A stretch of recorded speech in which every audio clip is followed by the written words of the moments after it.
not stream sniping the bong. I need to change that. Dit, dit, dit, dit, dit, dit. Dit, dit, dit. Blueberry is listening. I don't know what the fuck is up with you not being able to click roll you. So I don't know. Log in back later, I guess.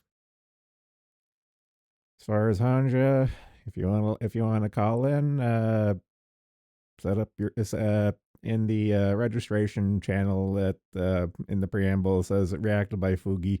If you want to call in, set up your reacted by Fugi so that you can have your little PNG bouncing icon. So it's not really that hard to do. All you have to do is log in with your long shot. Probably looking at SoundCloud, but I'm a bit busy with work. Yeah. I don't know, these call-ins tend to run a few hours because people will shoot the shit for hours.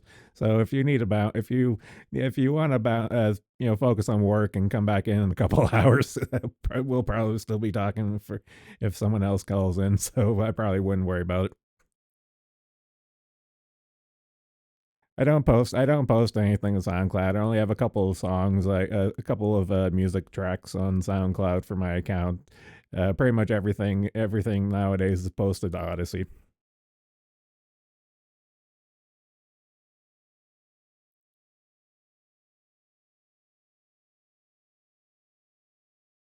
Yeah, got like 30 people watching and stuff. So figure if some people will filter in and either join the Discord or actually join the call for once. You fuckers, come on,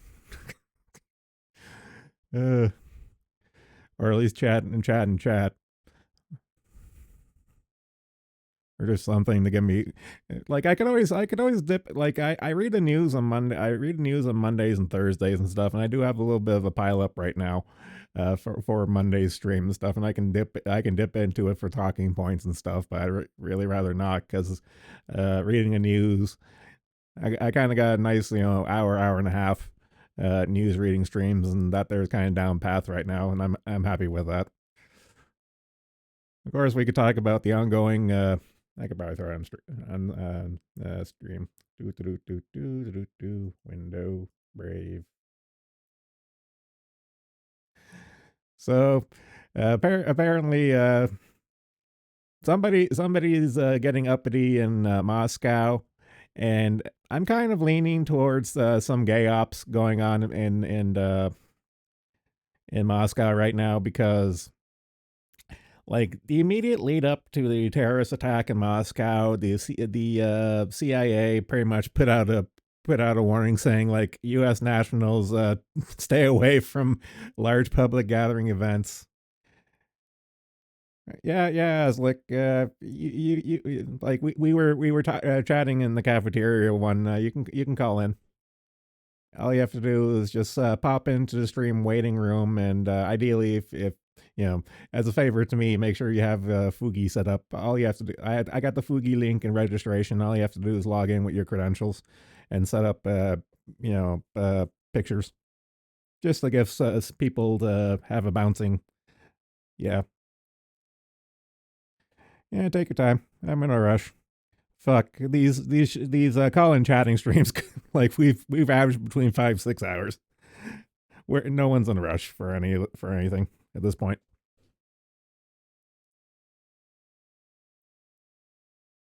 Just pop into the stream waiting room when you're ready.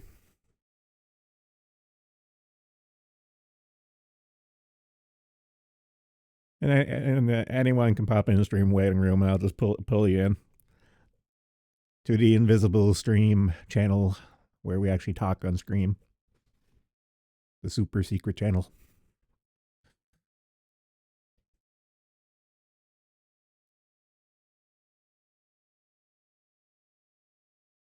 Yeah, but getting back to my train of thought, I'm kind of leaning towards maybe some kind of CIA backed gay ops because the U.S. embassy was just like avoid large gatherings in the next 48 hours. Little sus, little sussy baka, if you will.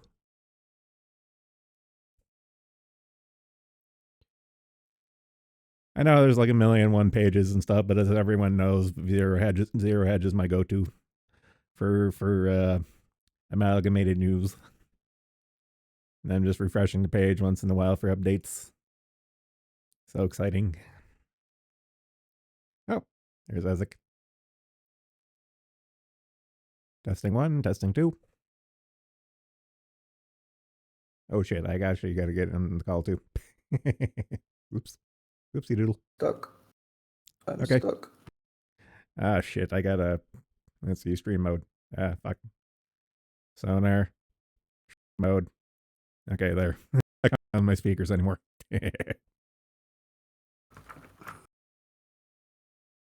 1 second, I need to untie my fucking headphones Story, because they're all tied up. story of my fucking life. All tied up. Motherfucker! Holy shit. Ah, I'm just looking at the preview screen. I realize your fucking icon's fucking huge. Okay, let's see. Unlock reactive groups. Dear fucking Christ. Shrink you down to my size. There we go. I don't care if we're covering up the Okay, news. I can finally hear you. Okay, you can hear me. I can see you going bleep bleep bloop on OBS, so I'm sure the audience can hear too. So I have one of those like in-ear monitors, and the wire on those is fucking atrocious because it's like braided and it tangles like crazy. So yeah. I know. I'm kind of thankful as far as my audio issues have gone. I'm so thankful that Steel Series GG put out their well, it's Sonar is part of their software suite, but the audio portion, aka Sonar, is the best stream. It's the best streaming audio setup. It's even better than all the little stupid settings in OBS and stuff because everything's like AI automated. So it's just like click click click done. My friend just pestered me ever since I got my new GPU. My friend pestered me about getting NVIDIA Broadcast because it like makes the sound better. So I'm trying it out. Yeah, if I'm being honest, I think I'm done Yeah, with Sigma I'm on. video. Сука, блядь. I can do different like inflections. Tell me what you want. Is there a Russian equivalent of hick accent? Oh man, it's hard to tell. Like we don't really have like hicks, hicks. We have the closest equivalent we have to hicks is like people who live in the countryside, but they're like a minority and they don't really have an accent. Russian isn't like actually a language with a lot of accent. There are small regional differences.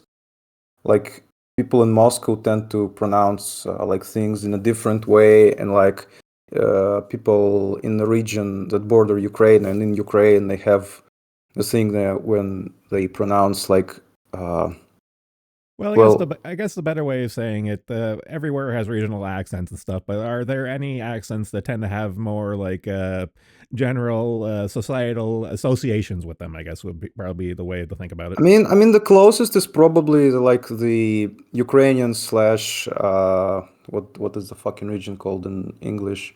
Basically Ukrainian and adjacent to Ukraine like agricultural regions. Okay. What can I like give as an example? Well, basically, we pronounce you have G, we have G. Okay. And Ukrainians and people like there. I'm saying Ukrainians because I don't remember how the region is called. So we pronounce it G, they pronounce it He. So it's kind of like it's different, and you can quickly tell that the person is either from like Ukraine or Cuban. Which Russian ones do you hate? Be honest with us. You mean like Russian accents? Or maybe Russian ethnic groups. I don't know. I don't really hate any ethnic groups. I'm unfit for the asylum. Honestly, like I'm not racist enough. Fake Slav. Yep. I'm yes. Okay, so I guess the main point we were talking about in the cafeteria channel and stuff. So, what's your main take? Like, I was initially testing him, but now I'm kind of more leaning towards CIA gay up. How about you? I don't know, like the CIA GEOP, it is a possibility, but I don't really see like the reason, the motivation behind it, because it's just like what does it achieve? Like Uh, even if we go to like the fictional realm with like no Russian, because it it strikes very many similarities, right? At least that like in no Russian there was a point to that attack to like provoke the war, and here is just what the fuck is just a random ass terrorist attack. Like initially like it's fucking wild because I have like notifications from that news channel about like news, and I yep. saw like a thing pop up. Oh, shooting in the mall, and I was thinking like, oh, maybe like some I don't know some drunk guy pulled out a what's the name for non-lethal firearms, traumatic weapon. Okay, like rubber bullet thing Okay, or yeah, something. Or or an airsoft kind of thing. no, airsoft doesn't count. We have a thing in Russia because like our gun laws are much more restrictive than yours, and there's like a thing, the Well, I know in category of weapons. well, yeah, Canada, we're kind of restrictive. We have different categories. We have unrestricted, which is rifles and shotguns, and then we got restricted, which is handguns and the more short, long guns, effectively. Yeah, here it's like it's very restricted, and there's a category of weapons. We call them travmat or traumatic weapon. It's basically rubber Okay, bullet, mostly pistols. yeah, And I thought maybe it's something like this. Maybe it's a like fucked up crazy veteran, because uh, something like this kind of happened. Like veterans are, of yeah, course, less than little. yes, Veterans do come back, and there were cases where veterans were like misbehaving in public and shit like that. But then the news started rolling in, and like I see that and the body count started climbing. So the yeah, and like first thing that tipped me off was that was the reports of automatic fire, because you gotta understand, like right now it's very hard to get a semi-automatic weapon in Russia, let alone like a full auto. Full auto is like no, yeah, absolutely no. same deal in Canada. Trust me, same deal. I looked recently into like what do you need for like getting a firearm, because I was interested in it, and turns out you gotta get like a hunter's license, and in the first year all you can get is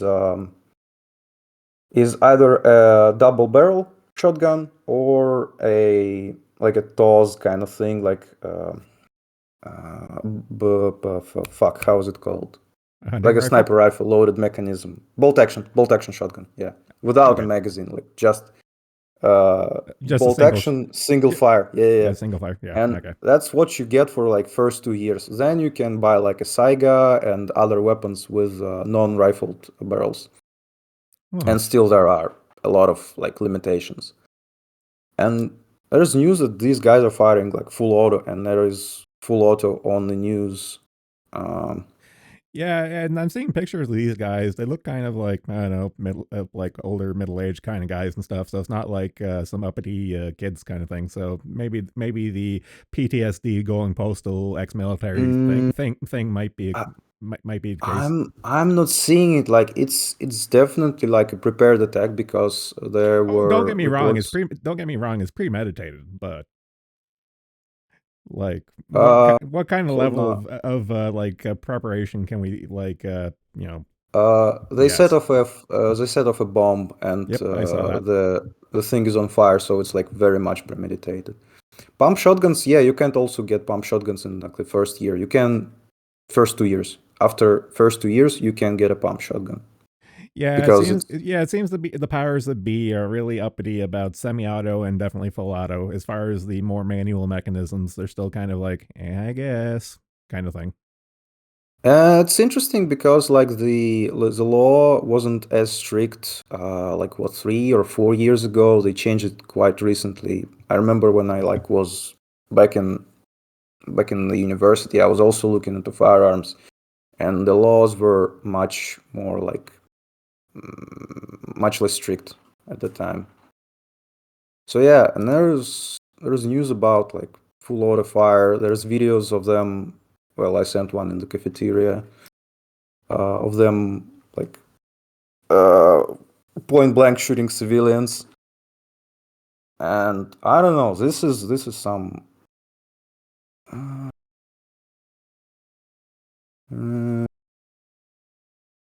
uh, Five the more like I was reading the general.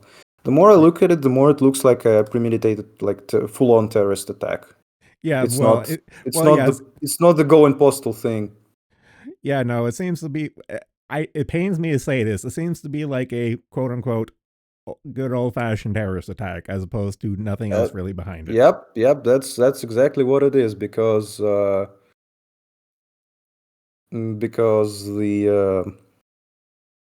the way it looked, the way it was prepared, the way it was timed, it all points to a terrorist attack. So my working theory right now is that it's probably like has roots somewhere in Palestine because we Yeah, have yeah, because like the Chechens right now, the people from Chechnya, they don't have a reason basically. Like I explained it in the thing in the cafeteria because yeah. Chechnya Well, is pretty much. very loyal.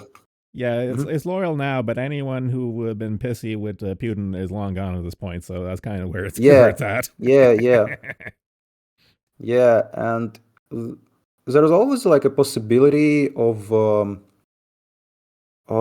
the fact that like there are some religious nut jobs that are still left there that they carried out the attack. So my idea is probably it's like legs grow from like Palestine and they either infiltrated somehow into the country or the guys who attacked are like local, well, not local, Russian Yeah, yeah. ethnic Chechens, or some from some other region of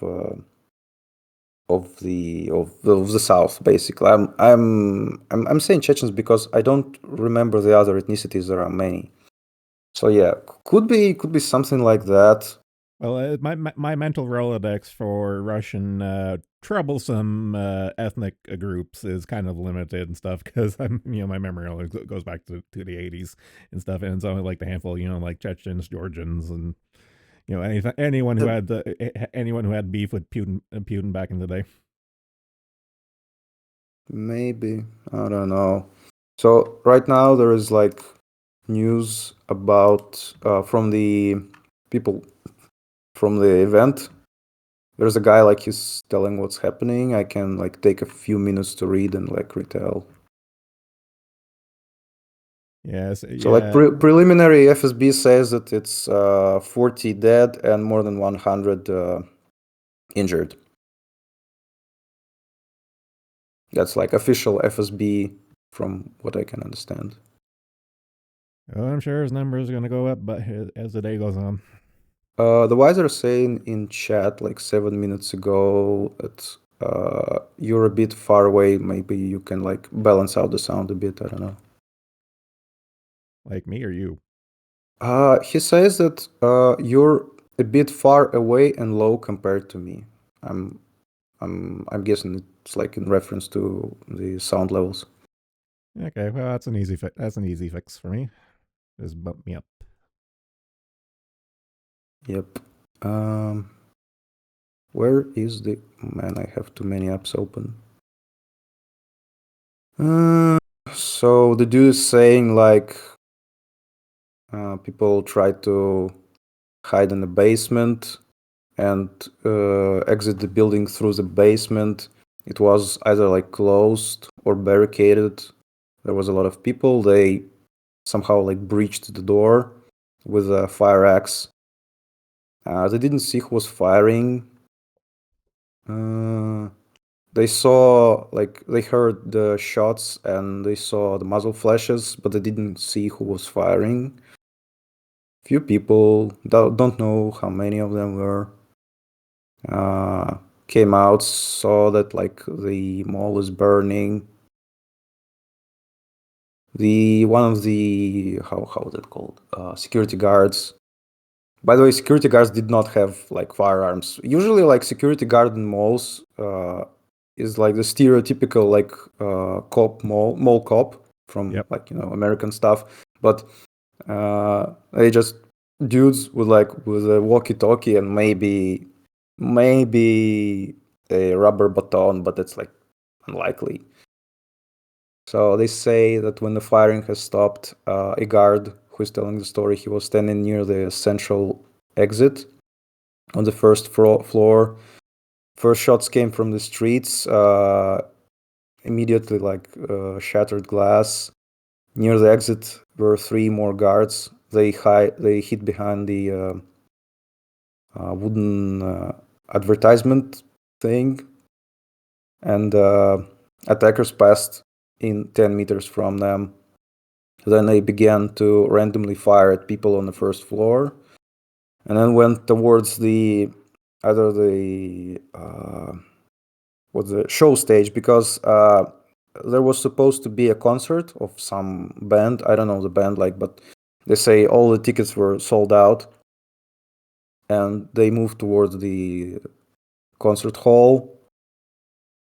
So yeah, when the firing died down, security guards went out towards the central exit, and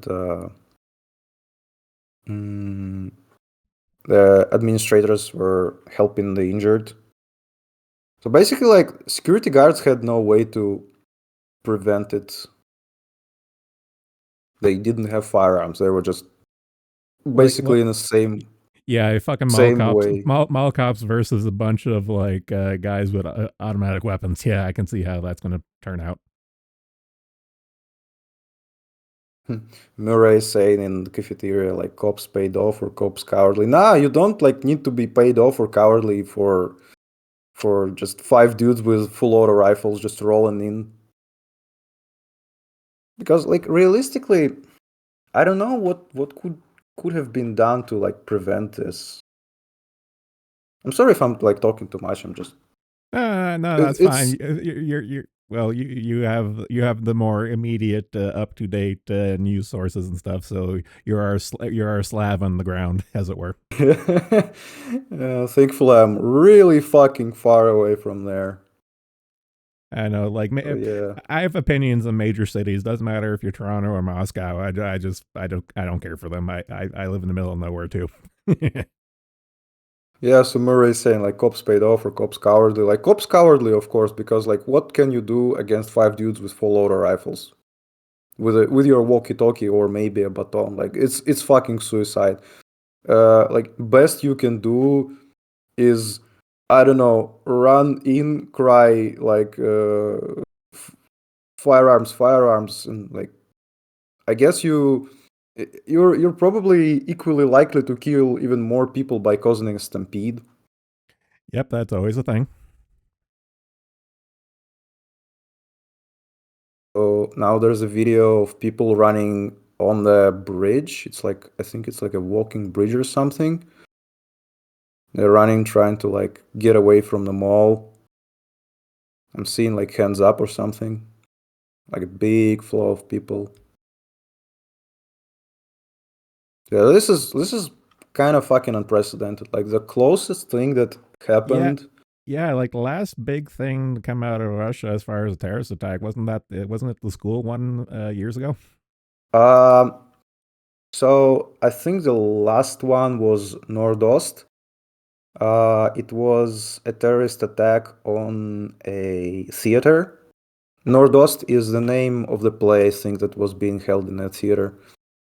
And it's actually quite controversial because a lot of people say that like most of the casualties that happened that night were because the like I don't know who it was, like FSB or whatever, like Yeah. whoever from the side of the government, like the guys, they they started pumping like sleep gas inside the building, inside the Oh uh, yeah, I remember that concert now. Yeah, hall, yeah, yeah. and for one reason or the other, it like caused a lot of people to like choke or die or something like that. So it's also like a big controversial like thing.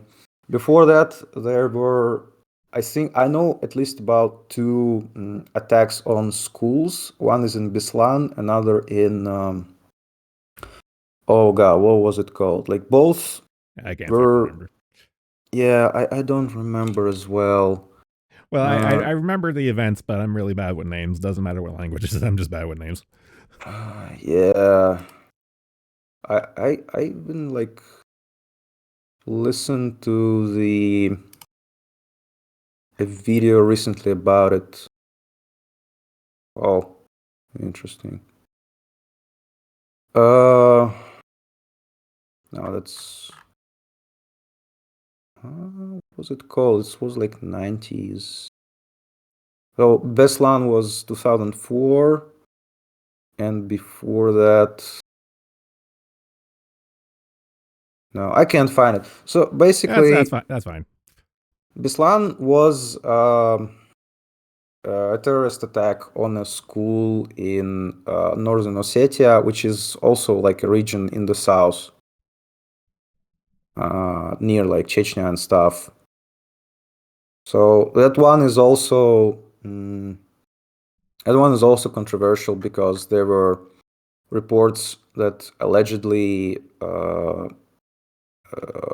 the fucking operators, the army basically who stormed it, that they fired flamethrowers inside the school at some point. And like I don't know if you're familiar with that, but like by flamethrowers I mean rocket propelled grenade that create a huge firestorm. Yeah, yeah. I do remember that specific one. Of like, I do remember the nerve gas one. I do remember the explosion one. It's just Yeah, like so there's like most like of these attacks, they're quite controversial. understandably so. There's even like a there was also a big thing about I don't remember when it was, also like 90s, I think. Um, there were incidents where a supposed like explosives were found inside the basements of several apartment houses, Okay. and uh, there are people. I'm gonna be cautious because like I know that this is like a stream of 30 people that I'm like behind a throwaway account, but you know whatever. You do There you. are theories. There are theories that those explosions. I don't remember. Like there was, I think there was an explosion, and the other one they found supposedly like explosives, but they didn't like they were not set off, so the explosion didn't happen. So basically, there are people who think that it was set up by FSB to like make a false flag attack and to basically like rig Putin's chances for the election because he would like step out or not step out. How do you say it? Like basically, his election program would be like more safety, like Makes stopping sense. the terrorist threat. And that's actually like more or less what his promise in the first years was, like more stability, more safety. But yeah, the stability lasted for 20 fucking years at this point. Oh well. New mob boss, same as old mob boss. It's a fucking travesty. So what else are they writing? They're saying that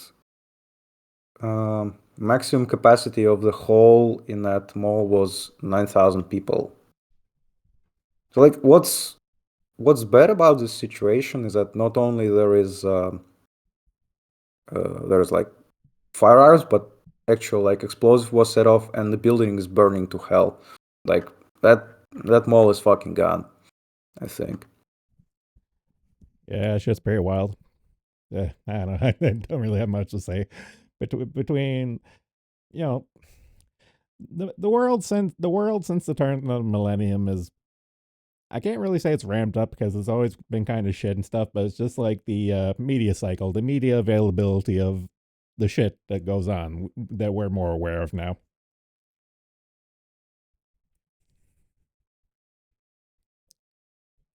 If anyone want, Yeah, if anyone's wondering why my model's spazzing, I'm readjusting my microphone.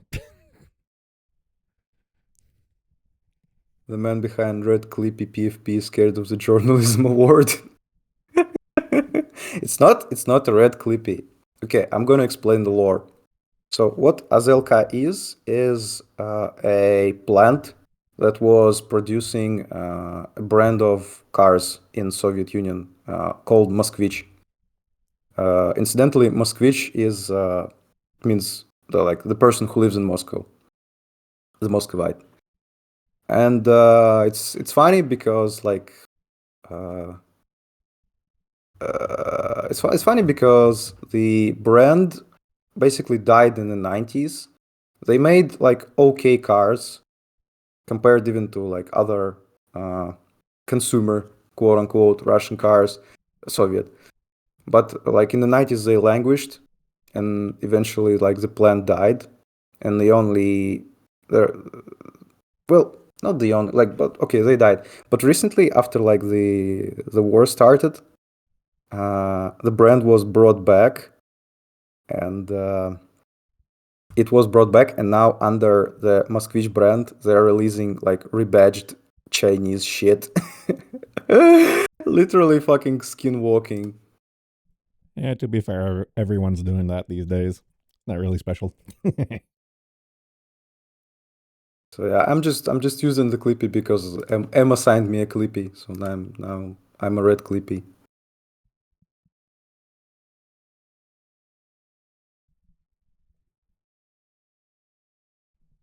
Mm, where's something more? I think came up. Someone's saying that like one of the assailants was detained, I but certainly the hope so. I source. certainly hope so. I hope at least one of those motherfuckers is detained. I was gonna say there was a number of them, so you figure at least a couple of mall cops would just say, "Fuck it, we're taking out the small one." Uh, Sigma is saying in the chat. Yeah, it's no, it's automotive factory, like in the name of Lenin's. What's Komsomol? Komsomol. Yeah. 'Cause communist youth. Uh, it's because like basically everything and anything in Soviet Union was named like after Lenin, after the Communist Youth League, and that kind of stuff. Empty inbox is typing. Yeah, so but basically it's like it's another one like automation. Oh, I forgot words. A plant that produced cars. Yes. Ah,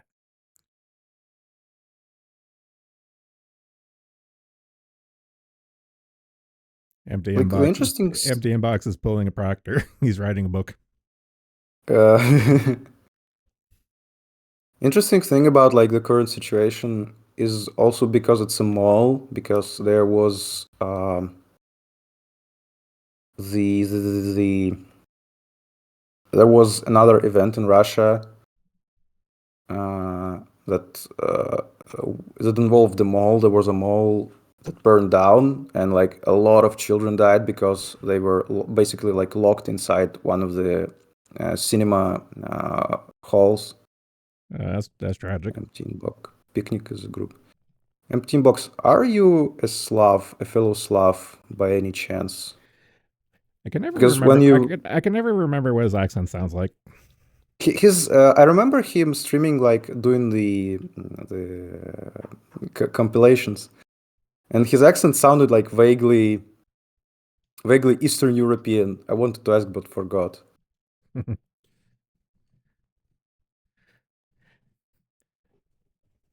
And as far as European goes, it's either Slav or Germs, as far as my opinion goes. Germs. Germs. That's a nice way. We got a couple. We got a couple of germs. Germs. Yeah, we have two germs. Uh, Yeah, also could be like Northern European. I'm not here an Indian in empty inbox. Indians. I can recognize an Indian accent very well because like I'm a dev and I'm very closely acquainted with Indians and and their accents. I'm Canadian. That's all we import these days. Jesus. I know. I don't have like anything really against Indians, but sometimes their accent is fucking insufferable. Oh, I have no beef either and stuff. But again, it is. I would argue that the Indian accent is the funniest accent of all time, It's funny when it's like understandable. and especially when they're excited. It really comes out when they're excited, and it's just like, oh my god. I mean, I think it's like true for Okay, everyone because yeah, I guess. But I mean, like the entertainment is especially pronounced in Indians when they get excited. I would want to say. oh, Wikipedia link. Ew. Gotta Well, say, I mean, right now this link is like basically a compilation of like recent news, so I guess. whatever.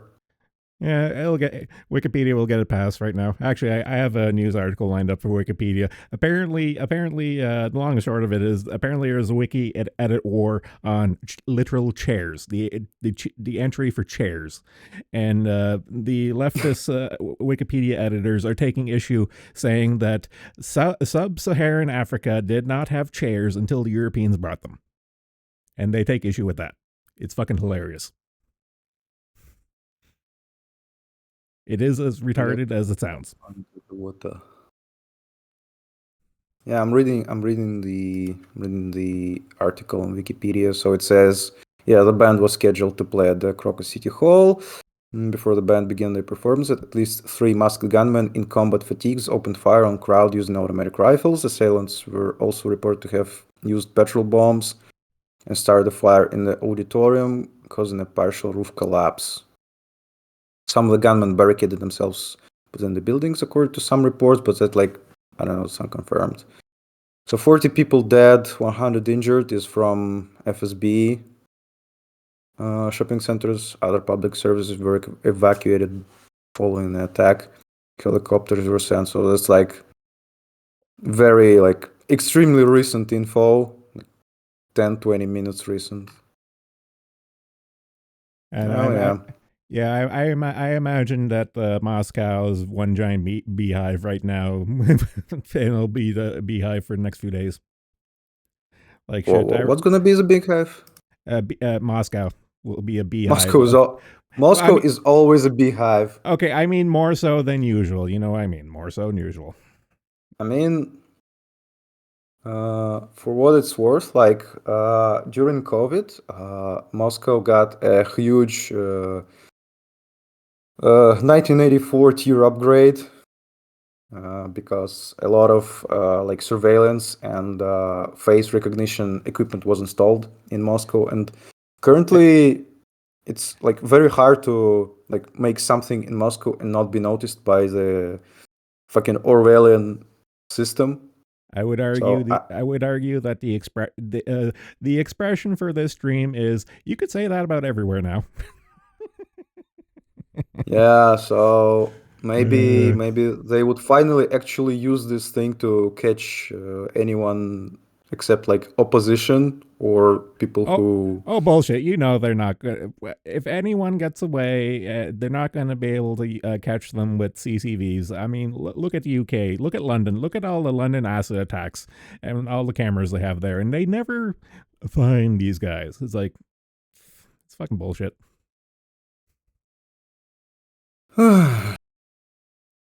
yeah, it's Jesus It's fucking Christ. I'm hoping they find them oh, because I like hope they this find. is a complete fucking disaster. No, no, I hope they find them and nail them to the fucking cross too. But I'm not going to hold my breath on some things. By the way, if someone saw like other clips, have anyone else actually saw like military fatigues? Because I did not notice military fatigues. If anything, dudes looked like they were in like plain clothes, like civilian clothes. Yeah, yeah. At best, you could say maybe like hunting clothes. At best, that's like at best. Uh, I'm seeing like the video with the exit. I'm seeing one in like all black. It's hard to tell. Like Well, one in all well, black. well. I mean, like all their clothes are like kind of like dull. It's not like camo or anything.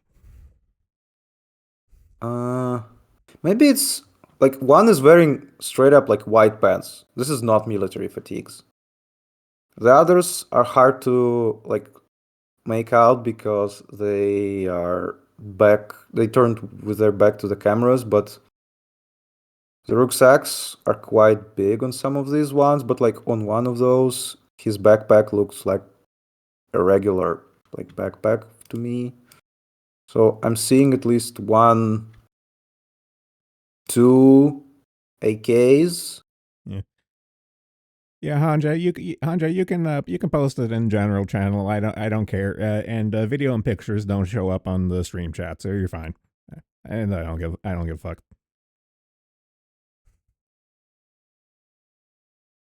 So yeah, to me they don't look like they're in military fatigues, and I also don't see the beard. But the only video like I'm basing off is from very far away, and it's like a miracle that anything is actually can be like made out. Yeah, this is true. Maybe there will be testimonies of the survivors or like closer POVs. Well, hopefully. Well, I'm sure we're going to be hearing a lot of shit over next week or so. But Yeah, basically like when I sorry, I'm for interrupting you. no, Like no, that's fine. when I wrote in the cafeteria, like you ever like look at the news and see like, oh, this is a story arc for the next month. That's what I meant. Like I immediately see this thinking, Jesus fucking Christ, that's what we're gonna be hearing about for the next month at least. I know. Will you be able to milk as much as 9/11 that the Americans did? I mean, we don't need to. Like Americans had a lot of work in front of them to like take off any like freedoms there people still had, but we didn't have much to begin with when the Soviet Union collapsed, and the 90s were probably like the most free time in terms of like freedoms, but it was also nearly completely lawless in terms well, of well, like yeah, the, yeah. 90s Russia could be summed up as the mob ran everything. yeah, the might made right at that point, and basically the best time for like the people of like roughly my age, maybe a bit older, people most fondly remember the 2000s because it was relatively free. The internet was still free. The economy was on the rise because of the oil money, and everything was like really damn swell. But after like 2011, 2012, everything started to go like downhill in terms of public sentiment. Then 2014 happened. There was a Crimean consensus, and people rallied around the flag because like the return of Crimea was very immensely popular. It basically like breathed a whole another life into Putin's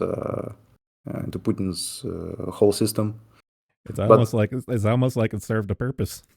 yep, yep. And like later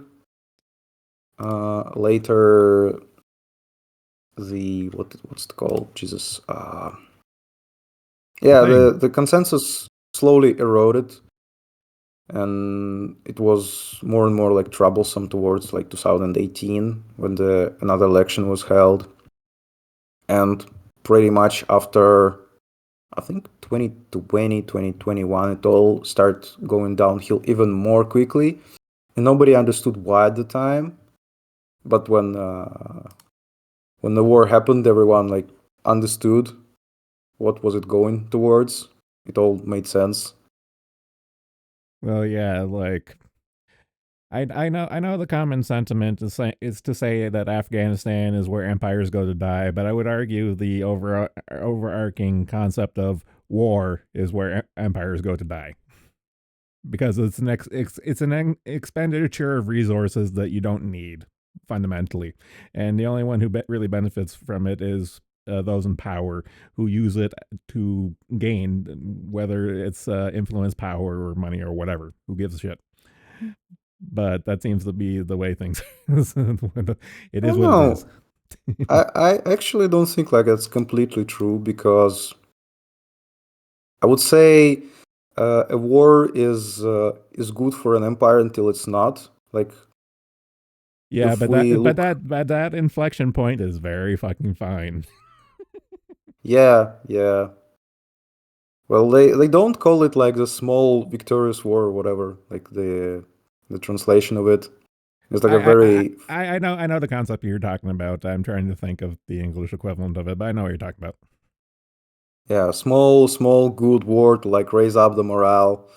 I think the term like gained popularity after Russian Empire lost in Japan. I think it's either Japan or Turkey. I forget. Actually, I So think yeah, speaking of Japan, I think the Pat Labor movie too actually has a good quote, good summarization of it. In fucking kind of blanking on the quote now. It's like which is better, a unjust war to bring about peace, or a just war to bring about peace? It's like you get peace either way, but you know, are you able to sleep at night in how you got it, kind of thing. what's Battle about actually? Like I saw clips and I'm interested in it, but Okay, I have yeah, no yeah, idea what's it about. me and Pipkin will sing the praise for Pat Labor. So Pat Labor is a Japanese media franchise, and it is okay. You know the mecha genre for anime. Yep. Okay, there's two schools. There's the Super Robot, which is like I don't know, fucking Mazinger Z, some of the more retarded Gundam, and like Gurren Lagann and shit like that. Like the Super Robots. And Mm-hmm. then you have the real robot end of the equation, which is the more older grounded Gundam, but the big poster child for real robot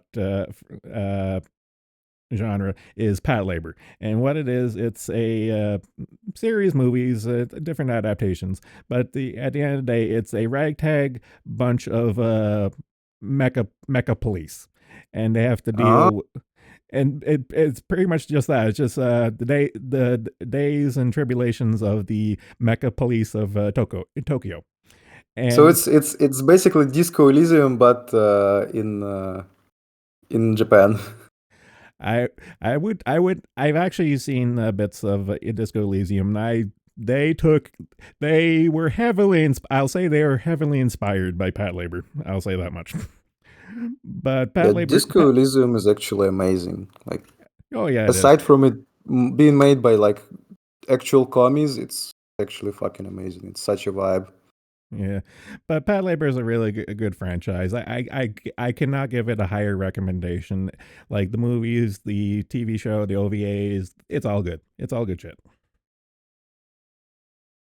I think I might check it out. Like I'm I'm the sort of person who likes anime aesthetics, but like completely despises the stories and like the tropes that are in anime. Well, Like it's not. I wouldn't say it's like I wouldn't consider it a very typical anime and stuff again, because since it's like a real robot thing, they kind of take shit seriously. Like yeah, yeah. the most lighthearted you'll get will probably be like the original OVA series. They'll have a few like gag filler episodes, whatever and stuff, but that's fine. But like the movies are a little more serious. Like the first movie is pretty okay. The second and third movie are more political thrillers, and that's why I tend to like the movies more, especially the second one. The second movie, which is I was trying to remember the quote from, but it's a heavy political thriller, like Tom Clancy level political thriller. Yeah, that's actually what attracts me to it because I see it as like one of those like anime aesthetics, but not like filled with anime tropes. Although like I don't know, maybe it's just started to like grow on me a bit. I'm less serious. Well, again, you have to remember, anime is a medium and stuff. It's not. Yep, yep. It's a medium. It's a medium, not a genre. You have to find your favorite kind of flavor or genre Mm-hmm. in that medium and stuff. Like for example, I can't stand shonen. I loved it when I was a kid. Teenagers starting to wear a little thin on me, and then when I became an adult, I cannot watch Dragon Ball anymore. I can't like. I never got into Naruto. Never got into One Piece. Like the early 2000s like shonen like boom, I totally skipped out on that because I just could not stand it anymore. Yeah, I understand it. Like because um yeah, basically like I understand it because I also like sometimes hear stuff from people. Oh, I don't like X, and I explain it to them like there are people who don't like indie games, for example, and I just don't understand those. They say like, oh, all indie games are like crap, cheap. I don't know, cash grabs, asset flips. Like, what the fuck are you talking about? Like, indie games are the only. I would never say all, but there's enough of an average that I can see where they're coming from. I mean, yeah, but like for me, it's the perspective that indie games are basically the only place where there's any innovation left currently in gaming because Yes, the but big studios are all like stale. yeah, but unfortunately, you have to take the Harlan Ellison quote into mind of 80% of everything is shit. And so all the shit you have to shovel to find the good ones, sometimes it can be a Yep, bit of a slog. But don't get me wrong, the gems are there, but you have to put in the work to find them yep. sometimes. But like the good thing about it is that I don't really have to like see the slop. I kind of like tend to only play those good things that filter out No, towards the top.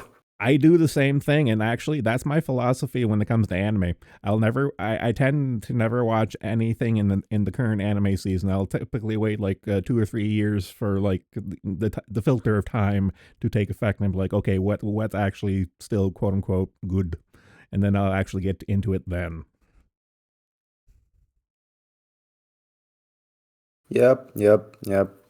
Same with like games, and I found myself being unable to like get into something, especially if it's a game or like a long series, unless I hear from somebody else that it's like actually good, actually like worth interacting with. Yeah, shit. Like the last game I bought was funny enough what's the word I'm looking for? Early access game I ever bought, and that was Pal World. That was the first time I ever bought an early access because I avoid early access pre-orders and all that bullshit like the plague. But then again, it's like, ooh, everyone's talking about good shit, and this will scratch my itch for Pokemon. And it's just like, and I did, and I got my money's worth. Yeah, I actually like tried out a game. I think Koinu played it, the one with where you have to drive around the anomalous zone inside a like estate car. So Not ringing far, a looks bell. interesting. Hmm?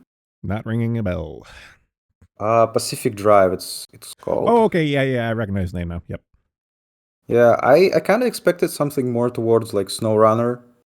In general, I just expected an open world, but it's something closer to like Tarkov, where you have an allocation into which you infiltrate, and then you have to exit. So I played like a couple of hours, not how would you say it?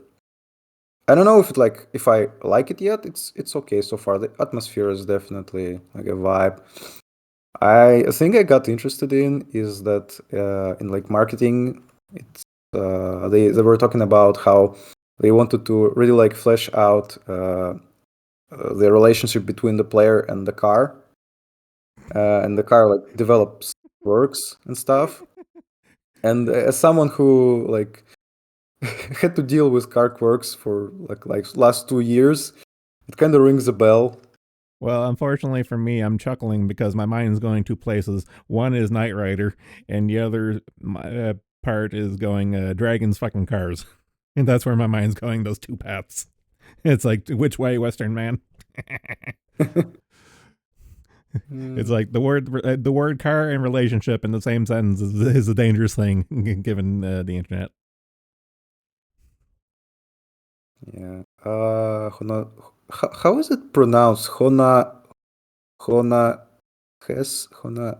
Honhaseo says Pacific Drive is a He said repeat he's a grunt type game.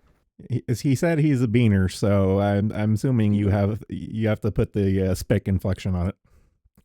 I'm not like Honeja. Jesus Christ, I'm sorry. I'll call you Hone if it's like not a slur. I'm very weak in terms of like Spanish. Well, I know what cojones Hone is. ha so basically like can you elaborate on the grind? Does gameplay loop ever evolve? Oh. Oh, so that's like that explains the StarCraft.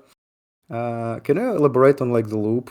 Does it get like more interesting? Because so far, I just infield, I crashed some generators, collected some stuff, exfilled, and that's kind of it.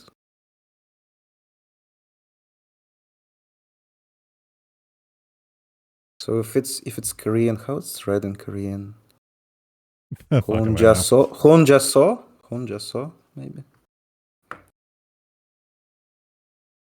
Like I constantly like I'm give tr- Americans and other like English speaking people shit for pronouncing stuff wrong in Russian.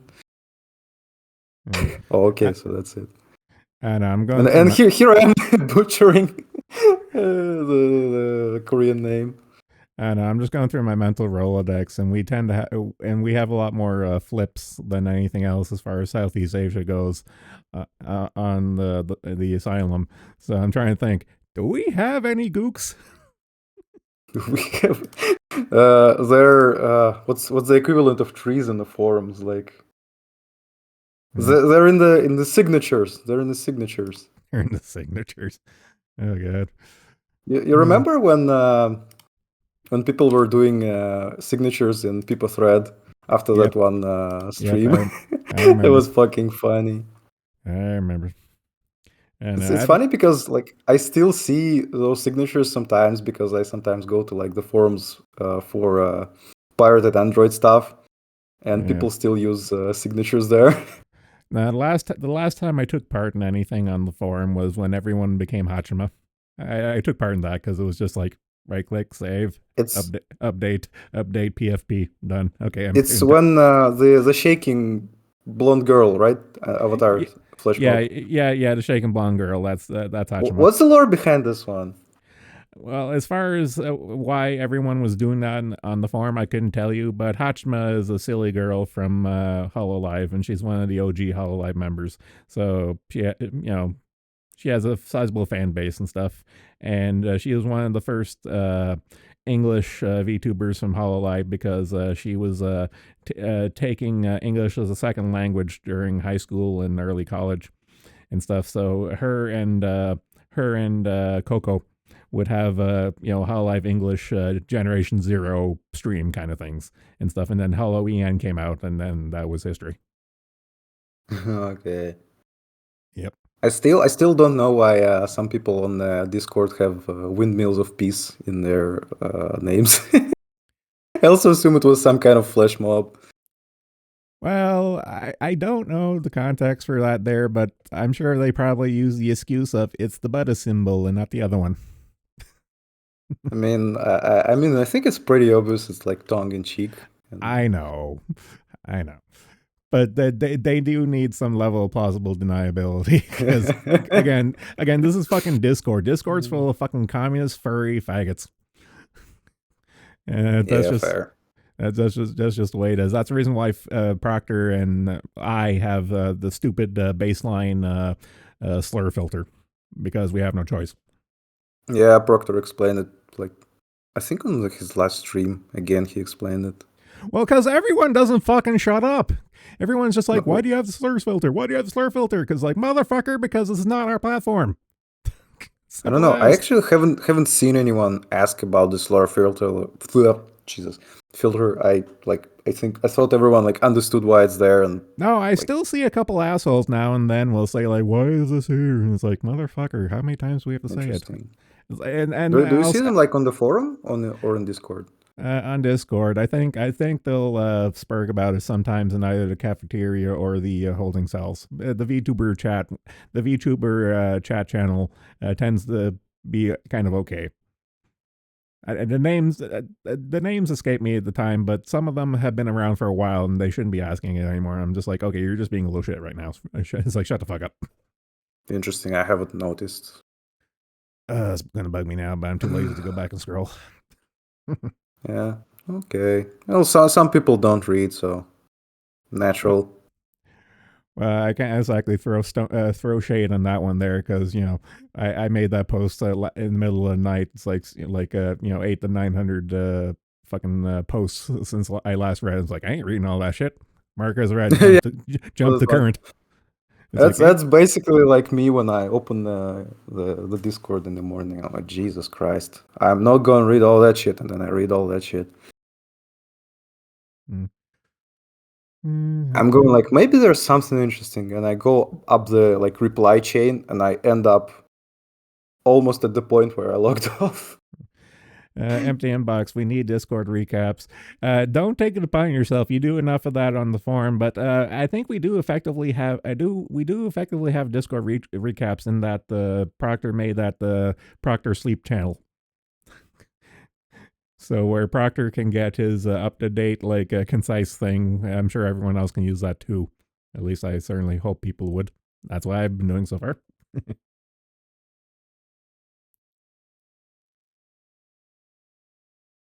And I'm not Let doing it. me Empty. let me answer something.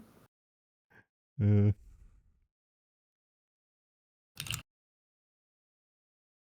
People are still like discussing the attack in the cafeteria. yeah, I'm just bouncing around there too, seeing what's up. Yeah, I don't see it like as a false flag as an excuse for mobilization because the Oh thing god. is Oh god, no. they If don't need an excuse for mobilization. Like no, they it's don't. And even if they did, they would have done it somewhere else more relevant, like say for example, more near the border if they were to. yeah, Middle because like Middle Moscow makes no fucking sense. uh no, like it kind of can make sense, but if anything, the excuse for mobilization would be like the recent shellings of Belgrade and other like bordering cities, because that's actually like a very big thing for this stuff, because like see they're like bombing our civilians, so we need to retaliate. So the what's this, how can I'm well aware of the concept of tit for tat. yeah, the tit for tat thing is like on the rise, and there are more volunteers and contract soldiers. But yeah, this attack, it just doesn't like, it doesn't feel like anything to do with Ukrainians, because Ukrainians, No. they do engage in like they engage in basically like sabotage, and it's a very And elaborate sabotage. yeah, as Mhm. elaborate some of them may be, it's fucking them. Yeah. It's plain Well, as they it's plain as they sometimes is them, but this here attack is kind of just like as a bunch of random chuckle fucks. Like seems like yeah, what I mean is like what happens quite like frequently is they pose as they basically like scam people into doing actual sabotage. They like call people, say they're like from, I don't know, from FSB or from their bank or whatever, and they like coerce, they really like brainwash and coerce a person into doing some like into carrying out an attack. At the beginning, it was like mainly how do you call the building with electrical equipment that does the woo noise? Uh, Transformer. I don't know, like transformer things. yeah, Transformer sounds right. Yeah, basically like coerced people into damaging electrical equipment. And during the election that was like just recently, they coerced people into like trying to sabotage some of the places where the election was held. They made one woman blow up. I think it was a firework or something. They basically told her to throw fireworks at the director of like the election committee at Uh, that school. Okay. But at the last time, she changed her mind because she like realized what the fuck she was doing. She tried to put it out, but she couldn't in time, and it like damaged her arm. Another in the other place, election like thing. I'm blanking on words Yeah, that's fine. really hard right now. Yeah, that's fine. Uh, what do you call like you use iodine for like tending to wounds, but there's this another like green thing. We call it zielonka. Basically, it's a green thing. So a woman poured that green like substance into the ballot box. Yeah, so I, that's the thing like Ukrainians engage in, and I, it's I'm just completely different handwriting from what happened today. that makes sense. I'm just chuckling at Hanja's post of the latest attack from the known international terrorist known as Samuel Eugene. uh, Yeah, I'm seeing like the Telegram channels I usually like read reposting donor centers for like donating blood. yeah, Hanja. I think he might be I think he might be talking about whatever the Russian equivalent of polysporin is. What? Oh, Polysporin is a brand name antibiotic ointment. maybe let me just brilliant green. Yeah, brilliant green. So empty inbox is a Slav. uh, He knows exactly what you're talking about. cunning play by me. Yes, it was totally intentional. Yeah, yeah, completely, totally intentional.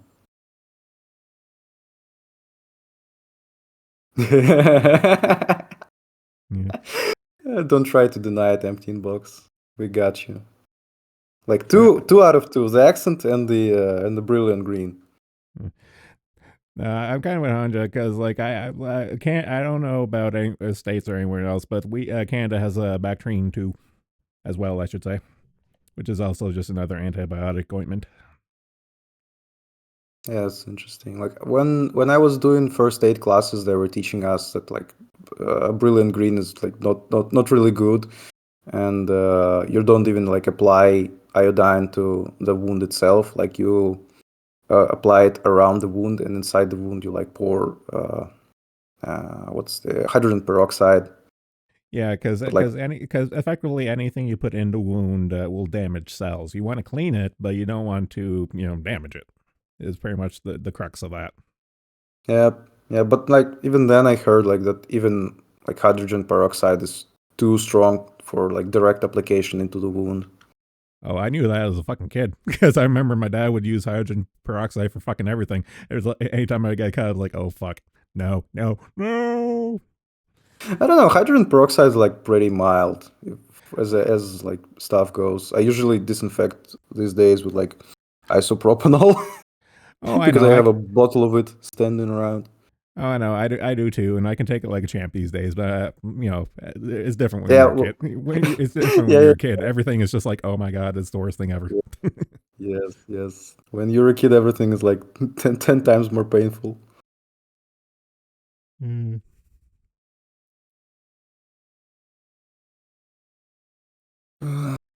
So let's see what else is like in the news. So not much about like anything else basically just evacuation, videos of covered bodies, the mall that is still burning, I think, but the outside is put out. I'm kind of wondering if emergency services can really get in and deal with the fire, because I From because from like what I can see, is it still like, huh? is it still like an active shooter situation? Like, are they still around? Like, I don't know. So from what I have seen, like when around the time we started talking, the shooters were either still in the building or they left. And shortly after, I think FSB allowed the Oh emergency services to go in, start putting out the fire. oh shit! I just saw Hanja's latest thing. Apparently, on the wiki, the roof is starting to cave in. Oof. Yeah, the room I think started caving in pretty soon because like it's a fire. Yeah.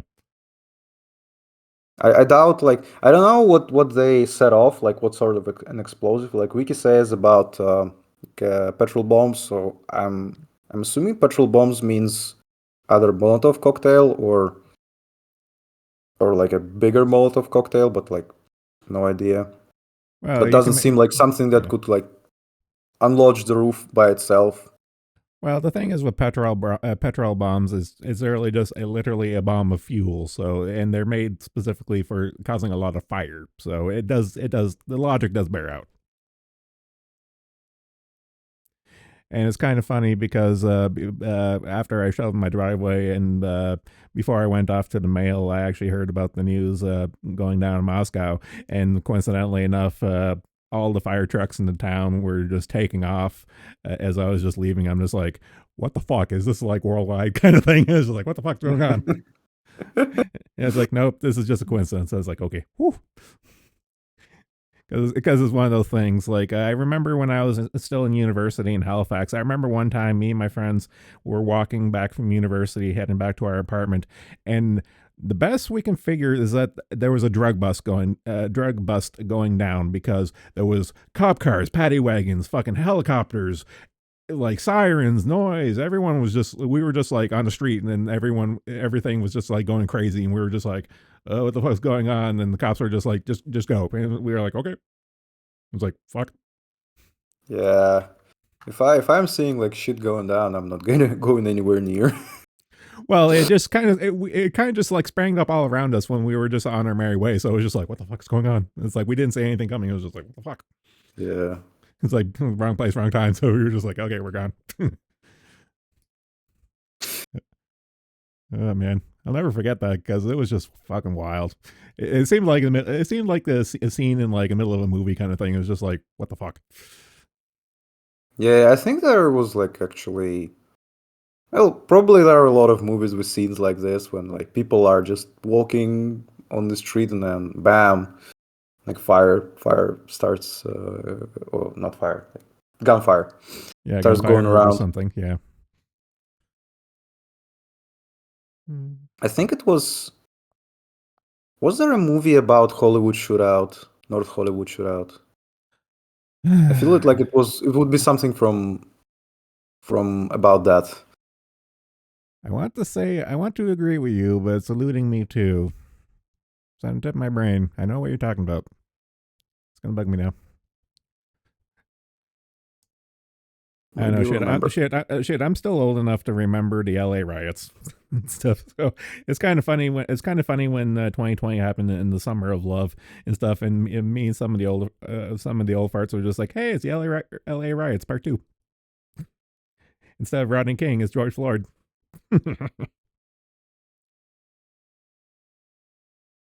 Yeah, like as fucked up as like what's happening now, it's actually impossible to imagine something like the Summer of Love thing here. Oh, okay. Yeah, I agree with that there because I'm pretty sure that shit wouldn't fly as far as the powers that be in your neck of the woods. If Putin wouldn't crack down on that, I'm sure the mob would crack down on that. But I repeat myself.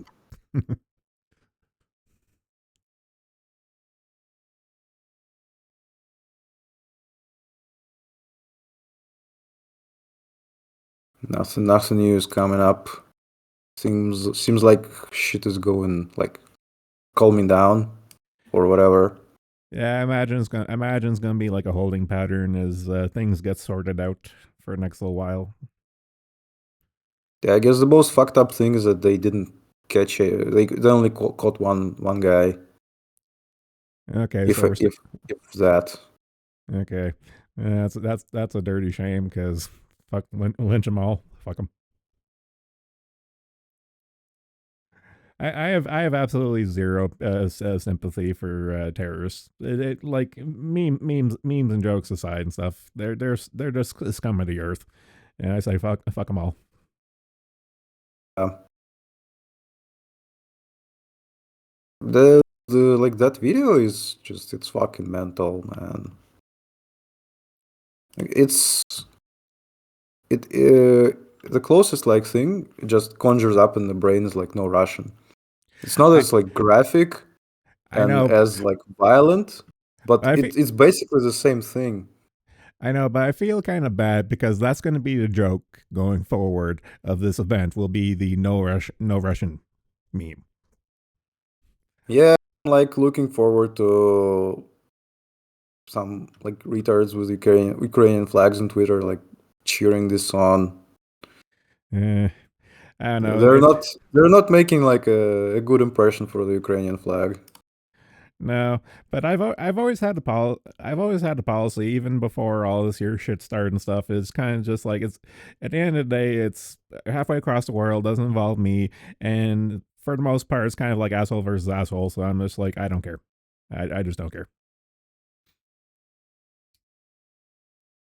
Yeah, I mean I can see that like for me this like war was a bit of an awakening in a sense because before I like used to like really like the military stuff. I mean basically like everything connected to military.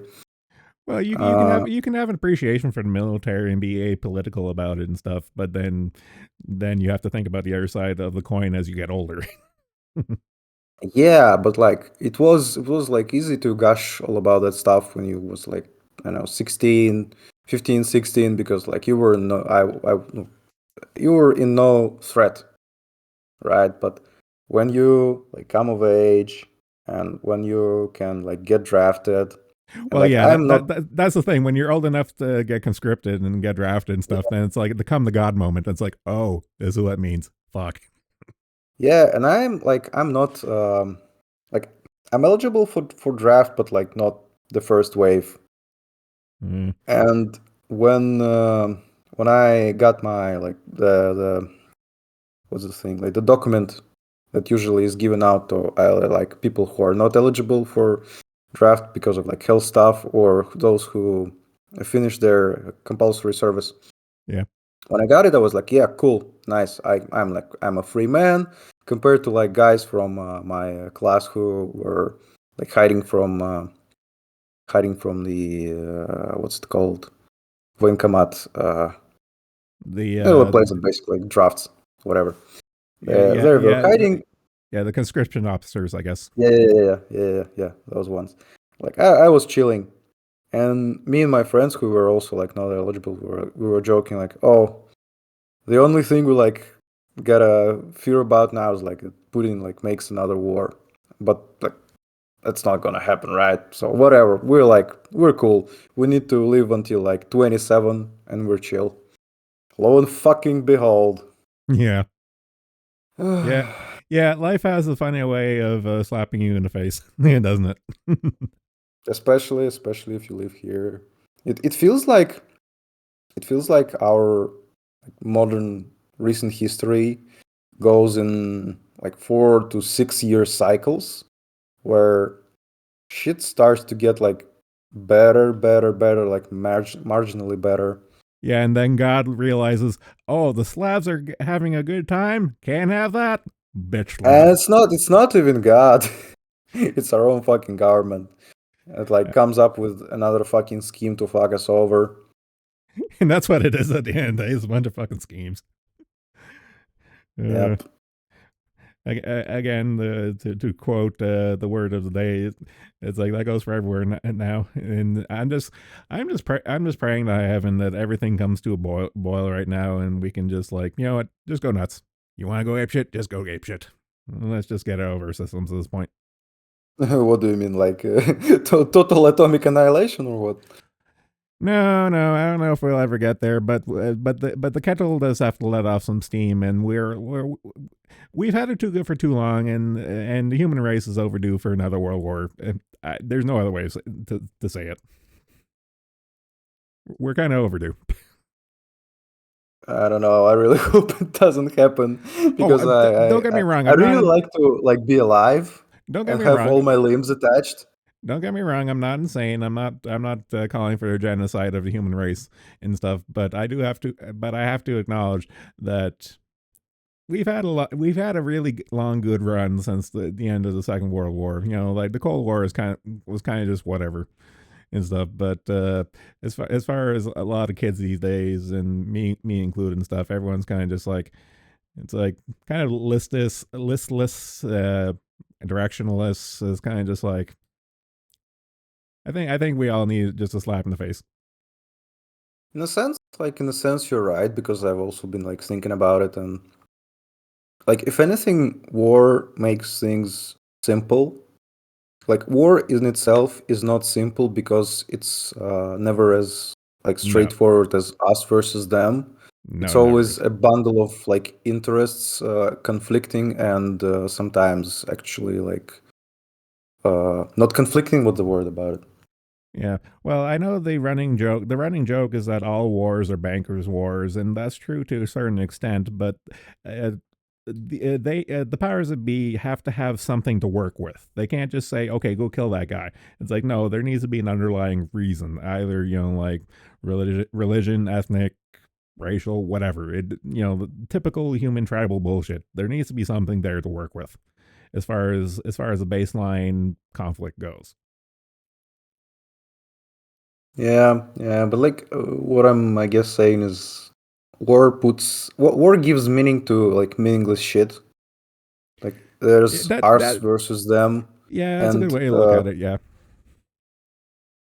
I saw like a video recently of there was this documentary. I think it's ABC, the channel. They went and interviewed the Russian side of the Donbass, and they also interviewed like I think it was like Spetsnaz, like three Spetsnaz guys, basically like elite forces. Yeah. And one of them was like he's like very imposing. And it's interesting, like in a way he's Oh imposing. Like no, I actually I did watch the same. I did watch this same interview too, so I know exactly what you're talking about. Yep. yeah, yeah, the one where he yelled about eating his liver. Yeah, yeah. Being all big tough guy, and the other two guys are just like, yep, whatever, sure. And like interesting thing about him, like that particular dude, is that he has like this threatening aura about him, like dangerous aura, and something about it in his like equipment. Because when you see American Spec Ops guys, right, they're all in like this clean, very expensive, like very designed attire, and this dude is like here in some just green jacket and with a hodgepodge of shit on his rig. And there's certain like ruggedness in it. I don't know. I guess it's something you get when there's like actually a war instead of just LARPing. I don't know. And If I remember the interview right and stuff, like the guy doesn't seem to be all there. If you catch my meaning, I mean, seems to be a little off. If you catch my drift. yeah, yeah. What I was like, that's actually what I was getting at initially is that if you like listen to him, he's very adamant about his position about like his worldview.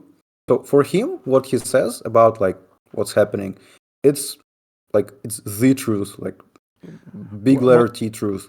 well, yeah, And that's what I'm getting at is that he's a believer, yeah, yeah, and he like may be factually wrong, but but he believes he's right. yeah, yeah, that's a his that's belief, dangerous. yeah, yeah, his belief like actually gives him additional strength Yeah, in yeah, that. yeah. It's like yeah, plus two to insanity, plus two to strength. I'm like coming to a conclusion that basically like all professional military guys they have something like wrong in their head because you All gotta be like special in that sense to actually like pick a job when your direct purpose is to kill people. Like it's not even like SWAT or like cops when the stated purpose is to like serve and protect, and sometimes you may have to like take a life. No, like as a soldier, as a spec ops guy, your whole like purpose, you're a weapon. You're a weapon of the state. The state points at you and you shoot, and you don't get to like ask who you're shooting at. So you have to have like a certain mindset for that. No, I totally agree with that. I told a story before. Like I had to join a new gun club when my current one went insolvent, and the trainer guy I had to the first trainer guy I had to deal with this new gun club and stuff. He was ex-military, and oh boy, he definitely he acted ex-military. Oof. But thankfully, I only had He to go. mean he like ordered everyone around, right? Yeah, ordered everyone around. It didn't take any back talk. His way or the highway. It was just like nonstop. But then I actually survived the first couple instances with him, and then he pawned me off to another guy, and me and the other guy got along great. And we were just like, so that guy. It's like, yeah, that guy. Oof. Effectively, it was harmless and stuff. But I'm just like, okay, this is. But then afterwards, I talked with the president of the club, and it was just like, so that's your point, guy, for introductions. It's like he was like, yep. It's like not really much of a choice. Nope. It's like okay. I'm just saying. Like he knew exactly what I was thinking. It was just like, yeah, not much. It's like it's a small club, so you only have so many people that are certified for training new guys. So it's just like kind of shit out of luck. So it's just like, yeah, make do. I understand. What's like the nature of the club? Is it just like you hang out and like talk guns, or it's like a training thing? It's actually a bigger club than the last one. So the way gun laws work in Canada and stuff, to have certain guns, specifically restricted guns, you have to belong to a shooting club, and Hmm. that's all there is to it. And what each club does, they have certain base guidelines put in place by the cops of like safety training and all that and certification and all that jazz and stuff. And this here club, we got like a few long ranges. We have an indoor handgun range, and that's about it. Nothing really fancy. And there's like monthly meetings and the odd social gathering event for shooting meets or clean range cleanup and shit like that. I mean, I think it's actually like kind of a good thing, Oh yeah, as opposed to like no like structure, just you buy a gun and that's it. yeah. Don't get like I'm all for like training and certification and stuff. Actually, I share the same I share the same opinion with Kershey and some other people. It's the same thing as like the death penalty. I believe in it, but I don't believe in the ability of the government to actually do it correctly. Same thing with gun stuff. It's like do I trust the government to oversee and do things right? God no. Should people But be trained and certified? Yeah, sure, but that should be kind of more of like a private industry kind of thing. it's an interesting thing between like the extremists, so to speak, like 2A extremists who like believe that a gun is like a human right and you can't have any restrictions on it, and you can't have any like restriction on the type of the gun. Well, And well, I from like agree. I agree to that to a point, but they go beyond that point to full retardation. yep, yep, yep. And the other thing is like Yes, there is. First of all, there's like a reasonable limit. Like you wouldn't really want civilians to like own, I don't know, artillery, right? I Or want to own a like cannon. weapons of mass destruction or some shit. So I there want is a I, limit. I want to own a nuke. I want to McNuke. It's Dollar Value McNuke. I think you gotta like connect with Jelly. She's an expert on those. Yeah. Jelly Hoschenheimer. Yeah. Yeah, but Uh, like, Now go ahead. yeah, like the thing with gun and stuff is there is this push and pull between those like two-way extremists and people who actually want to like ban all guns. So it's and it also ties in into like you don't trust the government, but if you don't trust the government, like who can do the regulation? Because like the point of a government is to have uh, like you delegate the violence to the government. I know. I know. I've said this in the past that my belief is that the highest level of human organization ability is the state slash provincial level. Federal and above, like, don't even get me started on the United Nations. But like even like federal level stuff, I think is just a bunch of stupid. It's a stupid idea, and it does not work. Like the national level does not work.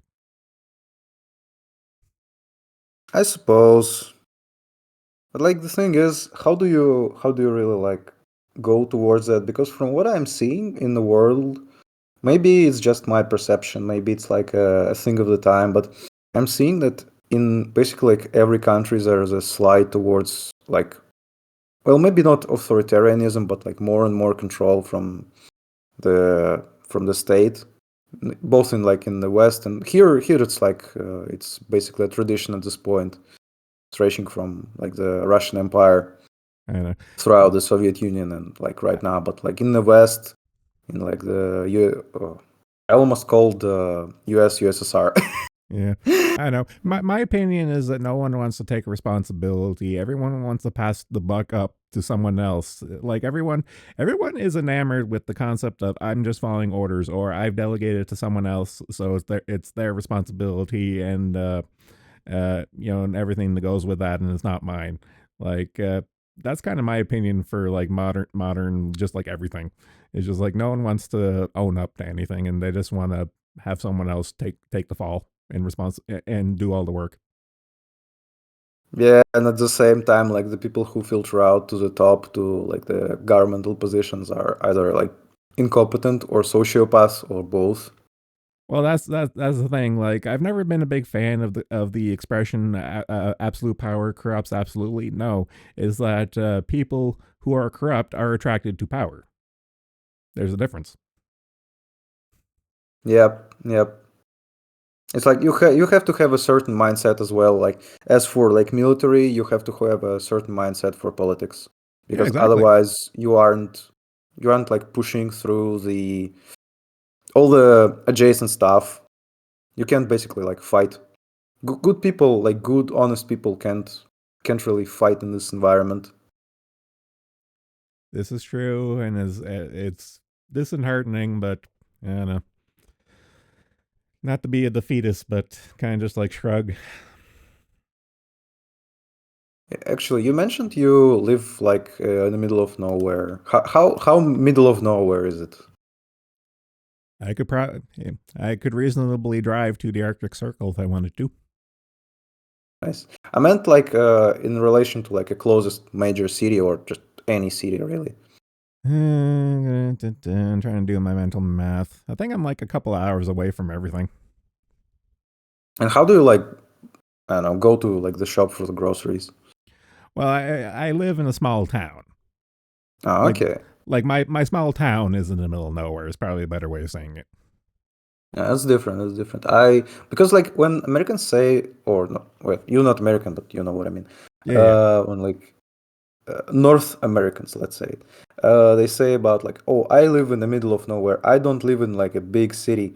What I imagine is the stereotypical like farm with I don't know like a shit ton of land, Okay. and to Well, get to buy like a toilet paper, they have to drive 2 hours in like their SUV and shit. Okay, to give you a little more mental image context for me, I live in a mining town in the middle of the woods. Sounds nice. It is for the most part, if you can ignore all the drug problems. Well, that goes for everything. Like any like labor intensive industry, you're always going to have a little pool of drug problems. Yeah, yep, I suppose so. Sounds badass. I never leave the house. I have my internet. That's all I care about. Okay, I just for example, I just got an email from the like I subscribed to the town meeting emails and stuff, and they've been going on for like the last couple of months about our water issue. So this town is a couple of 100 years old, and the infrastructure is a little younger than that there, but it's not doing that great. And most of our water from the treatment plant is actually just going into the ground because all the pipes here in town are Swiss cheese, so we're losing all the water just to leaks and stuff. And they're thinking about raising the water bill prices again, and also implementing uh, fucking what's it called like a metered water bills for like new houses going forward. I'm like, that's not exactly fixing the problem, motherfucker. Fix the fucking pipes. where this is where it comes to the question of the government again, like the national level government, because in an ideal world, probably like the city doesn't have enough resources, enough money from like the taxes and shit to fix Correct. the pipes. Yep. So there would be cash like inflow from the government to fix that stuff. Yeah, which is why I'm okay with going up to the provincial level. I'm okay with that there, and we've actually have applied for like provincial town development grants or whatever the fuck you call them and stuff, and we get denied every year. So it's just kind of just like fuck. What can we do? But province is like a state in Canada, right? Yes, yes, it's the same Okay. level of state. Like a state, a Hmm. province, oblast. That level. Yes, almost. In between municipal and federal. Okay, okay. I'm like I know quite a bit about like US, but I'm much less knowledgeable about Canada. And you're probably better off for it if I'm being honest. I don't know. Actually thought about moving to Canada for like a bit, but Don't. then it just yeah, no. Don't. Nah, it's kind of funny because my mom, rest her soul, like she was born in Canada and grew up in the States, and then she moved back to Canada and ended up having me, so she had to stick around. But me trying to teach her about certain things for Canada, and like at the end of the day, it was kind of funny because it's like I grew up in the States. Yeah, then why does your Canadian son know more about American politics than you do? It was funny having some conversations. It's like the president of the United States doesn't have nearly as much power as the Canadian prime minister. You want to hear some of the shit the prime minister does? And then I would tell her, and she'd be like, "Oh," it's like, "Yes, Yeah, that's always funny to like tell your like relatives that don't follow politics closely about some shit that's happening, and they like react with disbelief.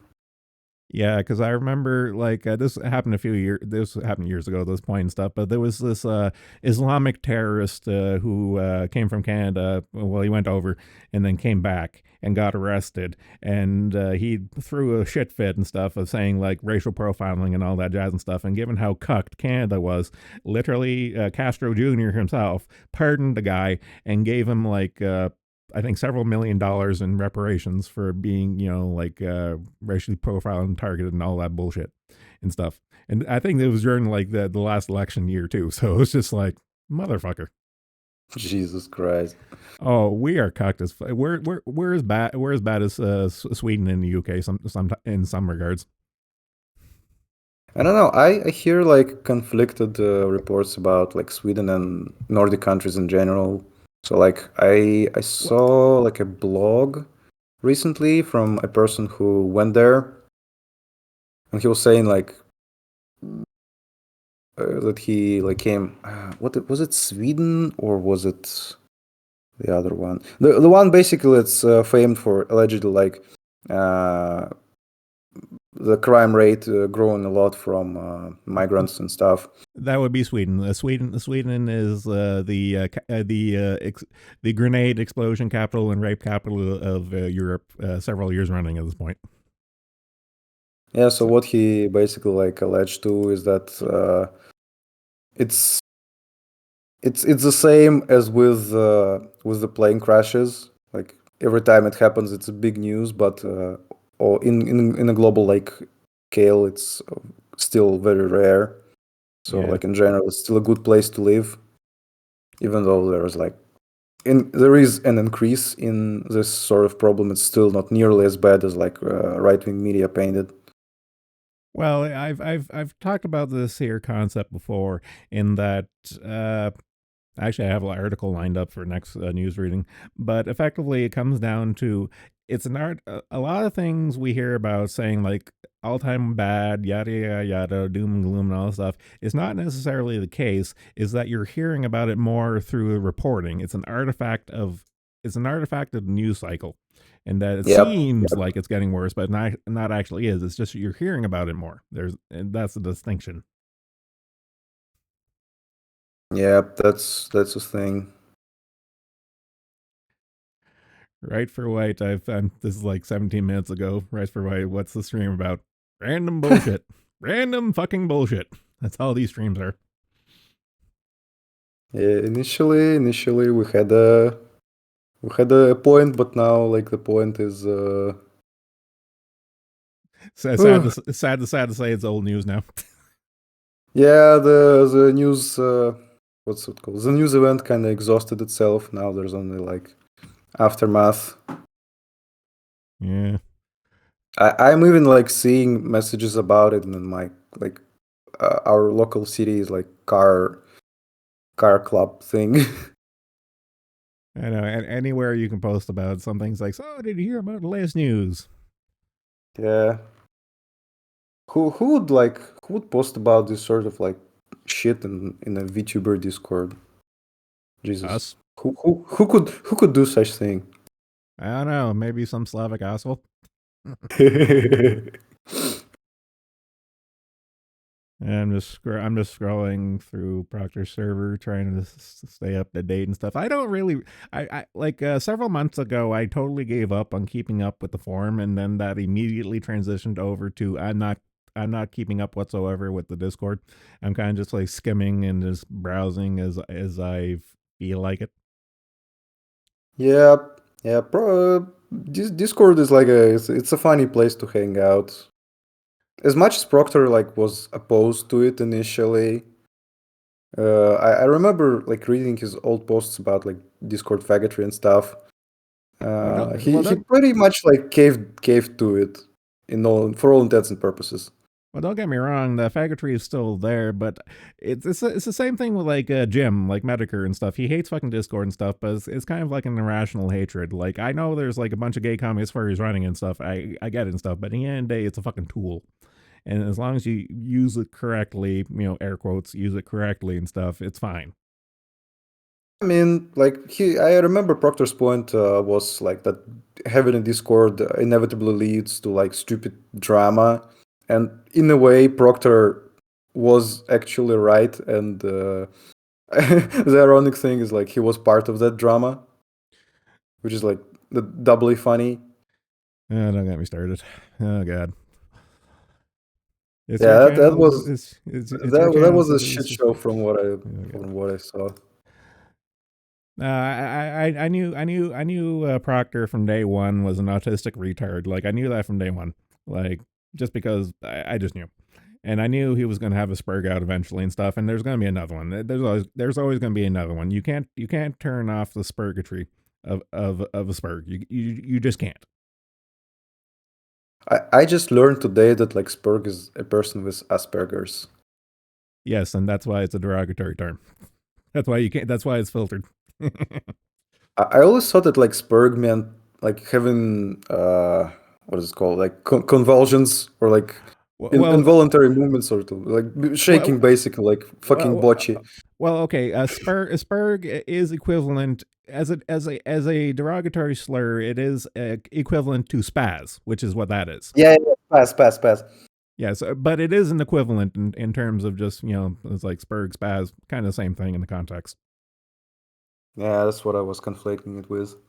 Yeah, no, it's Yeah, fine. It's fine. They're equivalent in this context. Proctor is kind of an interesting individual. I kind of relate to him in some ways, particularly like his ADHD and that he's like all around the place in terms of his like interests and stuff. But it's doubly more interesting that he actually managed to like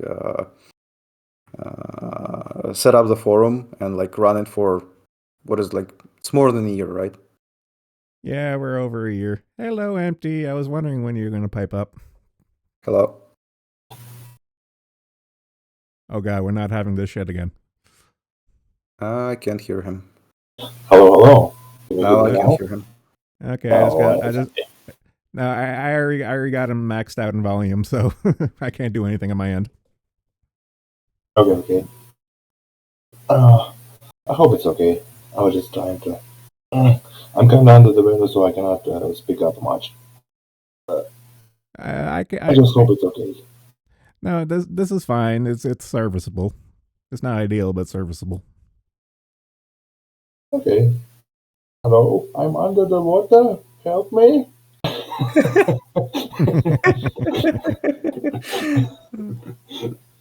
Okay. So I was listening to you guys talk about shit, and I have several questions. How are you this fucking smart? I don't have energy to keep up with anything I think or it's to less. learn anything. I think it's less smart and more or less retarded. I can have like a more expanded answer because I actually thought about it, and I think it's like a combination of like different personality traits. For myself, I'm very curious about something like when especially when it comes to like information that is in some way like scarce, like face doxes, right? It's considered like an information that is in demand, like it's something like secret. I something in my brain just clicks and I go for it. And with other stuff, it's quite the same. Like I just read about everything. Like something comes up, I Google it. My friends like make fun of me because of that, because we would be like hanging out and some topic comes up and I don't know what it is. I immediately Google it. So I think it's just like being naturally curious and having a drive to like consume information. The trade-off in this is you spend your time reading about stuff and you don't really spend your time doing stuff, and that's what I actually like struggle with a lot, especially like recently. So it's a very much a double-edged sword. Interesting.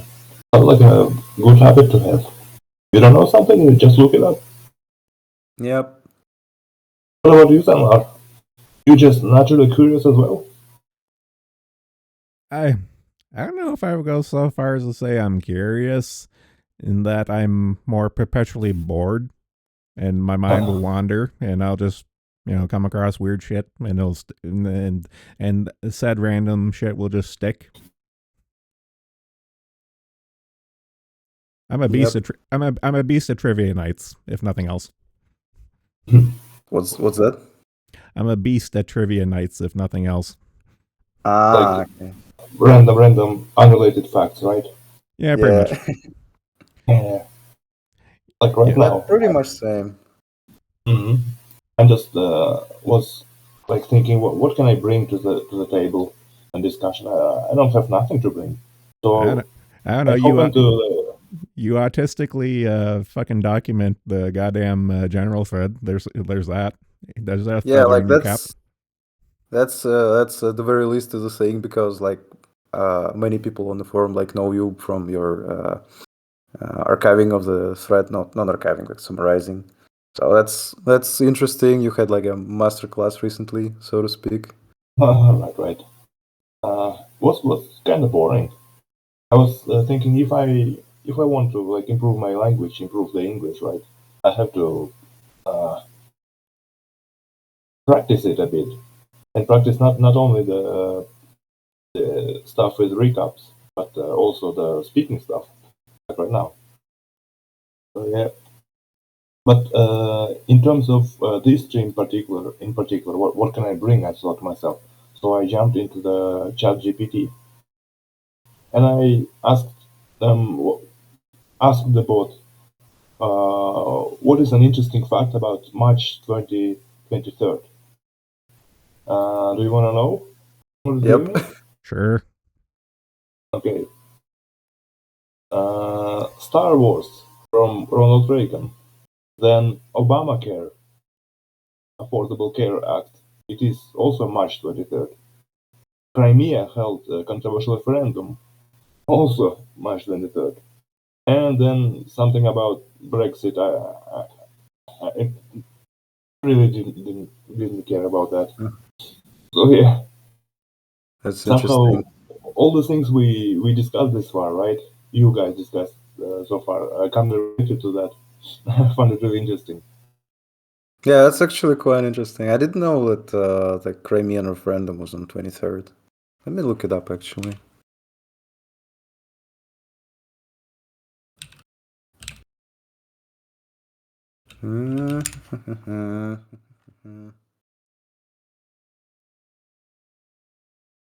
So the referendum was March 16th. Maybe Oh, 23rd was the like joining or something. 14, 23rd March. Yeah. Oh no, March Okay, so 23rd. from 19 to 25th, Russia finished the capturing of the Russian military bases in Crimea, and 26th of March uh, held full control over the territory. And Oh, today is 23rd. So we're kind still of close. around this. Okay, Yeah, okay. that's my problem with like ChatGPT and like AI in general. I'm very like anxious about the information I get, so like I check everything and I just don't trust AI because it just outputs the text and I can't like trace the source of the info. Right. Then, have you used any AI tools? I'm not super keen on it either and stuff. Like I do acknowledge it as a concept, as a tool and stuff, but it's not a tool I see myself using unless I get told to down the road. So I'm just not really. I'm kind of just largely ambivalent about it. Yeah, pretty much same. What about the wall scribblings channel and something like that? Oh, that's just harmless fun.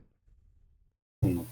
Yeah, I think I like gave my perspective as an artist once on that stuff because I like I like the technical aspect of it because I find it immensely how should I say, it's basically like amazing that we now have technologies that can emulate human art to such an extent and that it can iterate and you can like guide it towards like very nice pictures because I remember like several years like before when stuff about like neural networks and images came up, it was like this trippy fractal patterns and like faces of cats in those patterns. But now we get to like, you open the Scribblings channel and there's like woman in a dress there. So it's very interesting, and I'm like, I kind of wish I took a different part in my career and could work with that stuff. But at the same time, I see like the impact at the like the average artist. And it's not great. And like I'm okay with people doing AI art. I'm not okay when people either like say that their art AI art is like actual art that they like drew it, because the process is completely different, right? And I'm especially like, I don't like when people just flaunt AI art over the regular one. Like, for example, you maybe know Shadiversity, right? The guy who does historical content on YouTube. Right, Uh, right. he is actually quite a bit of like a right-wing guy. No, well, it's not like that he's like right-wing, he's like the conservative type. And he actually is a big like proponent of AI art, and he did like streams where he explained like why him doing AI is like, that is like actual art. It takes skill and stuff, and it's funny because like there are other videos from like artists who dissect why the art he generates isn't like actually good from like the artist standpoint, like in terms of perspective, in terms of like lighting and all of that like fundamental stuff. And I'm okay when people generate pictures. Like, I'm happy for those who don't have the skill and they have a tool to like with words put stuff onto the canvas. It's like actually great. But when people conflate this with art that is like hand drawn, I don't like it. Like, you gotta have like humility about it. And it may sound like kind of shitty, like, oh, like I draw with I draw with my hand, I'm so superior. No, it's like, just don't conflate stuff. It's the same, like, don't conflate painting and photography. It's completely like different things. Kind of like that. I don't know. Yeah, right. I'm kind of more of on the idea that you know, uh, just admit it. Like, okay, this is an AI art I prompted. Okay, don't say it's like I drew this. It's like, motherfucker, you didn't. Fuck off. Yep. And the thing is, Yeah, like, and you'll you'll. Hmm?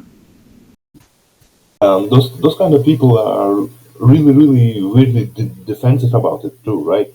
Yep. Yep.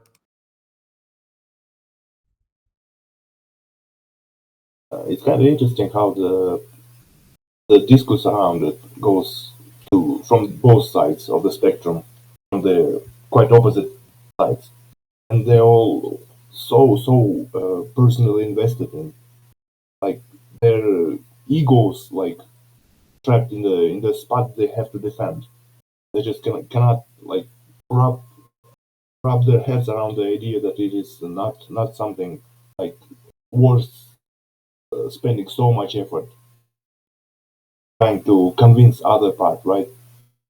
Trying to convince other people what they think. Yep. Yep. You can argue that like something taking more effort doesn't make it like automatically just better, because I mean, you can, for example, like make a wooden figurine by using like proper tools, or you can try to like shave off parts of the wooden like thing, initial one, the initial like wooden dud, by like rubbing it off the wall. And the wall is obviously not as well of a tool uh, as using like proper woodworking tools. But if, for example, let's say we end up with two identically like beautiful wooden figurines, but one took like 10 times more, 10 times more effort and time because you was rubbing it off the wall, it like, in my eyes, it doesn't make it automatically like better. But still, like, the effort and the craftsmanship absolutely like should be taken into account. Yeah, absolutely. Especially when you're an artist, it already takes so much, uh, not only time and effort, but also, self, how do I say, self Yep. love, I guess, because you as an artist, you constantly cheating on yourself, right? You constantly trying to look, where was the error, why is it looking so like shit, Yep. constantly putting yourself down. And when you have to work against yourself and against all other bullshit around you, it can be hardly demotivating, I think. Yep, exactly, exactly. And I think it's not like even limited to art. because basically like any craft that takes a lot of time to perfect and it takes like a lot of skill. And if you've spent your life on learning this thing, and there's this technology that comes up and it just overnight almost makes you obsolete, of course you're gonna have like a lot of negative feelings. That's why I don't like people like outright cheating on artists, even like when it's the Tumblr art, right? Yeah, like some Tumblr art is shit, but some other Tumblr art actually like has soul, the soul with the V. And it's kind of shitty, but it's made from the heart, and that's why I don't like even when people like shit. People shit on even Tumblr art.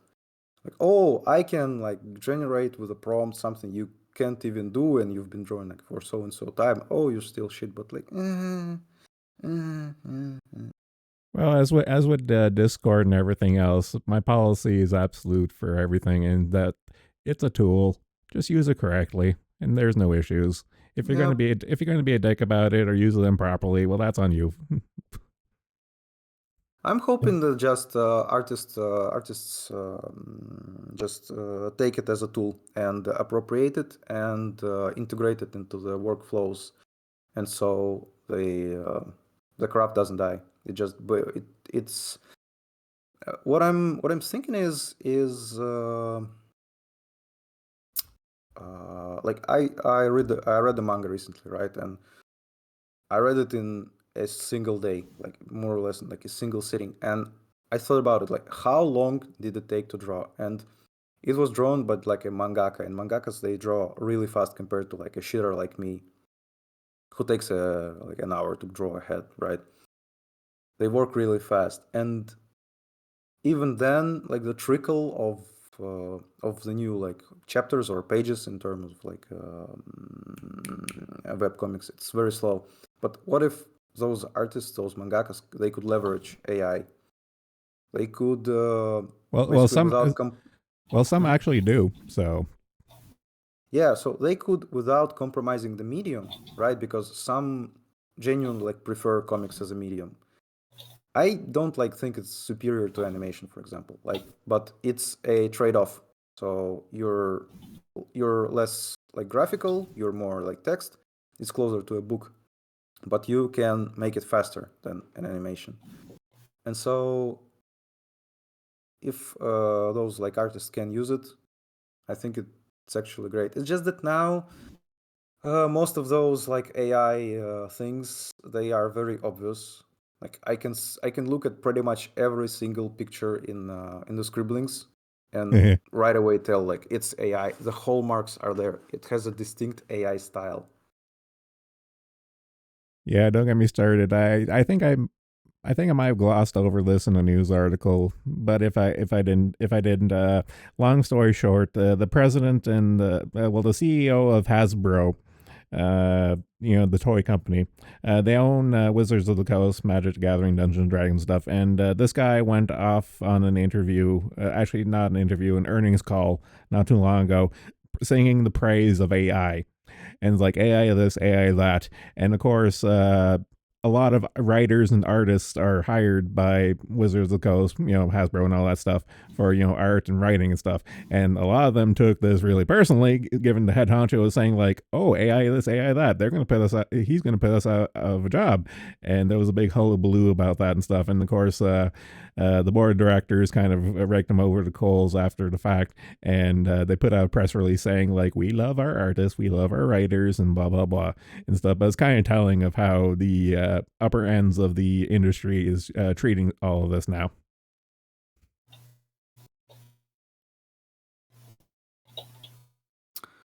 Honja brought up an interesting point in the chat that like you can't compare the Renaissance period or Roman Empire with like modern art. I disagree.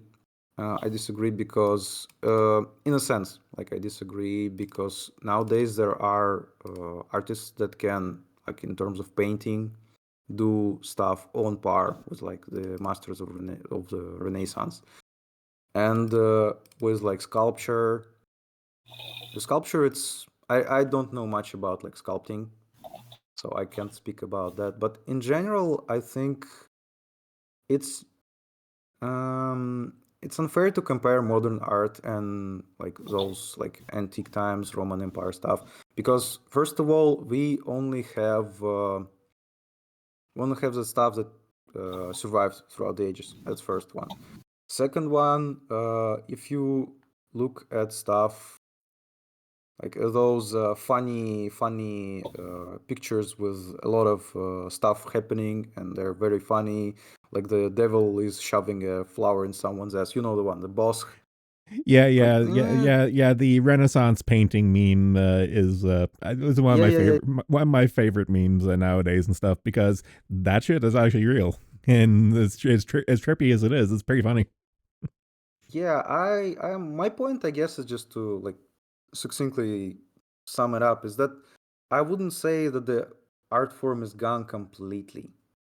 There are a lot of amazing artists nowadays that can do amazing shit. It's just that we we see so much other stuff. And also, like Inbox brought up a good point that you don't become like a Michelangelo overnight. You have to start from something. Those people on Tumblr that draw like kind of cringe shit, they can. Some of them will never improve. Like some of them will keep drawing like Sony Chu tier or like CalArts shit. But I've like personally seen throughout the years evolution of many like artists from kind of mediocre stuff, right, to genuine like good stuff with unique style.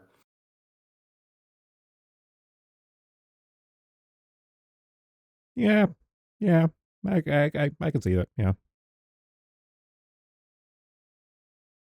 It's like there's a degree of talent involved, as in everything, but still, you have to have enough skill. Because well, I guess another thing is the abundance of this like shit art is a symptom or like a sign of that we have a lot more free time. Because if you think about like Renaissance and Roman Empire once again, a lot less people had time, leisurely time to actually pursue art, and those who did and who did it good, they're like absolute 1% of the 1%. And now a lot more people can engage in art, and there's a lot of more like shitty output, like what you said with indie games. But you also get proportionally more good stuff. So that's Well, yeah. Like I just posted in general Sturgeon's law, and that kind of just sums up the crux of the discussion is that there's good and bad in everything all throughout time and stuff. It's just we just remember the good stuff because that's just the good stuff will survive the test of time, like what we talked about earlier in terms of like games or anime and stuff. The good stuff will float to the top, and that'll stand the test of time, and then all the garbage will just fade into history. yep, precisely. Yeah, it's kind of like inflation of information, right? There's just so much information that you cannot really tell at a glance. Yeah, But like you can just consume everything. yeah, but at the same time, when you see a masterpiece, you will know it is. It is what it is Well, because yeah, you yeah, like like Hanja just posted in the journal, like seeing the Mona Lisa, the picture versus like a picture versus the real thing in real life. You can have a better appreciation for like the skill in the actual item in real life kind of thing stuff, and like I understand that. Of course, like I sadly did not have the privilege to like see Mona Lisa, but No, I can believe that like in person it's actually very it's actually like much more than can a picture can like truly translate. Yeah, because I can't again. I can't say I've seen the Mona Lisa in person myself either, but I do. My little example equivalency anecdote for that there is that I grew up on the East Coast, and the postcard you see everywhere is of Peggy's Cove, and that has like the granite outcrops and the little white lighthouse. That's the picture everyone thinks of East Canada is the Peggy's Cove lighthouse, and I've actually been there and stuff. And it's one of those things of like seeing the damn thing right there in real life is different than seeing like a little tiny postcard. So like I got the concept. Yep, yep. And another, It's better to see one time than to hear 1,000 times or something like that. yeah, absolutely. Another interesting point about AI art is like when you see like anime stuff, right, in our wall scribbling stuff, Mm-hmm. you can you can see it's the style, right, and you can like go to the Pixie for something like that. A, how to say it? A big gallery, a big enough gallery of art in that style, and you can go back in time and notice something of that similar style, but it was pre-AI. It was done by someone who developed that style on their own, right? Yep. And it is really interesting to me to know how do they feel, because everyone can look at their art and come to the conclusion that is AI driven, right? Yeah, it's actually an interesting point you bring up because right, someone like developed it style, and I think that with the AR style we see now, it's an amalgamation of like probably mostly like Pixiv artists who draw anime style, like semi-realistic anime, and actually like recently I saw a picture and I thought like, oh, this looks like AR thing, and then I look at it a second more and I understand like, no, it's not AI, it's hand drawn. It's just the lighting and some of the lines, they look really similar, and I don't know, depends. Depends. I'm thinking like people with the same art style, they aren't really happy because artists are in general either like just okay about their art style or they're extremely like defensive about it, about someone stealing it. Like I am sub to one like amazing artist, and she does absolutely gorgeous like rendering of fur. Jesus Christ, I can't speak. Fur, like the floof. She does the floof amazing, and like the metals, especially gold. And she's sometimes she like pretty much like lashes out at people who try to copy that with the caveat that like she doesn't like when people do it without her permission or without like specifically standing, hey, this is like this person's art style, I'm trying to like study it or make it as like a tribute. In that way she's okay with it. But if someone is trying to steal, oh, she's going fucking ballistic. Yeah, but we've seen that behavior a million times at this point. Because I swear to God, those people are like a dime a dozen, much like their quote unquote art. I'll link some of her stuff just so you can like realize how amazing it is. And speaking of links, given this discussion, it kind of reminded me of an old conversation I had with a bud and stuff. And I posted a link in the Discord of the Fantasia 2000 Firebird suite. So the context of the conversation, like, I'm big in animation. So the context was like when the movie came out, me and my bud were talking stuff, and my one bud was just like, "Man, the CG in that sequence was amazing." It's like, "No, that's hand drawn." He was like, "Bullshit!" And then I actually pulled out pretty much this exact video of like the pencil, the animation of it itself. It's like, no, that's traditional hand-drawn cell animation. Yeah. It's like Redline. You know, it's like, no, someone didn't draw this. It's like, yes, some people are just that damn good. Yep. Yeah, I saw this one artist. He's like trending right now on Twitter. He draws so good that it looks like it's actually a render. I don't know, maybe he uses the render underneath or something, but yeah, it genuinely looks like a 3D render with some sort of shader, but it's not. You can, like, if you look closer, you can see that it's hand drawn. Yeah, like the tools available to every single medium and stuff. Like given the tools into the put the tools into the hand of a master and stuff, and you can see some really amazing shit. But you can also Yep, take these tools and give them to a fucking idiot, and you'll see absolute garbage.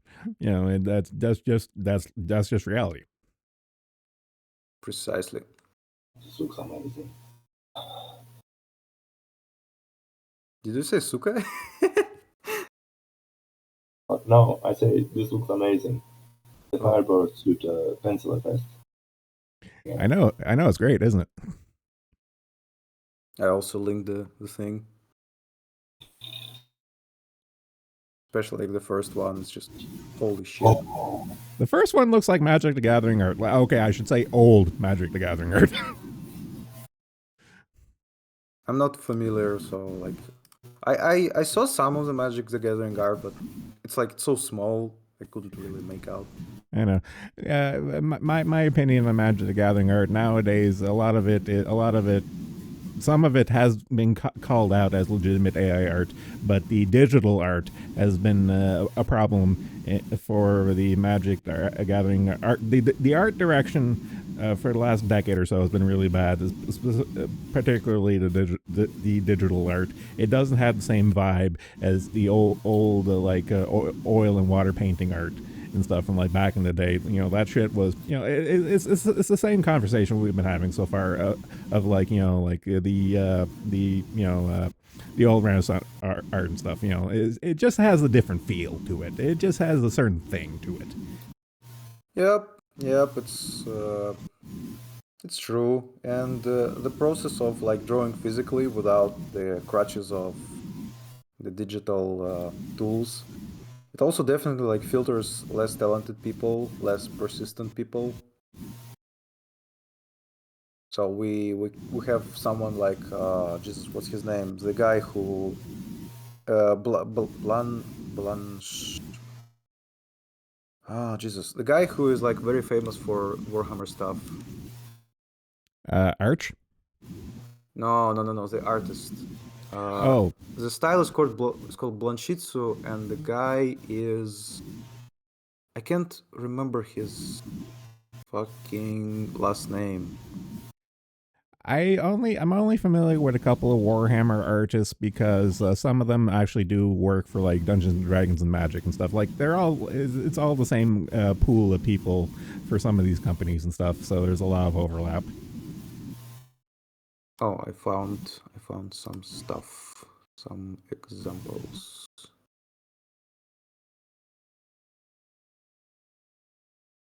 John Blanche.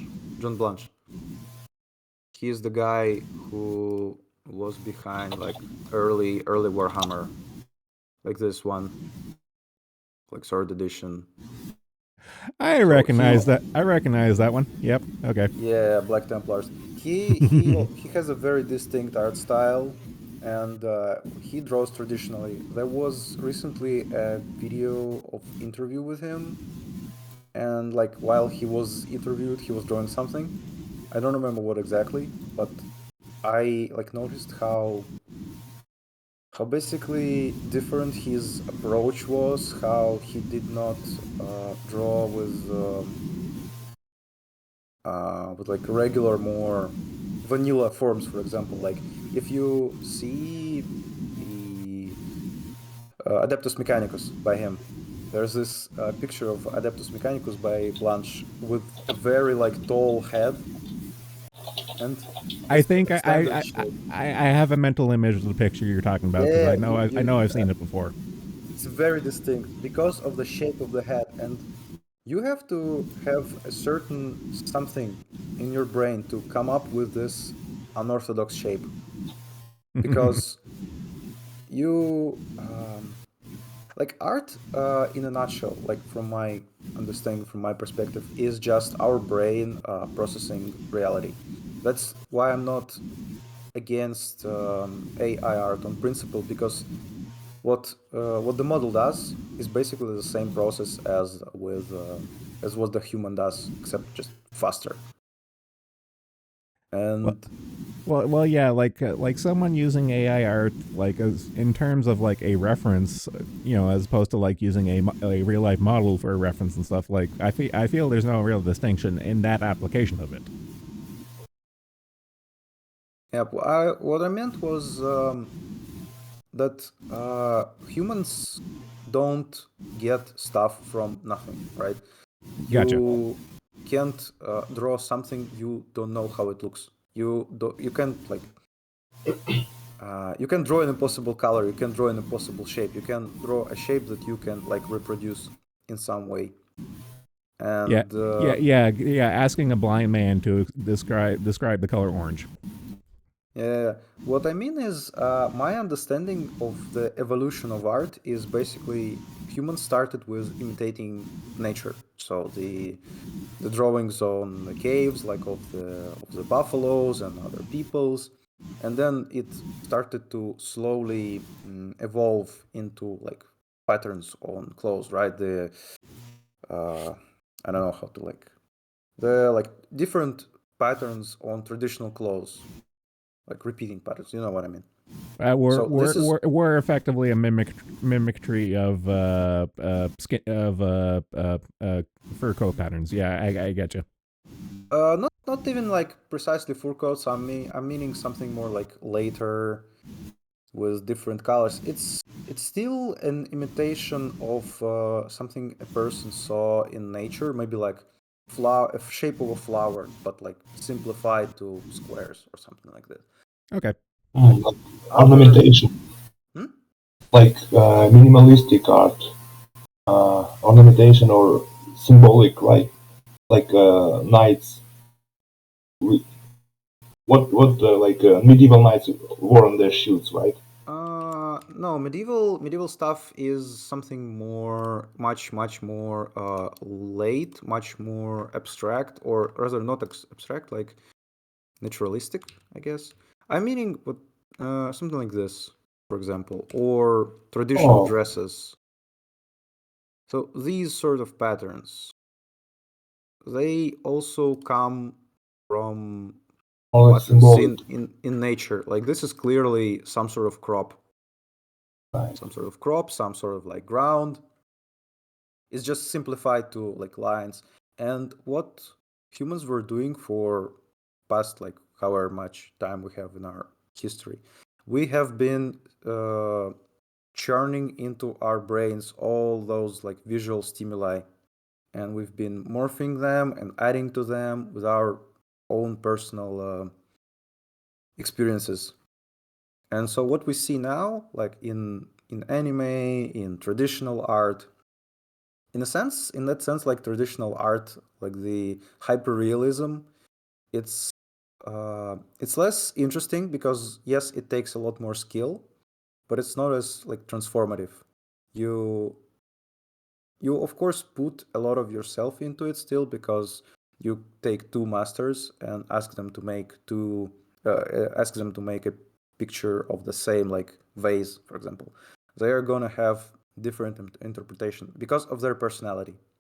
They have their own different like quirks because of how they learn to draw, of what they prioritize, right?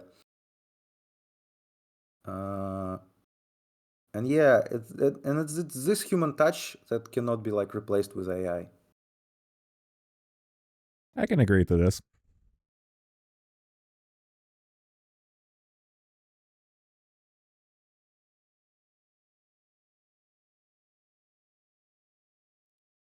I'm just looking at the scroll painting that Hanja posted in that there. It's really pretty. I like it. Yep.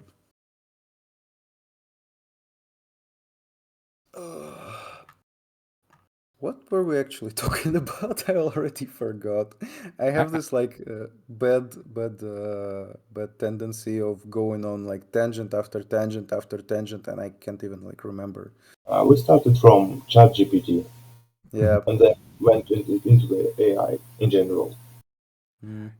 life is a series of tangents, and I've long stopped fighting it. That's I also like relate a lot to Kirsche because she has a lot of tabs. She also Hmm. tangents a lot, and I also have a desk ketchup sometimes. I know. I really like the method I've taken. Instead of having the millions of tabs, I have the Discord channel of links, and I find that's a really nice way of kind of tightening it up, as it were. Instead of just like add a tab, is like no, I add the links and I make sure to get through them. Could also work, yes. I think the system we have of like browser tabs is pretty inefficient for what it is right now. Mm, or maybe I'm just like an idiot who can't like manage his tabs. Yeah. It's okay. We as the humans didn't involve to handle this many tabs. I So where think you're I'm gonna like jump out in I guess 10 minutes or so because it's getting really late. I just okay. noticed it's like half past fucking 4. No, that's fine. The whole point of these call-in chats is to have people cycle in and out, and kind of should probably start yelling at chat. It's like, come on, people. It's like, all right, people, let's have like a rotation going instead of just having the same couple of people all the time and just doing these marathons. Like, I think Kanja might be still at work, so whenever he gets home, he can call in. Yeah. One thing about like being in a community with people from all over the world is that you can't get a fucking break. There's always someone posting something. You can't just like, okay, like it's night, everyone is sleeping. Like I'm here in Russia, and while I'm awake, everyone in America is sleeping. I can like work and not get distracted. No, there are like flips. There are Asians and other guys who like post shit, and you can get a fucking break. There's always something to read. It's moving. It's always moving. Yeah. Oh god. Yeah, that's why I gave up on the rat race, and I kind of just pop my head in and out as I feel like it.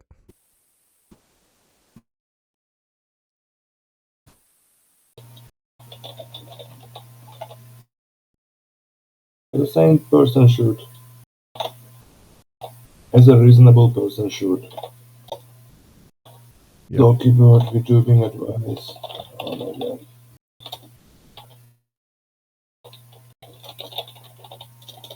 Ah, Actually, interesting inbox that you mentioned that you joined to like practice English because I mostly joined for like the same thing. I'm perfectly okay with people doing that. They're like, shit. When I was in university, I lived my first year in university. I lived on an international floor in residence and stuff, and that's pretty much was just like, all right, let's all practice our respective languages. Because like I was buddy with this Chinese guy, and I took Mandarin that year, so I was like, all right, you teach me Mandarin, I teach you French.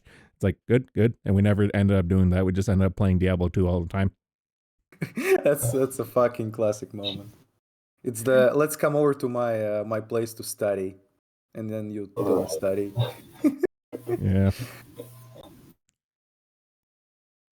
Yeah, good times. It's just I kind of felt that I'm okay with like text because I write a lot and I read a lot, but my pronunciation is like up to par. So I decided to combine like chatting with doing something actually useful. You sound great, and your vocabulary is good. Yeah, thank you, thank you. I think. Yeah, and one day we'll narrow down empty's specific accent, and we'll dox him. I'm still thinking he's a Slav because I remember when he was doing his master class. I think it was Sigma who wrote in chat like, what language is this, Cyrillic? And my guess is like empty alt tabbed somewhere or like Opened something where there was something Cyrillic. So yeah, we're on to you, bro. We're on to you. I'm just gonna change some fonts here and there, change some settings here and there, and it's gonna be all right. Yeah, you were living in America this entire time. Sure. Sure.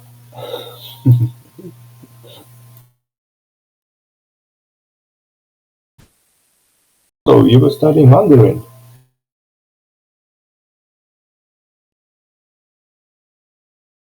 Like as in language? Yeah. Can't say I have. Or did I misheard you? No, when I was in university, I took Mandarin Chinese as a language elective.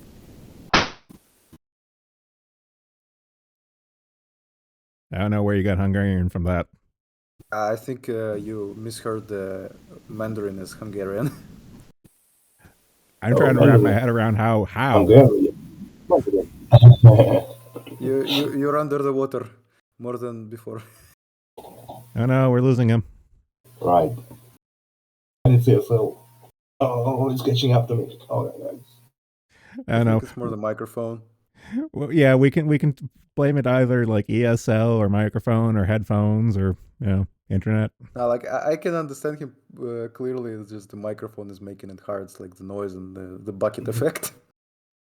I don't know.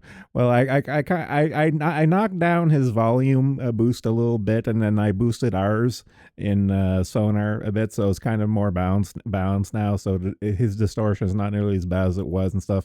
But I noticed with Empty, his audio clarity is not good until he's fully talking, and then it fully kicks in. If that makes any sense. Yeah, I think it's probably something to do with like Discord post processing, like echo removal and denoising. So it overlays a lot of additional crap onto the sound. Yeah, So that maybe makes the There is that makes sense. noise suppression powered by Crisp, it says. Yeah. I don't know, could is be it doing something else. any disservice right there? You can like I don't know. taste it later in the Discord like setting thing, play around with it. Yeah, because like So how far did you get in your? So how far did you go in your Chinese learning? I only did a full year, so like 1 and 2, and I forgot most of it after after I graduated. Oh, number around ni hao. Yeah, I remember Ni Hao. I remember easier how to count, and I still have a bit of an ear for it. Like like not all Asian languages sounds like gobbledygook to me. I can actually tell them apart, at least the major ones and stuff. So it's not that bad. Like one thing that was kind of funny, one of my best friends was roommate with another Chinese guy and stuff, and it was kind of funny that my Chinese guy and his Chinese guy were both from Hong Kong, so both of them knew Mandarin and Cantonese and stuff. So they would just talk a mile a minute in Cantonese or something, and we'd be like, "What the fuck are you guys talking about?" Oh yeah. Right, guys. I think I'm gonna dip. All It's right, been a pleasure. all right, good night. Okay, bye. Hey, bye. Hey, he was actually able to leave the stream. I don't know why people have problems leaving the channel and stuff. It's like I don't know how to drop out channels. Like just turn off the call. Oh, it's all magic. It's all magic, dude. I don't know how it works. Sometimes it works, sometimes it doesn't. I know the running joke is that I'm the old boomer and stuff, but even I know how I recognize the phone icon. It turns red. It turns it off. I get that.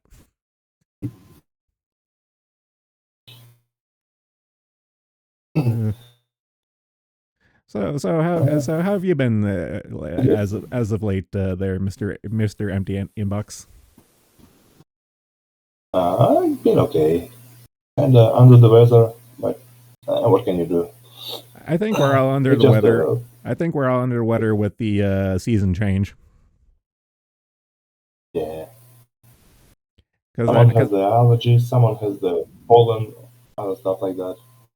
my thing, I don't have any pollen allergies. My thing is temperature swings. Like if it bumps up or down 5 degrees, I'll get a head cold automatically.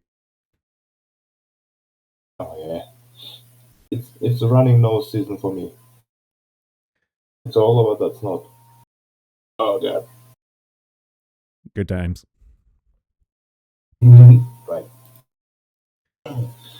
So as of lately, what I've been doing, just kind of got back into Minecraft, I guess. Funny enough, I have too. Oh, It's kind of funny how some of these games tend to go in cycles. It's like I feel like playing this again. right. Especially if it's something like Minecraft, right? You Yeah. can just kind of jump in at any point. Just to answer the Lost Fellow in the Odyssey chat, what's this channel about? This is kind of just like a shit posting channel. Mostly, I just read the news once in a while, and then we have recently just started having these call-in streams of just hanging out and shooting the shit. That's really all it is. Just hang and chill. Yeah, Good just times. talk about whatever. I don't know. I find these call-in streams kind of fun and stuff because we'll just ramble on about all random topics and stuff and just meander in the tangents, as it were. Yeah, and you just kind of don't know from the start where you're gonna end up, right? I know. I don't know how many people remember my initial collab stream with Empraise, aka Ravine, and stuff. I had the initial thought of talking to her about like science in school, and then it quickly devolved into fucking Mewtwo. So, you know, such is life. Hmm. Like I don't know. Maybe it's her thing, I not don't know. just life. I don't know. I do have lined up. Like I did send her a bunch of Yuri Bezmenov videos and stuff to educate her on the concept of subversion and stuff. And because I know they don't teach. I know they don't teach anything of substance in school anymore and stuff. So I kind of want to I don't. It's kind of cringe to say. I want to red pill her early on and see what her take is on the concept of effectively communist subversion in both in the historical context and the continuing ramifications that we see nowadays with Clown World in that context. That's my collab plan for the next Empress stream. Sounds amazing. But whether we stick on that topic or not, I cannot promise. And I make no promises on that. Well, your job is to provide an interesting starting point, right? That's all I can do. But it is a topic near and dear to my heart because, as the ancient meme goes that I'm going to post in the Discord, is that, damn, I hate commies. And even with the fall of the Soviet Union in 1991, none of that shit actually ever went away. Unfortunately, they succeeded in making the 1,000-year wreck of shit. Well, it is how it goes. Doesn't mean I have to like it, though. No, of course not. But what can you do? Just talk about it, I guess. Well, okay, like my main crux of the push of the topic is to. Okay, well, the running joke is she's old enough to be my kid, and I do have the little niggling of like, okay, I want to impart the knowledge onto the next generation of like, pay attention to this shit. It's important. Don't make these mistakes again. Bringing awareness. Yes, very much yes. I have So with the right, go ahead. with the criticism of the modern school, I guess you're more of the proponent of Proctor's education style. I wouldn't go that far because I don't have kids and I don't plan to have kids. So as much as I do have opinions, I don't really intend to act upon said opinions. because I don't have really any skin in the game. Like the most skin I have in the game is like my godson and his brothers and stuff. I'm kind of interested in like their educational development and stuff. So I do talk with my friend and his wife and see how like they're doing things. And so far they're doing good. Okay. As long as it is something above the level of like give the kid a tablet and let him figure it out, it's gonna be okay. If Well, they're really well, actively taking part in the education, it is already much better than his peers. yeah, that's the thing. They are actually taking part in their education, and they're not just hand and tablet. Like there are hard set times of like, okay, you're only allowed to play with your tablet for like for like an hour a night at best, and stuff. And they really highly curate the content, especially what they're watching on like YouTube and shit like that. Like they crack down on that early enough because again, we all grew up with the old internet unrestricted and unsupervised, and Yeah, we know how it is. So it's like, okay, lesson learned. right.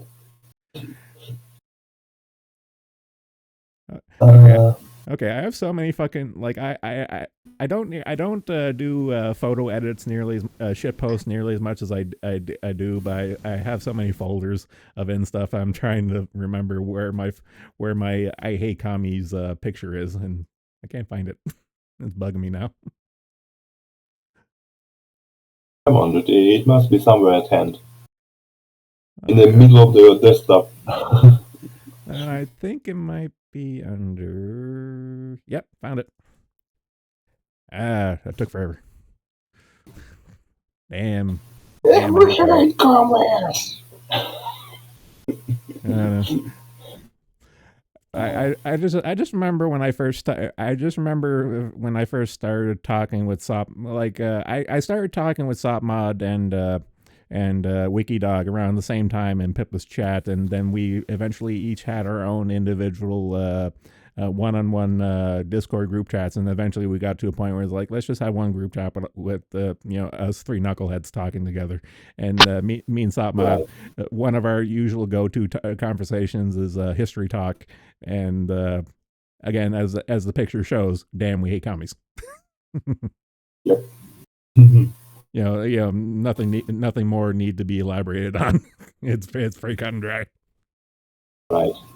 Whatever the differences between you are, there is a common ground. Yeah, like for example, Sopmod is old school autism in that he's big into trains, and me not so much, but I do appreciate it.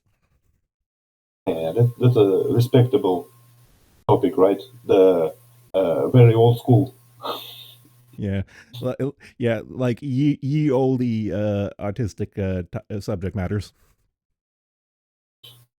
It's kind of Them choo-choo trains. I don't know. It's kind of funny. Like me and Satmad will get into like big, like Proctor level rambling discussions of like old cartoons or old toys or like really niche subjects and stuff. And of course, Wikidog just wants to rip out his ears and eyes, and it's like, shut the fuck up, you old farts. Yeah. And like, a couple of days ago, we were hanging out at Proctor's Hangout voice chat, and boys were talking about wrestling, just modern day wrestling. And then Proctor himself comes in, like guns are blazing. What are you guys talking about? What is going on here? Like there's like 5 or 6 people in there, right? Yeah. And we're like, it's about wrestling. Look, this is about the I don't remember his name. The guy who were dropping to the stage on the court.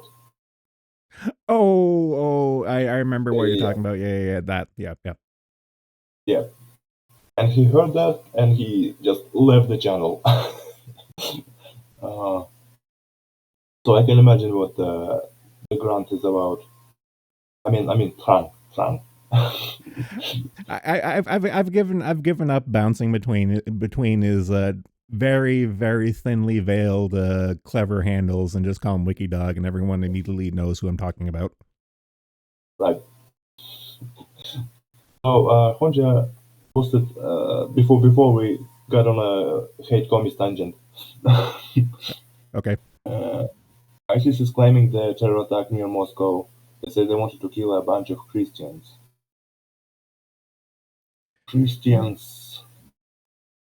ISIS, but they're not like Christian. Well, what kind of Christians are we talking about? Because if it's Russia, that means Orthodox. So, right, it's a different kind of Christians, right? Yeah. I don't know what's their point of. Usually, okay. This is my uneducated ass talking here. Usually, terror groups would not claim another people's attack as their own, right? It's not necessarily like a faux pas kind of thing and stuff. In that, yeah, normally they wouldn't and stuff, because eventually someone would figure it out, and then they just wouldn't be taken seriously after the fact. So it's kind of just like, if you're it's one of those rare things of like, yeah, telling the truth is better, quote unquote, PR for you in this instance, as dirty as it is for me to say it. Makes sense. Yeah, so as far as like another terrorist organization taking credit for it, but yeah, going back to what Hanja says specifically, ISIS specifically has had a bad history of taking credit for other people's work, air quotes, though. So I can see them saying that they're taking credit for this attack, because they have historically done that in the past, of taking credit for other people's work.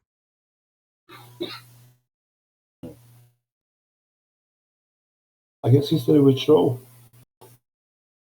what it is this time. Yeah. Either it's truth or not. Or is it another gay ops? I don't know. Everything's up in the air at this point. I'm just going to wait for. Well, like we've had our idle speculations and stuff, and I'll continue to have mine and stuff. But just wait for the dust to settle. And at the end of the day, it's just a crying shame that it even happened and stuff, and all the innocent people and all that stuff. The age-old joke of thoughts and prayers and stuff. But at the end of the day, I'm kind of just tired, and I just hope these fuckers get caught and lynched. Right. As they should. Yeah. Although the one little light thing I'll see is the Lost Englishman giving me a follow just for my anti-communist rant. It's kind of funny, because I was going to mention this earlier. Hanja, the Hanja fellow isn't actually from either Kiwi Farms or the asylum. He's just some rando that saw my post on the post. And it looks like Lost Englishman is another fellow. What I'm getting at is that I've gone to the point of the opposite of Kirsch's literal who them, and that I'm starting to attract random people now.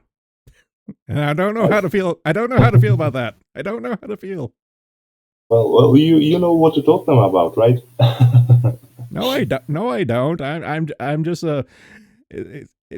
People always called me smart, and I've never really understood that. In that I try to be less retarded than the previous day. That's kind of been my mentality. Is like, I acknowledge that I'm a fucking retard, and I try to better myself.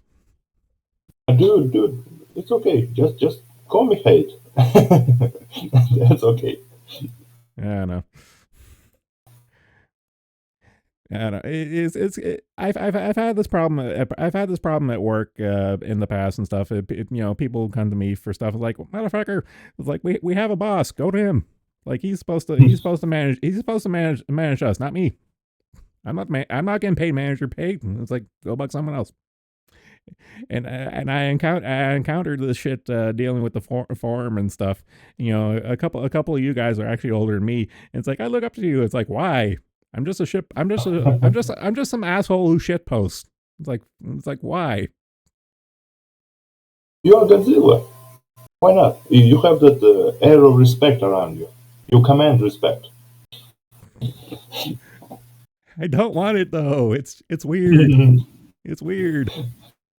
It's just how it happens. Uh, okay, I will acknowledge it, but doesn't mean I have to like it. Okay, it's okay. Yeah. We can start with acknowledging.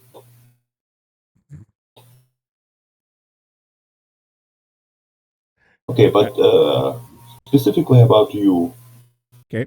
I guess what I like about you is your experience in the world, because you've been to a couple of places. You speak. You have speaking to people, right? Yep. You have a job that's paying. You you spend some time doing stuff, not just some internet kid sitting on your ass, right? And your voice sound cool. This is okay. Every VTuber that has talked about this topic and stuff, I never really had an appreciation until I actually got into it and stuff, and I do appreciate it now. In that, as far as the voice thing goes, I don't get it because to me, I sound nasally.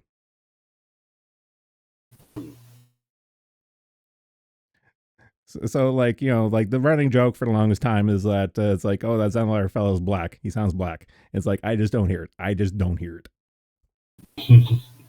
I don't hear it either. Yeah. I don't know. I've always thought about streaming for years and stuff, and I've been just kind of lazy about it. In hindsight, I kind of wish I got in on this earlier, during the heyday. But whatever. Nah, it's never late. It's never late.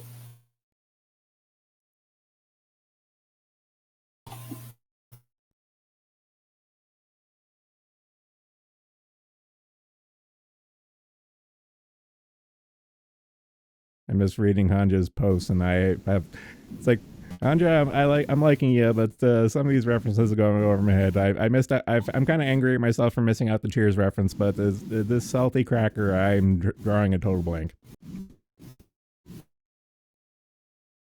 Salty cracker. Nope. I don't know. I'm sorry. Yeah.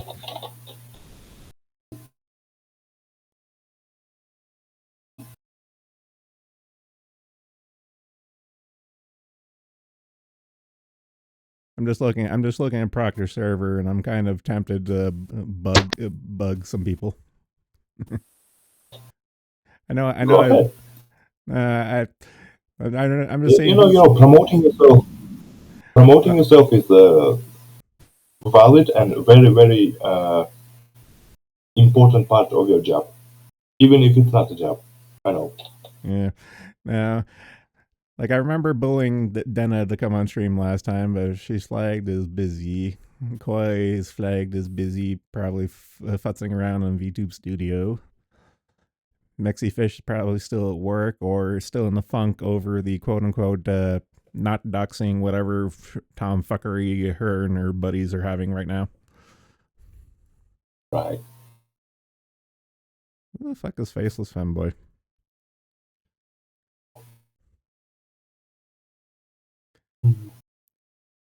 Mostly I'm just looking to pick on the girls because they tend to be the more fun. Just dragons like, all right, woman, start talking.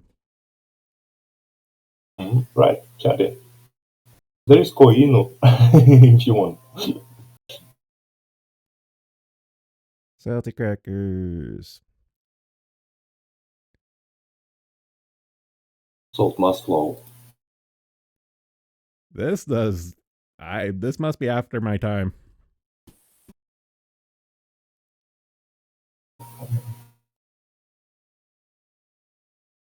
Yeah, this is after my time. Because if I like just looking at the website right now, it kind of reminds me of back in the day. For me, it would have been like you're the man now, dog, or like Joe cartoons. Right. But I kind of get this now. Yeah. Yeah, the salty libtards laughing at them kind of thing. Yeah, no, I get this. This looks like something I'd be into.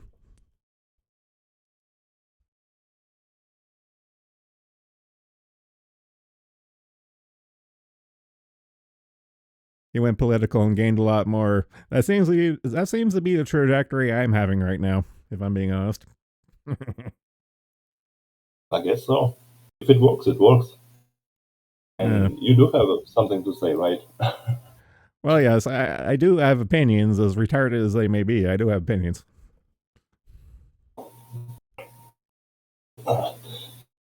And people online love to hear their own opinions, not backed, but let's say validated to some extent.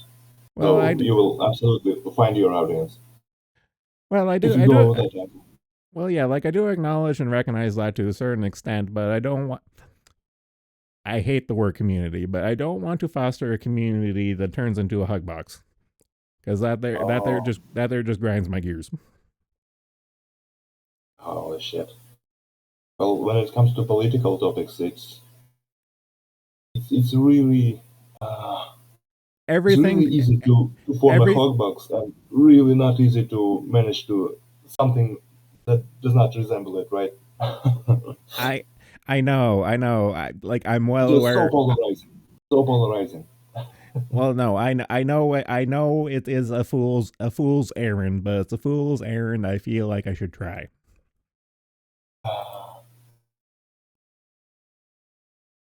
Should I go red? Just so we don't have a hug box. Tom is actually cool though. Well, funny thing with commies. Like I read an article, an essay style article not too long ago, and effectively what it came down to was that there will always be a new generation of young idiots who will buy into the lie of communism, like Right. that there is stuck in perpetuality, because just that's just how generations and knowledge will work.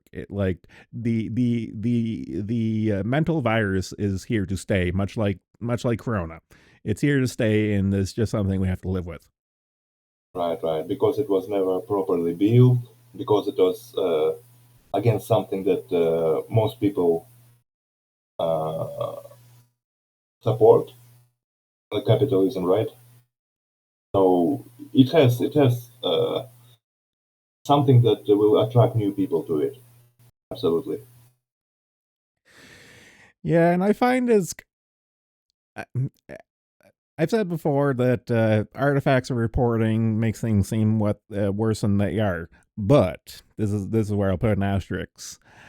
I feel that the concept of the new generation of idiots who will buy into the communist slop is getting worse, and I will defend Proctor on this topic specifically, in that uh, in the absence of a religion, people will make up their own religion. That's just human nature and stuff. And unfortunately, the religion of communism is one that I wish we could just declare a crusade and just end.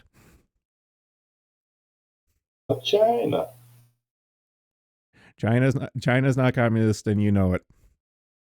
yeah, They haven't been communists in fucking decades. a long, long time. Uh, it's kind of funny hearing tankies that will defend fucking best Korea, and it's just like, yeah, yeah. It's like they're the last great communist country. It's like, oh motherfucker, will you just fuck off already? It's like, Oh, so what I'm getting at is, as far as the problem of the new generation's idiot and stuff, the crux of the article I read is that there will always be a new idiot generation of idiots who will be like, that wasn't real communism. My brand, my flavor of communism will be the one that will get it right. It's like, yeah. uh, it's so tiring, but it's never going to go away. And that's just something people like the author of the article had to make peace with. That was the crux of the article, of just making peace that they're never going to go away. And that's kind of one of the lessons I've yet to actually learn, in that I want them to go away, and I just don't. I will never make peace with it. I just can't. Well, how serious is it? like a threat when compared to everything other going on in the world. Well, it's not a New threat. people will new people will be attracted to it, right? But new people will be attracted to a lot of stupid shit.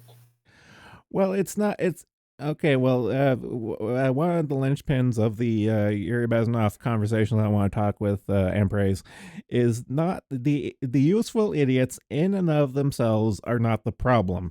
It is what damage they can do in service of the powers that be.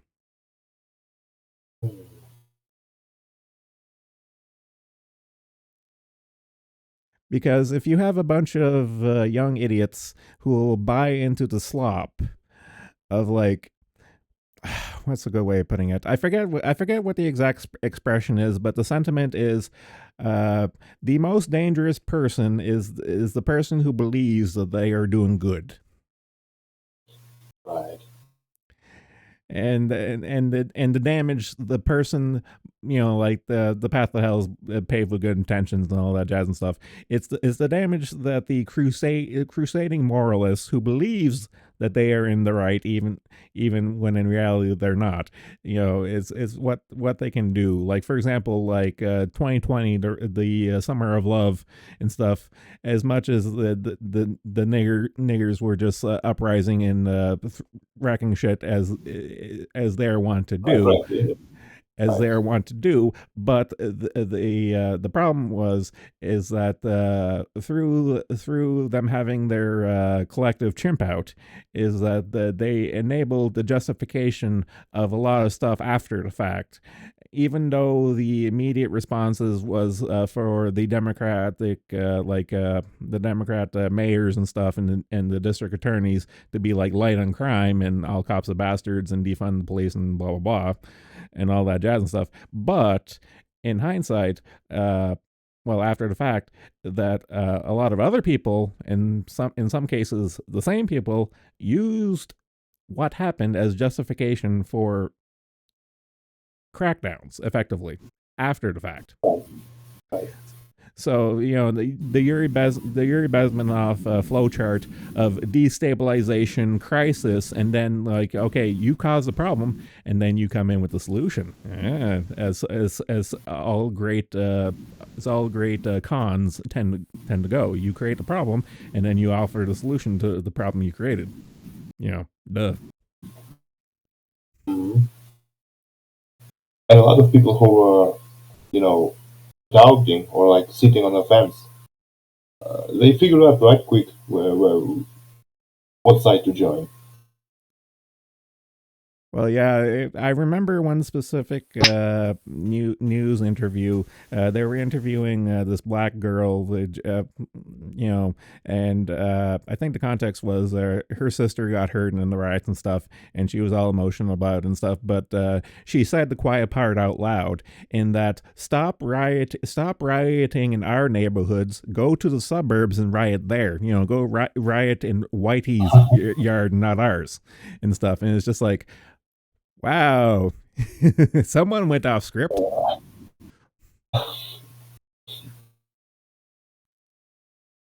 Uh,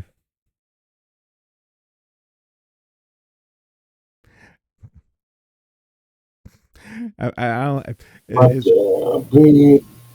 bringing it back to the communists, sure. I think they will be useful in similar fashion.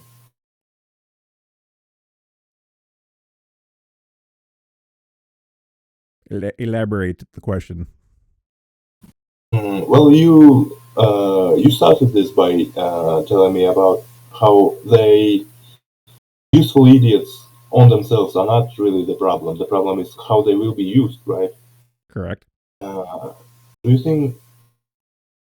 Oh no, no, no. If you think about it that way,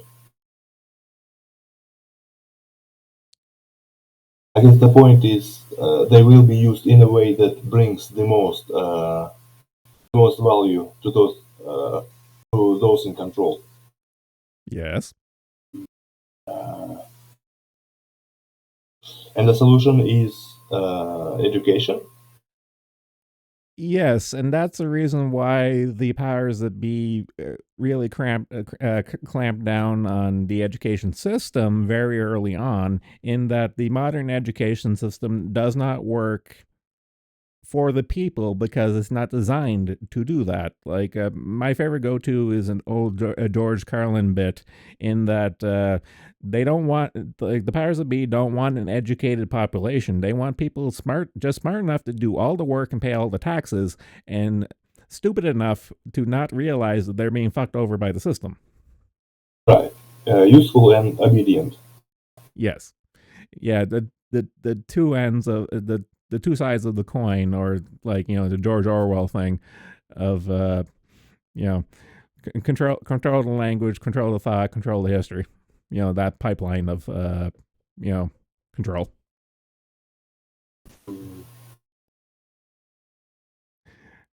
Yeah. Hanja posted the interview I was talking about.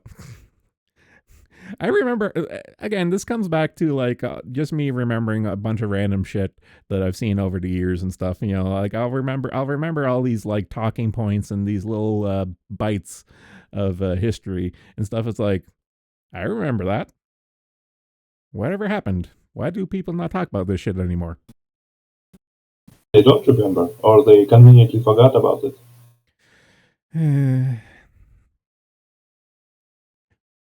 I don't know. Maybe it's because I'm a geologist. I do have an appreciation for, like, deep time and, like, the grander scale of, like, stuff.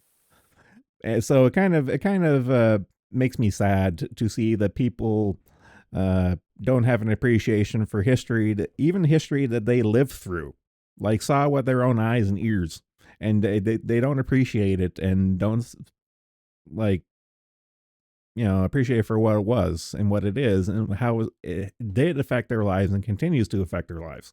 That really breaks me sometimes. Right. A lot of it comes down to mass media creating the necessary context for it, the necessary for them, of course, Yeah, true. because people don't usually want to put effort about thinking about stuff, figuring it out, connecting all the dots. If someone already is here to do it for them. I know, and that really grinds my gears, because, like, when I've had to train or teach people and stuff, like, I learned really early on, the way to teach people is that you give them all the pieces, you give them the pieces in the order, but it is on them to put the pieces together. That way, they have a better appreciation for the lesson to be learned, because they put it together themselves, and because they've done that, they actually get it and it sticks with them. Just giving someone the answer doesn't do shit. Right. And this is like a really baseline. This is a real baseline thing that a lot of people don't really get, and I just can't wrap my head around it. Yeah. This is why we so strict about plagiarism, because you can obviously take someone's ready work, right? Work that they've done, but you aren't necessarily prepared to do the work for them, do the work that is required to get to that point by yourself, and of course claim the credit. we must never forget that. Credit where credit is due.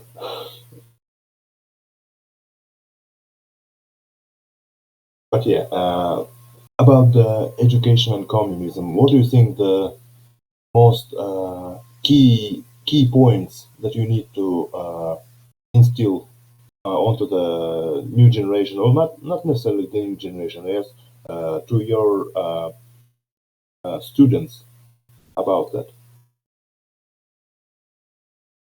Well, at the end of the day, I want to teach people that to recognize a con, because at the end of the day, that's all anything is, especially communism, or any of you can insert anything. Communism is my favorite punching bag, because it's so fucking easy. It's my favorite punching bag. Right. But you can have anything here, and that you have to be educated. You have to educate yourself to recognize when you're being conned. And if you recognize it when you're being conned, that solves a lot of problems. Like, you're not going to buy into the bullshit of communism. You're not going to buy into the bullshit of, the illusion of choice when it comes to, like, our favorite topic of the American politics. Right. It's like it's the illusion of choice. Like, it's all the monoparty. It's all the swamp. Is whatever you want to call it. It's just, your choice doesn't matter. It's just the illusion of choice to blow off steam every few years, so there isn't a revolution. That's all it ever was. That's how it's designed. Right. So don't necessarily spoon-feed them, right? But give them some pointers. But there is something going on. There is something going on. Something wants to get something out of it. Yeah. Like, I've frequently made this reference in the past, in that the idea of a conspiracy theory is the greatest conspiracy theory in and of itself of all time, because all conspiracy is two guys trying to fuck over a third guy. That's all it is. There's no mystical illusion. There's no, like, and there doesn't have to be two people in a smoke-filled back room smoking cigars saying, like, okay, we're gonna fuck, like two Jews, drinking cognac and smoking cigars, and, like, okay, we're gonna fuck over the goyim. Like, there doesn't have to be that. The mechanisms are in place to each individual person of power. Like, I know how the system works. I know how to work it for me, and all my buddies are going to do the same thing. There doesn't have to be, like, the Machiavellian, backroom deals. It's just how the system works, and they know how to work it. And people need to recognize how the system is there, and it does exist, and it does work, and it's not in your favor. that's the point. Right. Not and there's never going to be a grand moral crusade against it and stuff. It's just a matter of, like, get enough people to be aware of it, and to just, they don't even have to rise up. All they have to do is just, like, go no. They just have to sit down and say, like, no, I'm not going to play ball. Fuck off. And then the whole system falls apart. Right. Because there is a lot of the system that is just smoke and mirrors, things to distract you from something. Yeah, like, the best example nowadays we have is the whole pandemic crackdown, in that they didn't just come down from on high and say the pandemic is over. Is that enough people said, no, I'm not playing ball anymore. I'm sick and tired of it, and they saw how the tide was turning, and they said, like, oh, we need to stop this, or else we're going to have people, blowing their tops. And then that's just how it panned out. Like, we all saw it. Right. People just grew tired of it. Yeah, like, the greatest power on earth is the individual saying no, and you get enough individuals saying no, and that is literally the most powerful force on the planet. Just, enough people saying fuck off. Okay. Which is what communists like to say they're about and stuff, but we all know how that reality goes for that. Yeah. It's like workers of the, the running joke is workers of the world unite, and then the workers of the world unite, and you see all the farmers and truckers protests, and then all the commies are like, no, not like that. You kind of just have to laugh at it because it's just so fucking stupid. Yeah. It's like, no, we're supposed to be organizing this revolution, not you, blue collared Christian right wingers. That's not how this revolution is supposed to pan out. That's not how Marx told me it would pan out. Right. We just have to work a bit harder, and everything will be okay because we are in charge. Yeah. Well, it's kind of funny because I told the story before. I remember having to teach a summer student who was still in school and stuff, but he kind of dipped into the Kool Aid a bit and stuff. And one of my little summer projects for that year was deprogramming him, and by the end of it, he actually ended up better, and that was kind of I felt good about that. It's like I actually ended up deprogramming a commie, and I felt really good about that. Nice. It's Yeah, all it just takes sometimes is just one person, just yep. someone finding out about it and helping you a bit.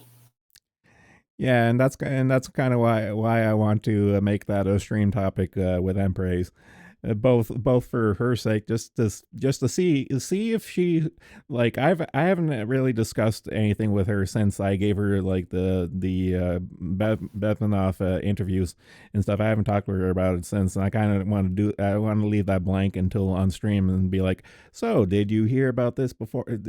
Were you aware of these concepts beforehand? Did you learn? Was this a new learning experience for you? The whole rigmarole of that. I'm just kind of curious to see.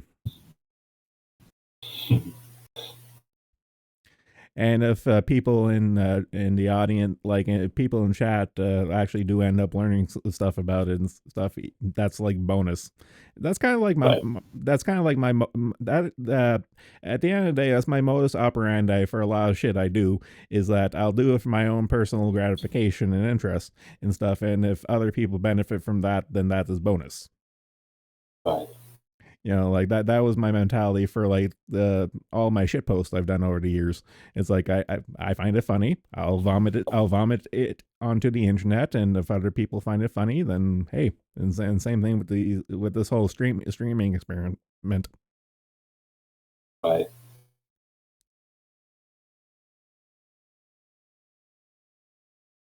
At the end of the day, I'm a bored person. You got to make your Aren't own we all? you got to make your own amusement at some points. Right. And sometimes all it takes is just hit that start button, start stream button, or what the fuck it is. And start talking about something that's been on your mind for such a long time, right?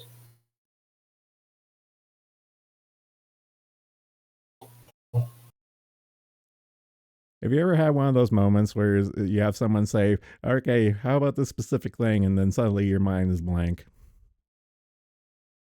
Happens to me all the time. There's not really much in my mind. It's not empty inbox. It's like empty head box. I guess you can tell right now. Yeah, I don't know. This is kind of one of the things. Like, I've never been diagnosed with any mental conditions and stuff, so like I don't but I do understand. Oh, what's this? Ah, fucking robocall number 5 million. Where is my train of thought? Fuck, I lost it. You've never been officially diagnosed with anything. Okay, yeah. So like I do, but I do understand how certain people think. Like the attention deficit disorder people, I understand attention deficit hyperactive disorder. The ADHD people, I can understand and stuff. Me, I tend to just have my head in the clouds, and I kind of just like daydream all the time and kind of just like ponder the universe, and then something will drag me back down, like my phone fucking going off, and then be like I'll be discombobulated for a few minutes. I'm like, what was I doing? Interesting. I've never had something like that because I'm not. I think I'm not really a cerebral person all that much. Yeah. I don't know. Again, this comes back to the point. I've never considered myself a smart person. Like, for example, I didn't learn to read until like fucking the third or fourth grade. I had literally a tutor appointed by the school to teach me how to read because I just could not get it. Was it like attention span deficit or something like that? I don't know. But then again, that wasn't really prevalent at the time. That was kind of more like after my time that became really a thing, and then they started prescribing all the Ritalin and all that jazz. That was kind of, thankfully I avoided all that because otherwise Yeah, you were. It was. I would have been a poster child for like the brain candy generation, as it were. Thankfully, that was just thankfully I was too old for that. Thank God. But no, after they got my brain to learn how to read and stuff, I took off like a bat out of hell. Like the first book I read on my own was the fucking Hobbit, and then I read Lord of the Rings after that. There, and I haven't looked back. Oh God. Like the teacher's assistant was teaching me to read with simple stuff, and then would read like simple stuff from like as part of the lesson. I would read the simple like not comic books, but like Asterix and Obelix and stuff like that from the library. But then when I finally passed and got put back into like the regular English class and stuff, left to my own devices, I was like, oh, this Hobbit thing, that looked neat. I like dragons. And then, that's that. I guess you just warmed up efficiently enough. Yeah. Hobbit I can understand, but Lord of the Rings, I don't know, for me it's such a chore, looking back at it. Don't get me wrong. I am of the same opinion, but my context for that is that Lord of the Rings, Star Wars, Star Trek, all this stuff, growing up for me, it was kind of like it was the nerd stuff to get into because that's all really there was, and I didn't know any better on some of this stuff. Right. So like I asked my mom, it's like here's a good example. When I was a kid and after I read The Hobbit and Lord of the Rings and stuff, I was like, hey mom, is there any Lord of the Rings music and stuff? And what she went to was fucking Led Zeppelin, like House of the Holy. Nice one. Yeah, but here's the thing. That was the only context she had. That was the only thing she knew was like Lord of the Rings. It's like, oh, I remember, Led Zeppelin did the Lord of the Rings album and stuff. But for me, what would have been more better and appropriate and available at the time would have been something like Blind Guardian. Like power metal. I guess. I guess I'll take your word for that. Well, the funny thing is, me growing up, even when I was in high school and stuff, like I didn't get internet until 10th grade, and even then it was the 28K connection, so I was kind of limited. But once I got to university and stuff, I was like, oh my god, there's so much shit. Like discover all these movies, all this music, all these books and stuff. Just the availability opened up and stuff, and then, but then learning a lot of this stuff, like like media for like music and books and stuff, is like, hey, I look at the publication dates or the copyright dates for some of the stuff. I could have experienced this stuff as a kid, but given that I grew up in the middle of nowhere and with no resources, effectively, it's just like, oh man, I wish I had I wish I had like a Blind Guardian album as opposed to like Led Zeppelin, if that makes any sense. All right. But of course it does. But the saying out loud, it kind of reeks of first world problems. No. It's the very first experiences in something like that. It's very, very formulaic. I don't know. Could I call it formulaic? Something like that. But no. When you really formulaic would be a good way to put it. Right, because there are so many great starting points to learn about things, about literature, about music, right? And not there are a lot of people who are unfortunate enough to not get that starting point. And we all can just look back at things, at how things were, and dream about what could have been. Well, yeah, that's just like the age old human conditions, like woulda, coulda, shoulda. Of course, the grass is always, you know.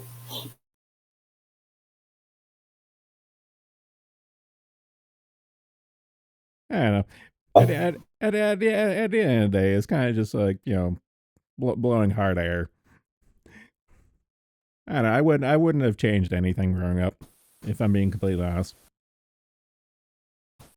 Even Lord of the Rings.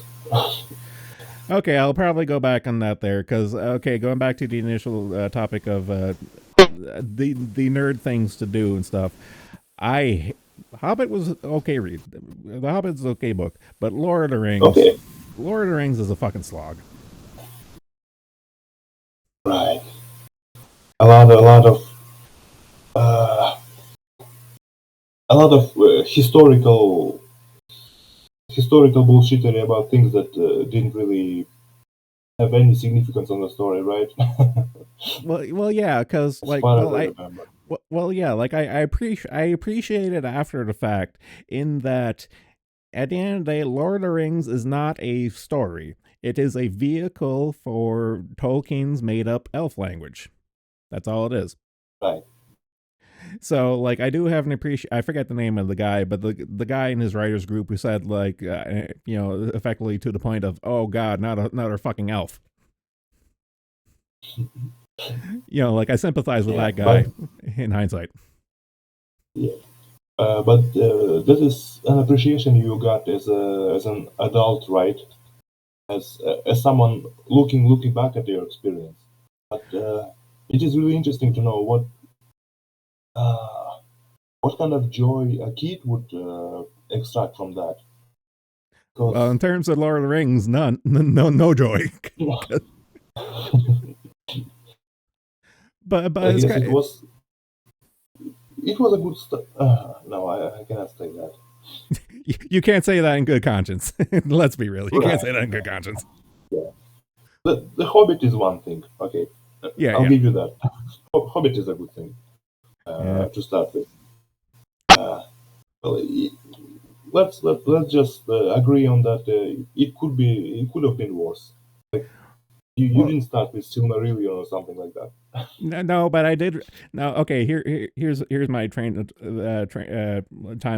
I read The Hobbit. I enjoyed it. I slogged through Lord of the Rings. I'm like, okay. I had the Silmarillion. I actually muscled through Oh that. god. Once I got to Unforgotten Tales 1 and 2, I was like, nope, I'm done. Oh god. I got that far. I got into like halfway to Unforgotten Tales 2, and that was when I tapped out. Oh dude, Nope, I made it that far. you are so fucked up, dude. Well, again, it was kind of availability. I got like my family. I think it was my cousins. They got me the like the soft cover bundle of like all these books, and I was like, by golly, I'm going to read them. And then I muscled through, and was like, nope, I'm topping out. I appreciate the sentiment, but it's like, nope, I tried. Yeah. Well, I guess you got to the point where you actually made a decision for yourself, right?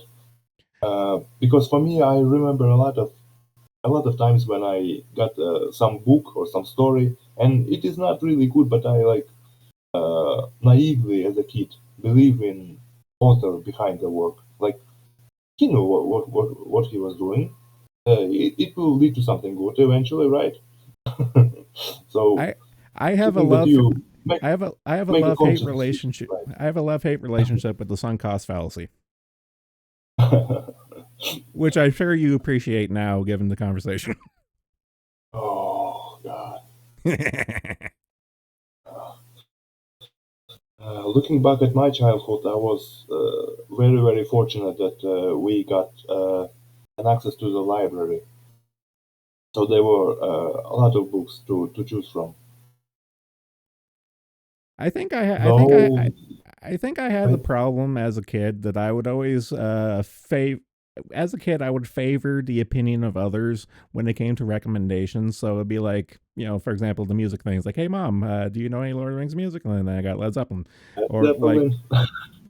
or like in terms of books, like it's like, okay, what's some other fantasy related stuff other Lord of the Rings? Well, pickings were slim, and thankfully, I was a teenager when I was very thankful I was a teenager when Harry Potter came out, because otherwise I would have had to go through that crap. I'm thankful I totally dodged that bullet, because everyone else was like, "Oh, this Harry Potter thing's taking off." I'm like, I think I got through like the first like 3 chapters of the first book, and I was like, "Nope, I'm out." Yep. A lot of people say it like brought a whole generation to reading. I think that That it scares me. messed up a lot of people. It messed up a lot of people. Well, going back to the going back to my opinion on Lord of the Rings, like I did not like it. I did not like Lord of the Rings and stuff. But it's kind of I equate Lord of the Rings like Citizen Kane when it comes to film. Like Right. I acknowledge the work as it stands for its medium or genre. Like I get it. I get it how it's a cornerstone and it's a foundation of what it is. I get it. Doesn't mean I have to like it though. Absolutely. But it is an adult opinion, right? Once again, we're back to this. I cannot wrap my head around this.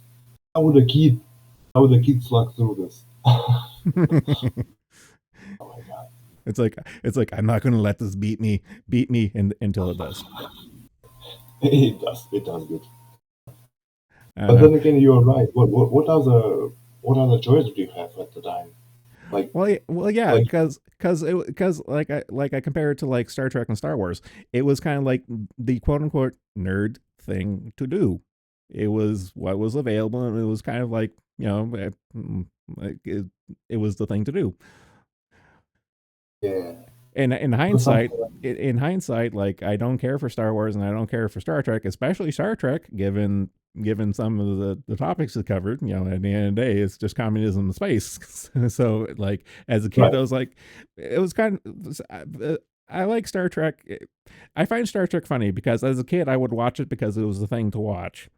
As a kid for a sci-fi show and stuff. But even as a kid, I would recognize like I don't like this and I see some flaws in this, but I don't have the experience to articulate or put the pieces together why. And then, as an adult, it's like, oh, communism in space. That's the reason why I don't like it. Right. I think it was in of itself not as a story, right? But as a reaction to something, right? Like Mm-hmm. how Star Wars was a reaction to Vietnam, I think. Star Trek. What was it all about? Well, in terms of Star Wars was a little more simple. Star Wars was a love letter. George Lucas and his buddies. It was a love letter to the old Pulp Fiction, the real Pulp Fiction stories that they grew up with. The old like the Buck Rogers serials and the old westerns and the old samurai stuff. You can see all the DNA pieces that went into making the original Star Wars. Like it's all there historically, and you can see it in hindsight and stuff. And you can argue you can argue Star Wars is a derivative of a lot of shit. But at the end of the day, like it was still a good Yeah, story. until it wasn't.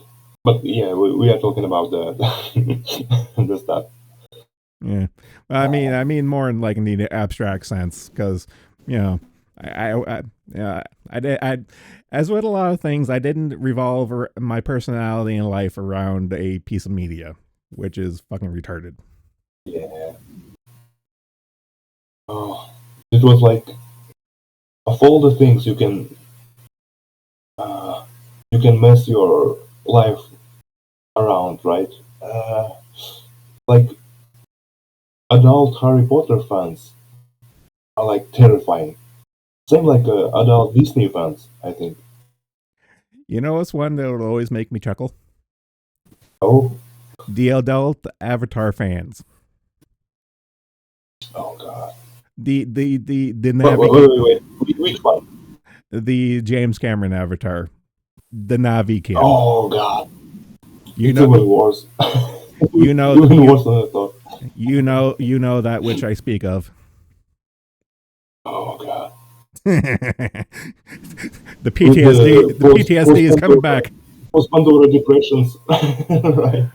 I know, but it's stupid. It's stupid shit. It's stupid shit like that. It's like, how do you make something so vapid and at the end of the day, a fucking like not even. I've seen a bunch of okay. I have to go on an Avatar rant. I've seen a bunch of interviews with James Cameron and stuff, and he's really passionate about his Avatar franchise as it's like the greatest thing since sliced bread. And I can see the passion, and I can understand it and stuff, but does not a good product or memory or piece of public pop culture make? You can throw all the passion in, like fucking Tommy Wiseau threw his passion into making The Room, and we Right. all saw the joke that was. You know, you can throw all the passion in the world. It does not a polished turd make.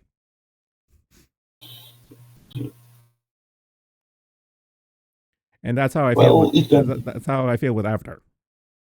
Well, it doesn't have to be a work of quality to, catch people's hearts. Maybe I just expect too much of people. Maybe. This is something you need to overcome. I don't know. I try. As much as I hate, as much as I will rag on the fence sitter, I do make the active effort of trying to balance the black pill in one hand and the white pill in the other hand. Because you can't go all one or the other and stuff. Because all one or the other doesn't work. Yep. Like my favorite go to. Like my favorite go-to example for this is I'll make the conversation whenever a geology article comes up, in that you can't go all environment and you can't go all industry. You need both to work. Right. Balance, because without that balance, you just you will topple over. Yeah. Like either you like the environment versus industry. If you rape and pillage the environment, then you have nothing. You'll have nowhere to live, or quality of life will go to shit. But if you ignore industry and stuff, you'll just stagnate, and there'll be no progress. And then where will you be? Right. It has to be sustainable and profitable enough. Right. Yeah. At the end of the day. Yeah, and this concept goes for a lot of different. It's kind of scary. Once you step back and look at it, this concept is very scarily applicable to a lot of shit. Right. Well, it's like it's human nature, right? When Ah, when when you approach something with enough greed or short-sightedness, you can mess up a lot of things. It uh, takes uh, it takes a lot of effort, not just effort. It takes conscious effort to put some restraints. human nature, the cause of and solution to all of our problems. What can you do? What can you do? I don't know. The one of the few ways I keep my sanity in check is kind of just go with the flow. And it's like, okay, laugh at the stupid shit, or else I'll cry, and kind of just move on. Yeah. Oh, speaking of classic literature, no, not classic literature. Speaking of renowned literature and recent topics, Sure. Dune. I never got into Dune. I tried. I really did. I probably should go back, and I'll probably get into it nowadays and stuff. But I tried. I tried years ago, and I just couldn't. Interesting because it talks about ecology, right? Well, yeah, like I do know the synopsis and the point of Dune in the grand scheme of things, of like a balance between the worms and the humans, and the ecology of Arrakis and blah blah blah. Like I get it. Right. But as a piece of literature, or I guess movie, it's not appealing enough, I guess. Elaborate. Uh, you said you tried to get into it, Yes. so that means you tried the books. I tried the books. Yes. Yeah, I tried the first book. I couldn't get through it. I did watch the David Lynch film. Uh, Hmm. it's entertaining. It's David Lynch. But I got probably like maybe 5 or 10 minutes into like the new Dune movies, and I just tapped out. Hmm. And I'm kind of glad, because apparently the second one went full woke, so bullet dodged. Hmm. Yeah, apparently, like the director made the I forget the girl's name, the main girl, uh, Buddy's wife to be. Apparently, he went all girl boss with her, and don't need no savior. Finger snap, head bob. Right. So it's like, I don't know, not my fandom, not my feels, but I feel bad. Yeah. I think it was kind of strange departure from the books, because in the books she doesn't play that really significant part, right? But uh, when you film a movie, you need to, what I'm trying to say, you need a lot of in right places to like vouch for you. Not really vouch for you. A lot of things have to go right for your Make movie to be greenlit. And make Yeah, making a movie is a very big, complex machine. I I'm well aware of this. Yes. yes, and I'm thinking if big actress like Zendaya takes part in it, it can help you get your movie greenlit. And but no, I cannot. I cannot really say that it is because of her. That part was really like rewritten that way, because Yeah, sometimes it takes a certain actor and his participation, right, to change the script. But I cannot yeah. If say that I'm it is not that. if I'm being completely honest, I think the age of the actor being able to throw their weight around on set right now, I think that ship has long since sailed, if I'm being honest. Do you think so? Well, you and I, we all see this in modern media nowadays and stuff. Everything is designed by committee. Nothing gets past the committee. It's all about the committee. That's just the way it works now. Too much money involved. They're not gonna risk it, right? Exactly.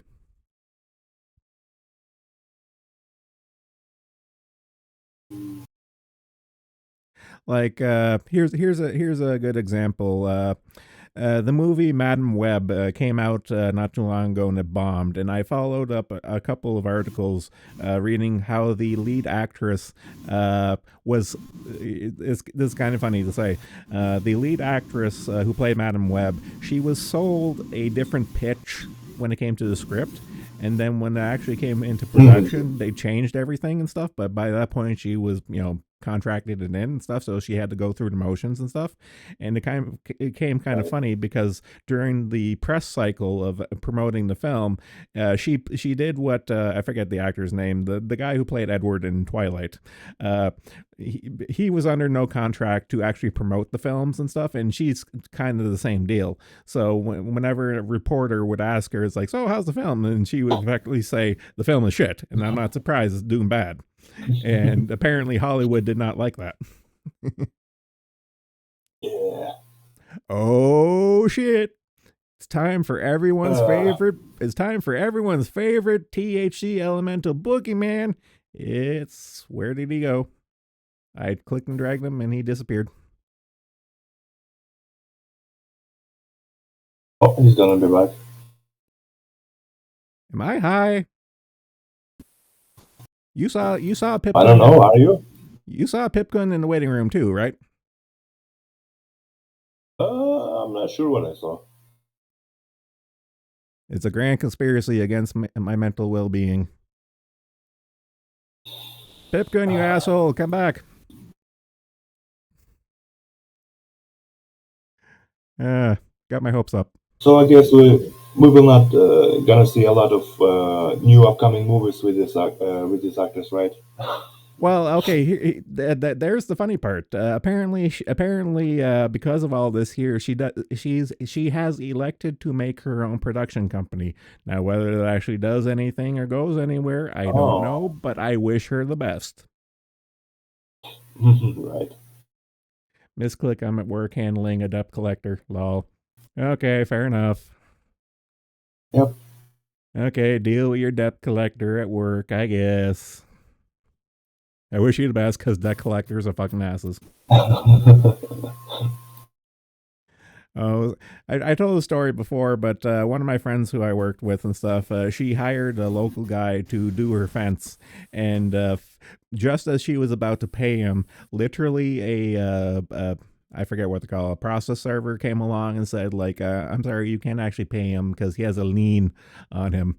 So she was just like, oh, I have to pay you? Yes. It's like, feels bad, man.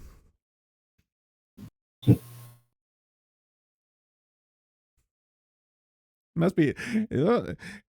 I'm kind of glad I didn't see. I kind of glad I didn't actually see that in person because that would have been soul crushing to see. It's like, yay, I'm actually getting paid. Then it's just like, oh, actually, no, you're not. It's like, oh man, feels bad. It's like, oh, you have to do that. Holy shit. It is what it is, Allah. It is what it is. Yeah, such is life. I'm just still thinking about Dune. Is it woke?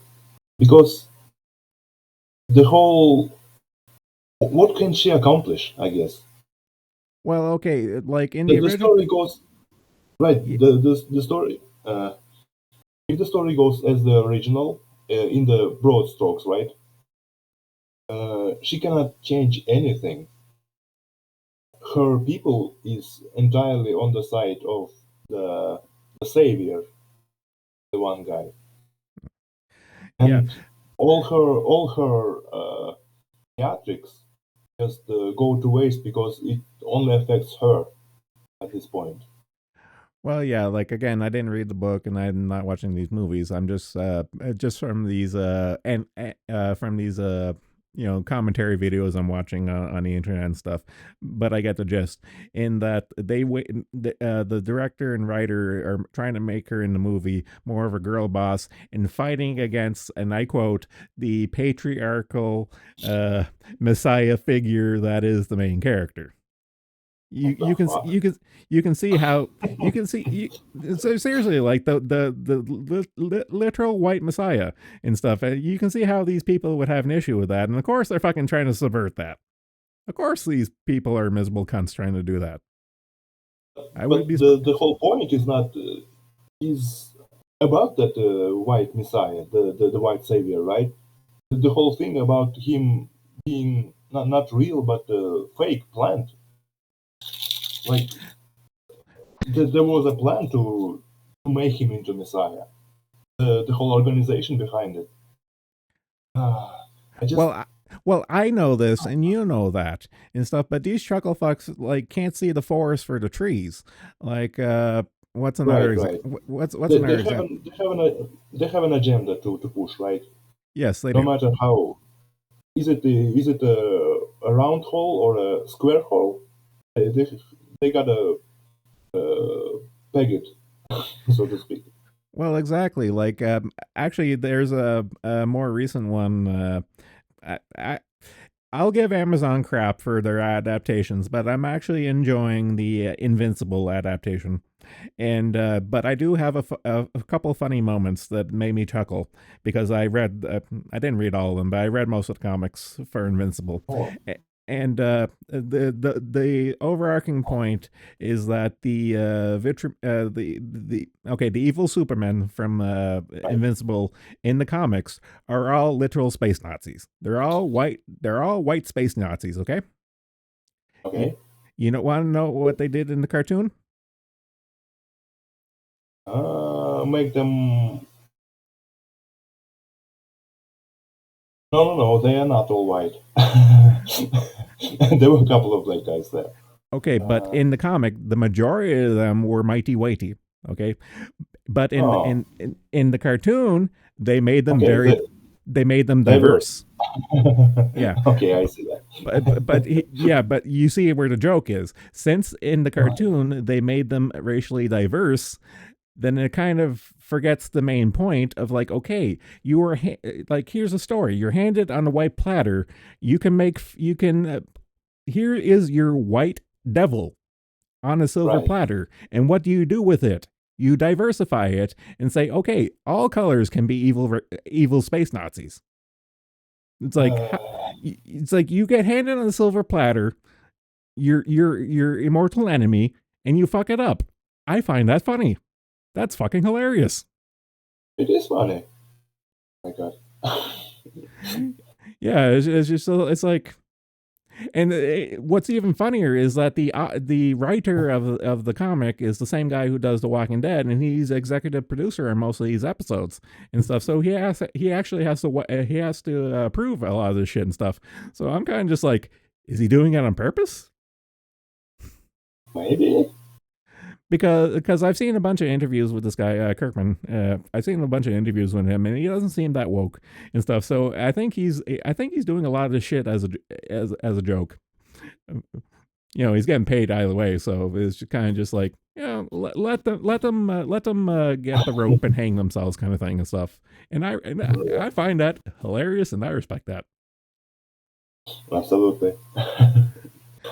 But as much as I try to interject a lot of woke shit and stuff, it's still a good show. As far as adaptations go, I actually do like it, Right. warts and all. I I am not familiar with the original, but the show looks good. It's funny. It has action. It has great characters.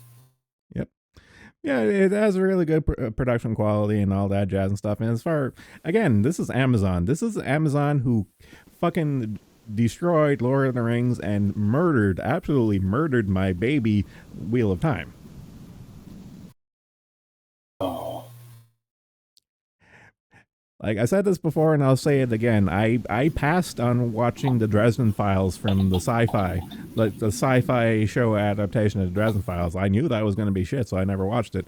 And same thing with the Wheel of Time, the Amazon production stuff. I knew it was going to be shit, so I never watched it, and I'm glad I did, because one person there's a Wheel of Time thread on the Kiwi Farms, and one person actually did episode by episode reviews of the entire series, and God bless his soul.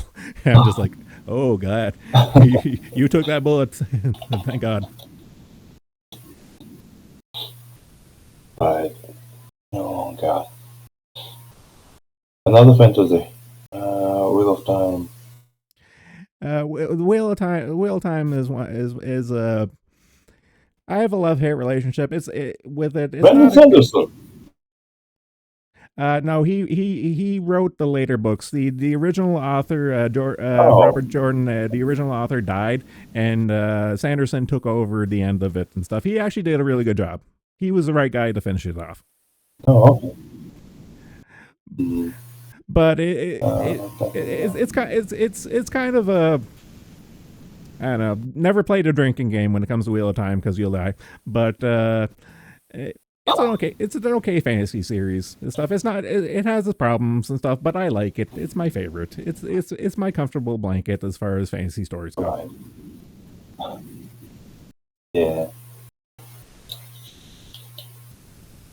But Amazon murdered my baby, and I'll never forgive I them for was. that.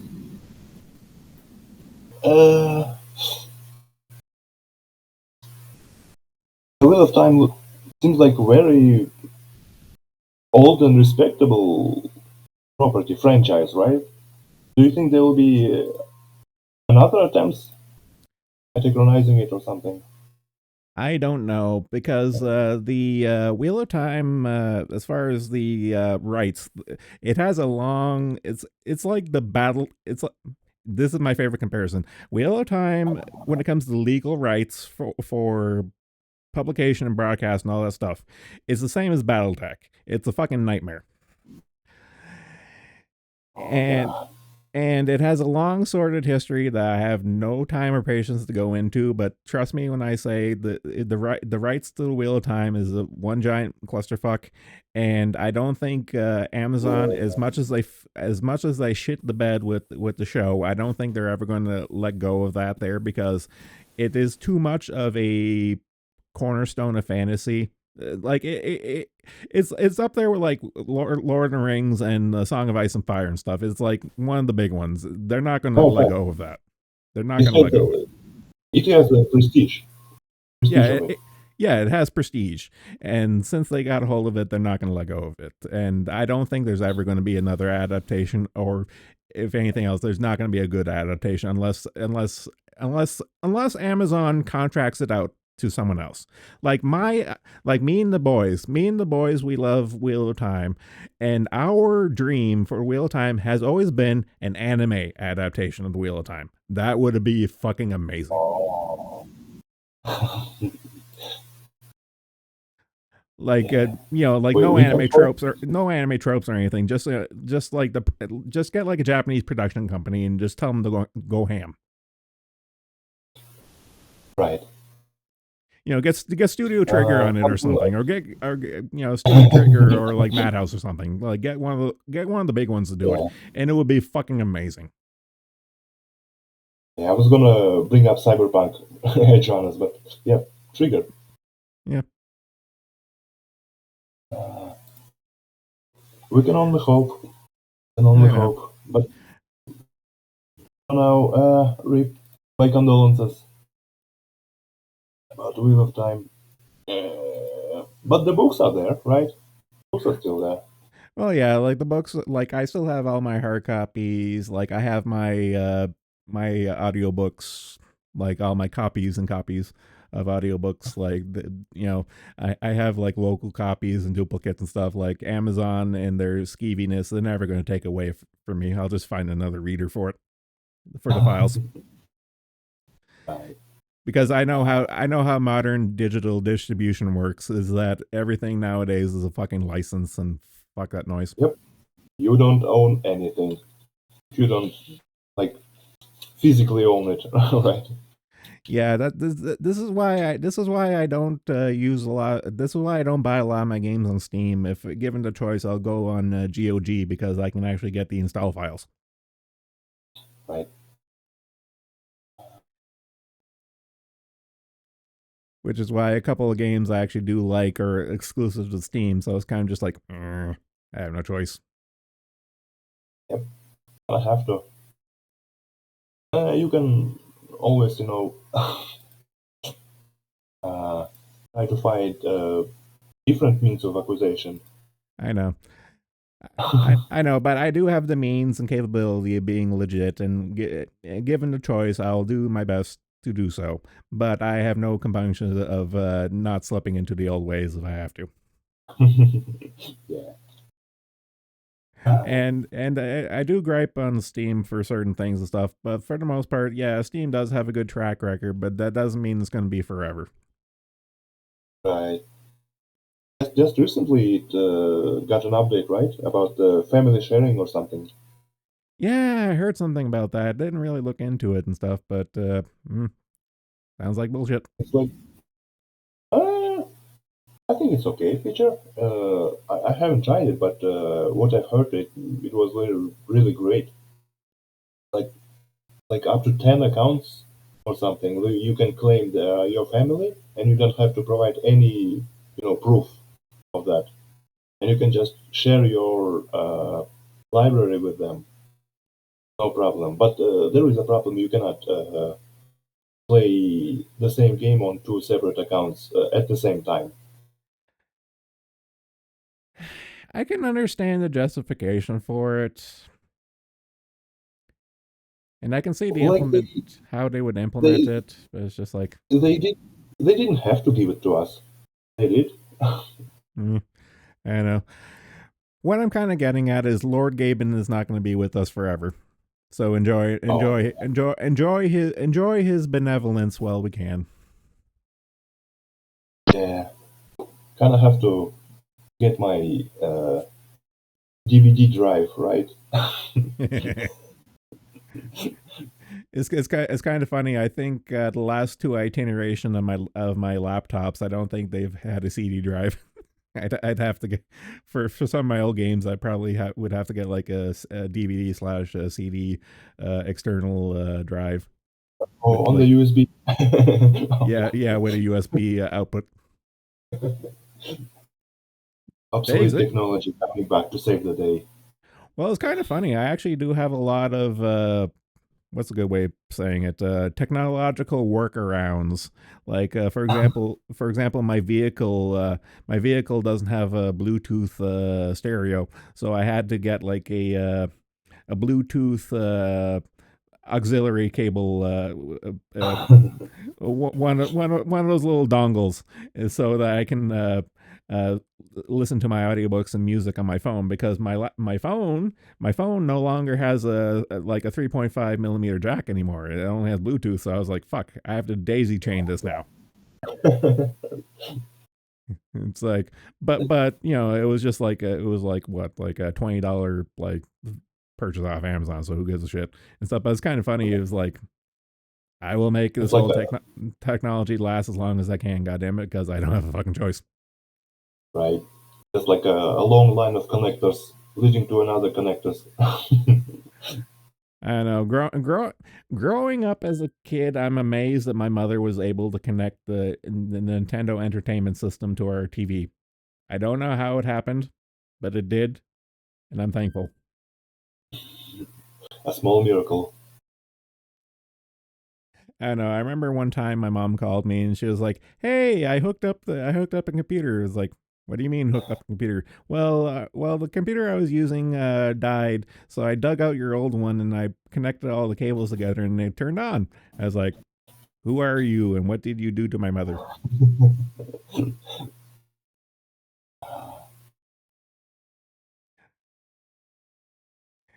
A Uh, another funny little family story. Like, I remember like trying to teach my mom how to use a computer and all that jazz and stuff.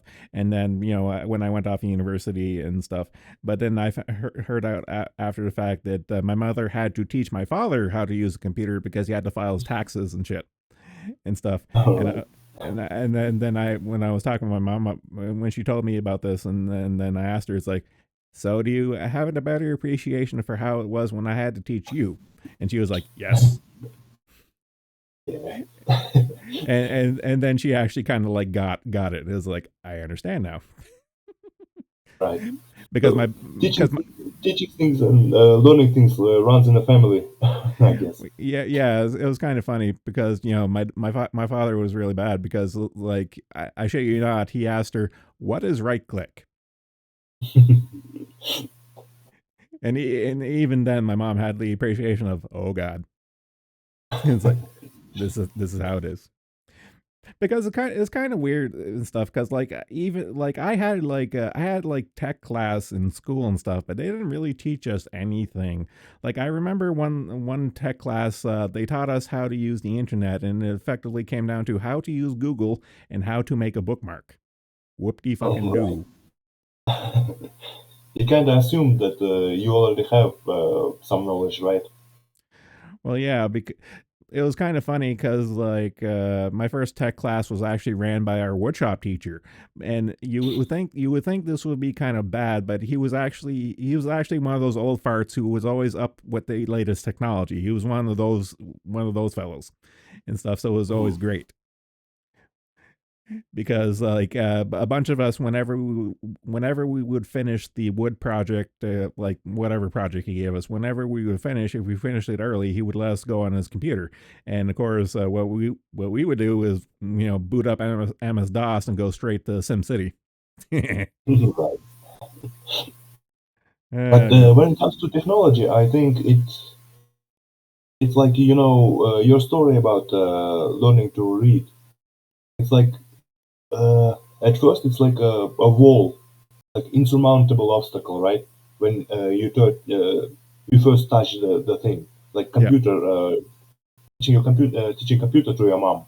But when the first hurdle is over, you kind of like can go all out there with the technology because when you uh, when you know how to interact with it, it all really goes fast. I think yeah, your mom had a similar to your experience about yeah, that. yeah. And it's also like even like what's the expression I'm looking for? Like you can have like cross not really platform, but like different topics or subjects or concepts. Yeah, different concepts can translate to other things. Like for example, like me learning some software technology, like okay, in university I never took a tech course and I never used AutoCAD, but my every job I've had since university and stuff, I would have to use AutoCAD for like laying out drill programs or interpreting like an ore body deposit or something, whatever stuff. But I never got to learn that in school. I had to learn that at work, and certain things like what is a layer. Like I had like what's a right click moment myself. It's like what is this layer? But then I eventually Alright. got it kind of thing. And learning shit like that there translated to like no one taught me how to use GIMP, like the image editing program. No one taught me how to use Right, GIMP. right, right. But I had to teach myself. But then you would have certain things transfer over. For like I learned how to use layers in AutoCAD. Okay, this is the same concept in this GIMP program. And like I get it. Yeah, Uh, absolutely. It's all uh, one thing helps another thing, right? Yep. And once you get it, you just get it.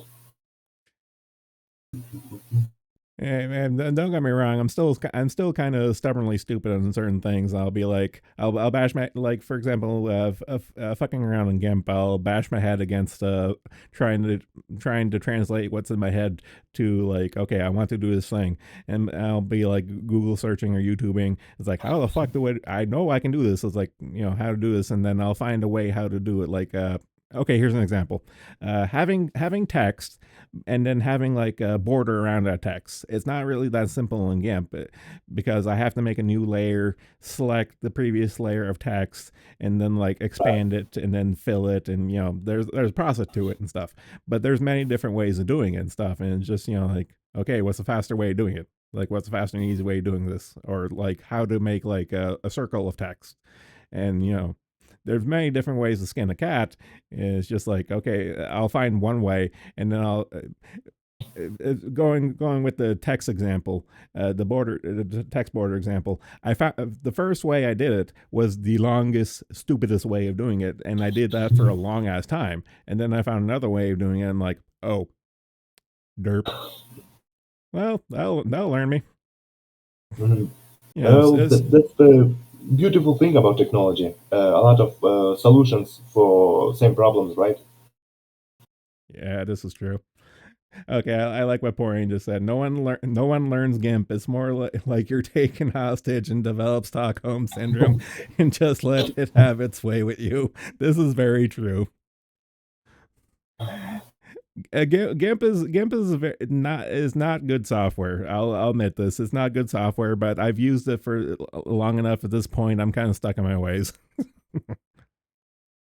Well, it has a matching name, I guess. Uh, well, my thing is that okay, when it comes to pirating media, I have no problem pirating media. But when it comes to pirating software, I'm really sketched about it because I got burned way too many times of downloading software that seems legit and it's just absolutely loaded with viruses. I went through so many years and so much headaches with that. There, I don't trust downloading software, pirating software, paid software. I just don't. I'll put in the effort and go open source if I have to. Right. You know, Because of once the legendary malware yeah, I'm experiences. yeah, I'm a big proponent of once burned, twice shy. Or more in this case, one virus, twice formatted reformatted hard drives.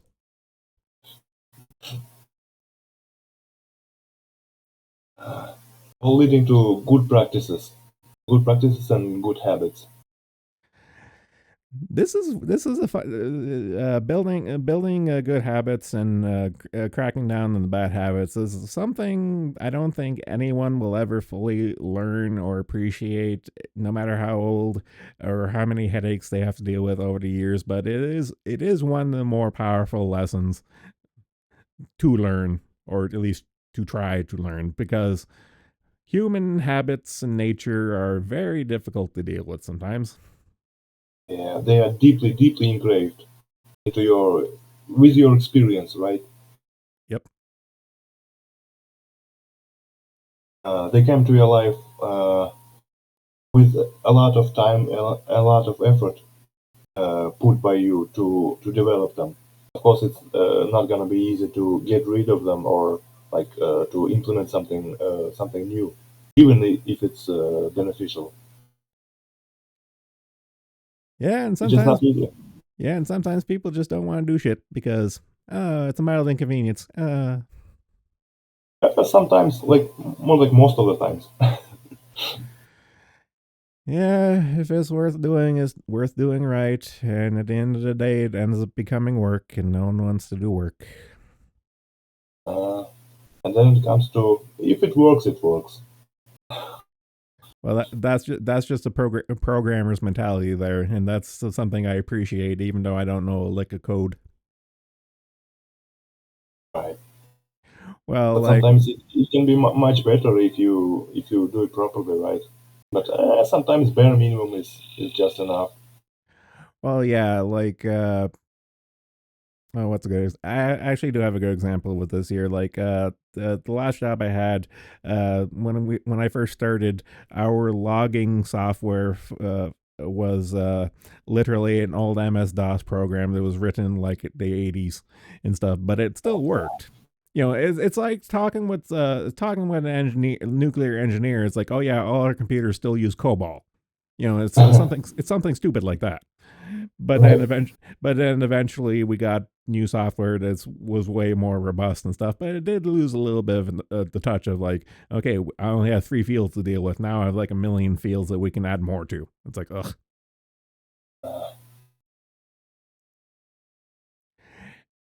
And if I were to go back to my old work right now, apparently the workflow has changed to the point where they have more electronic or integration with the program suite. One thing I actually was hearing rumors about before I got laid off was the implementation of looking to roll out XRF guns, like X-ray guns for chemical analysis, where you just point it at the rock and it'll give you a good enough you know number to work with for what you're looking for and stuff, because the process of getting the exact numbers of an element inside a rock and stuff, well, you have to send it to a lab, they have to process it, it's expensive, whereas you can just put the concept of perfect is the enemy of good enough, in that XRF guns, like you point it at the rock and it's like, oh, there's something here, I'll take my sample, save me a few bucks of tightening it up instead of taking like a big ass sample the whole box and get goose eggs. You can just point your $10,000 X-ray gun and be like, okay, there's something here. I like that. Right. And it can be a good thing because it's like something that saves you the cost, right? Something that really solves a lot of problems. But it can also lead to things uh, personnel not getting enough education, I guess, because they Ah, don't have to. you see where I was going with that. Right. Yeah, Because like right, I see the point of if we are implementing that technology, why do we need to put more resources in the people, right?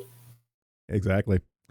Yeah, and even then, like full automation for my line of work is still long enough away that I don't me personally have to worry and stuff. But even like the transition period and stuff, like you can like I would be able to go in there and do the job right now, but teaching someone else coming in, they wouldn't have the appreciation for it because like I know the process. It's like growing up. Like I grew up with the technology, like the internet revolution of the '90s and stuff, and the technology revolution. Like I went through the growing pains and I have an appreciation of the old and the middle and the new. And even with like for example, like the X-ray gun, like I can have the appreciation of how it works, but like say for example it went kaput, I could still do the job because I know how to do it the old way. Right. But if some kid who only knows how to use the X-ray gun, it goes kaput, then they're just sitting there with their thumb up their ass and like, what do I do? Oh God, dude, you just uh, you just put an image into my head. Imagine being a kid and learning to draw in a world where there is an AI tools to do that. We are in that world right now. I hate to break Right, it to I right. hate to break it to you. That is our reality now. And your words about you being able to do that without the tool and fully appreciating the tool for what it brings. How much will be lost? Well, Oh my God. that's the scary thing, and I'm sure there's many. I'm sure there's many a science fiction story that's talked about this very laser specific subject and concept Right. of like once you get complacent with the technology. Actually, we have our favorite go to example, 40K, the Mechanicus. Right, right. That's literally the poster child for the concept. Yep. It's like they're fucking useless without the STCs. Once the STCs are gone, and the fact that any progress, any innovation in and of itself is heresy to them, then it's just like, well, you're in a bit of a pickle there, aren't you? Right. Just pray to the old machine. Don't invent new machine. But it's funny it is to joke about it and stuff. That's kind of where we're going with it and stuff. I know it's fun to make. I know my favorite thing to poke fun of is like, yeah, we're all going towards Skynet and Terminator and stuff. Yeah, that's all fun and games and stuff. But the reality of the matter is, it's kind of more of less that and more towards the oh fuck what the holodeck paradox, or I forget what the concept's called, but yeah, like the problem of technology is that what's the end goal? Well, of course, it's going to be a simulated reality where everyone's kind of tapped into their own little made up world, and then Right. the slow die off of humanity. Uh, That's where I'm putting my money. If I'm being full doomsday, that's where I'm putting my money. Simply did. By the way, holodecks is from Star Trek, right? Yeah, the holodeck is from Star Trek, but I'm sure some more earlier sci-fi probably had the same concept. But Yeah. everyone knows, most people know Star Trek. Right. So, beside being the propaganda of communism in space, it also brings a lot of interesting ideas with it, I guess. Well, Star Trek is kind of like 40K in that like the universe and the franchise, like it's a good canvas. It's a good canvas and palette to work with. Right. Yeah. That's Okay. that's kind of the beauty of like fantasy and sci-fi and stuff. It's if once you build your toolbox and you know how to use your tools properly, you can make anything and stuff. Right. So I want to know your opinion Okay. on the Warhammer people or people who are not really familiar with Warhammer drawing Donald Trump as an emperor. Okay.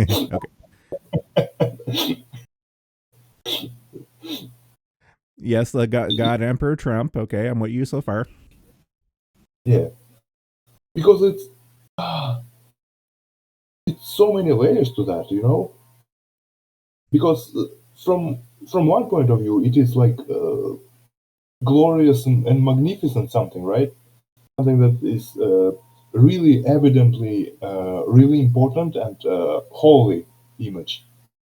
But from the point of view of someone who knows Warhammer, it's someone who really, really, really failed, and someone whose empire around them failed them as well, failed them really, really hard. Like emperor will be so mad if he saw what what the empire has come to. Well, well, yeah. Well, you have to think. You have to think. I'm pretty. I swear to God, that image had to come out of 4chan, and they had to know exactly what they were doing. They had to. There's no way. It's okay. Let's look at the other fun example. Starship Troopers. Like Paul Verhoeven, Right. who when he made that movie, he knew exactly what he was doing. He was making us like Starship Troopers wasn't a love letter to the Heinlein books and stuff. No, it was using it as a Right. vehicle for political satire, and it was good, biting, clever political satire. But going on the God Emperor Trump thing, some people took it at face value and took it seriously. It's like, motherfucker, how retarded do you have to be to not see that it's one giant fucking joke? How dumb are you to not see it? I don't get it. I don't understand how fucking mentally brain dead you have to be to not see something like 40K or the movie Starship Troopers and see that it's not what it is, which is fucking satire. It's a joke. So many people losing the context, you know, and the context is not always on the surface level. Oh my god! But it's not that fucking deep either. It's fucking ankle deep. My Right? brother in Christ, it's fucking ankle deep. It's like, and they still don't fucking get it. It's just, What it a blows troll! my fucking mind. What a troll! I'm like, how many times, like Starship Troopers, like how many times do they have to look straight into the camera and wink until you get it? How many times do they have to do that? It's like, would you like to know more? It's like, motherfucker, Doogie Howser was wearing a fucking SS uniform. How fucking blatant can you get? Really, really, really blatant. It's just like, and don't get me wrong, People still don't get it.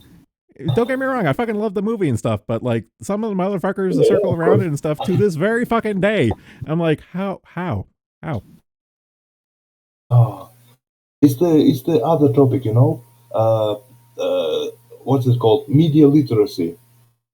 It's the topic that come to my mind not really long ago because in like my self-hating, self-critical thought process, I often come to the idea that I'm watching the thing, I'm like reading the book, I'm experiencing the media, right? Yep.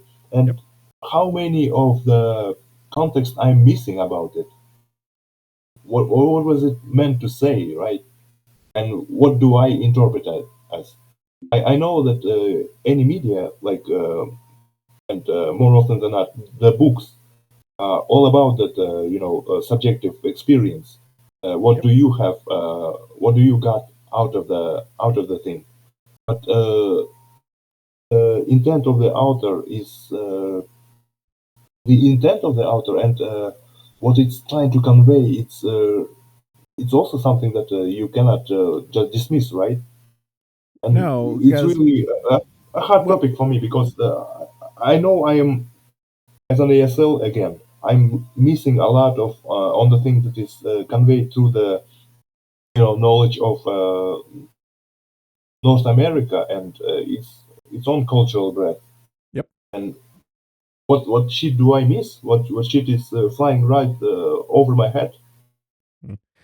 And also, you have the added thing that as a concept, it takes two to tango. So, like, I know, okay, this is kind of beating a dead horse. I hate modern anything, but the concept of the death of the author, I think, is bullshit at the highest order and stuff. No, because it takes two to tango. It takes the author presenting what he wants to present, and it's you, the other tango partner, to dance and take your own thing out of it.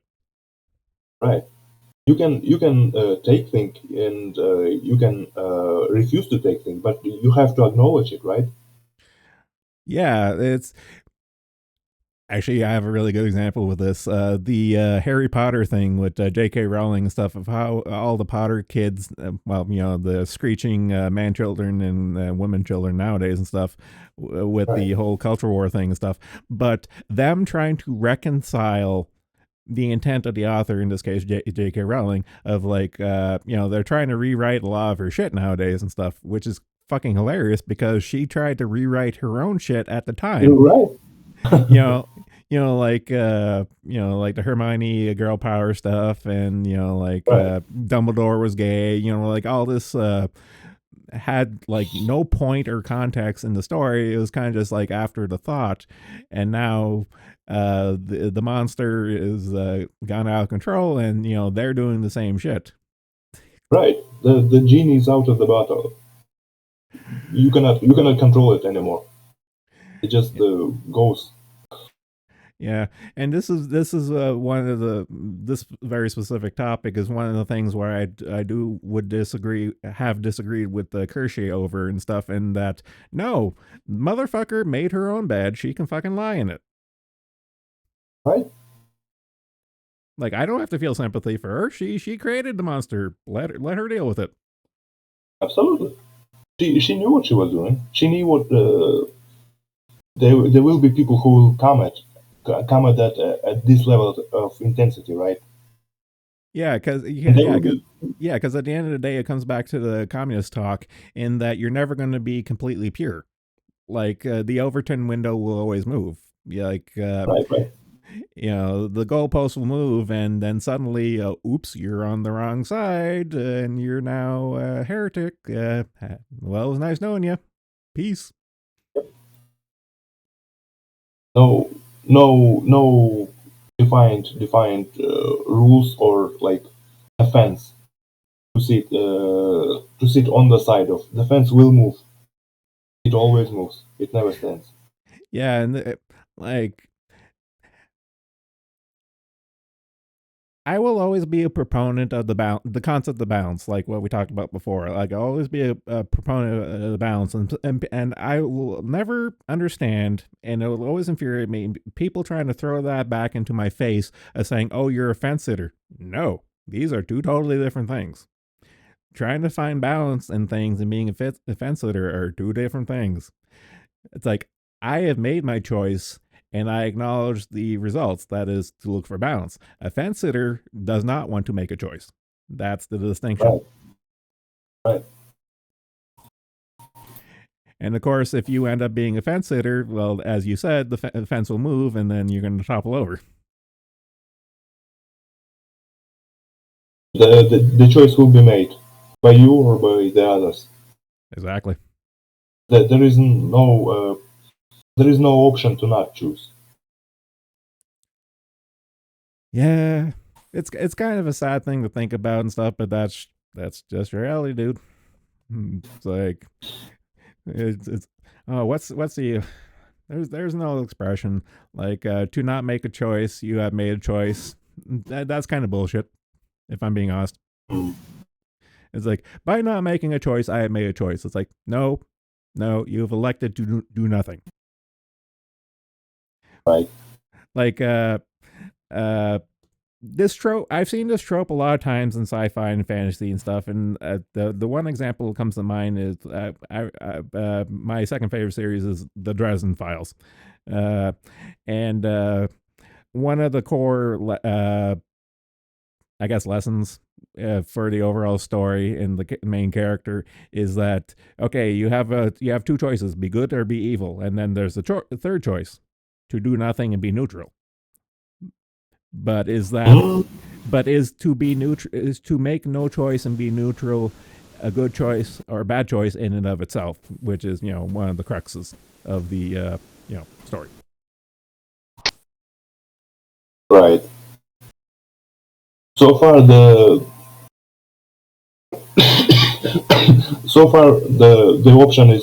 option to not choose either side is more often than not is brought about not on the grounds of something you agree with either side, right? But on something that you disagree with on both sides, because they are not only polarizing to each other, they are also very very how to say strict, not uh, very unforgiving. Yes. So it's such a bullshit, man. Life is hard as it is. Why you gotta do it like that? I don't know. Why you gotta be like that?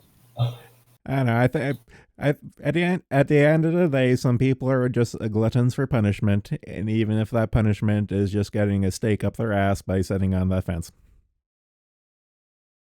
I guess. Well, I don't know. A good punching bag for this very specific topic. Boogie 2988. You know that lolcow?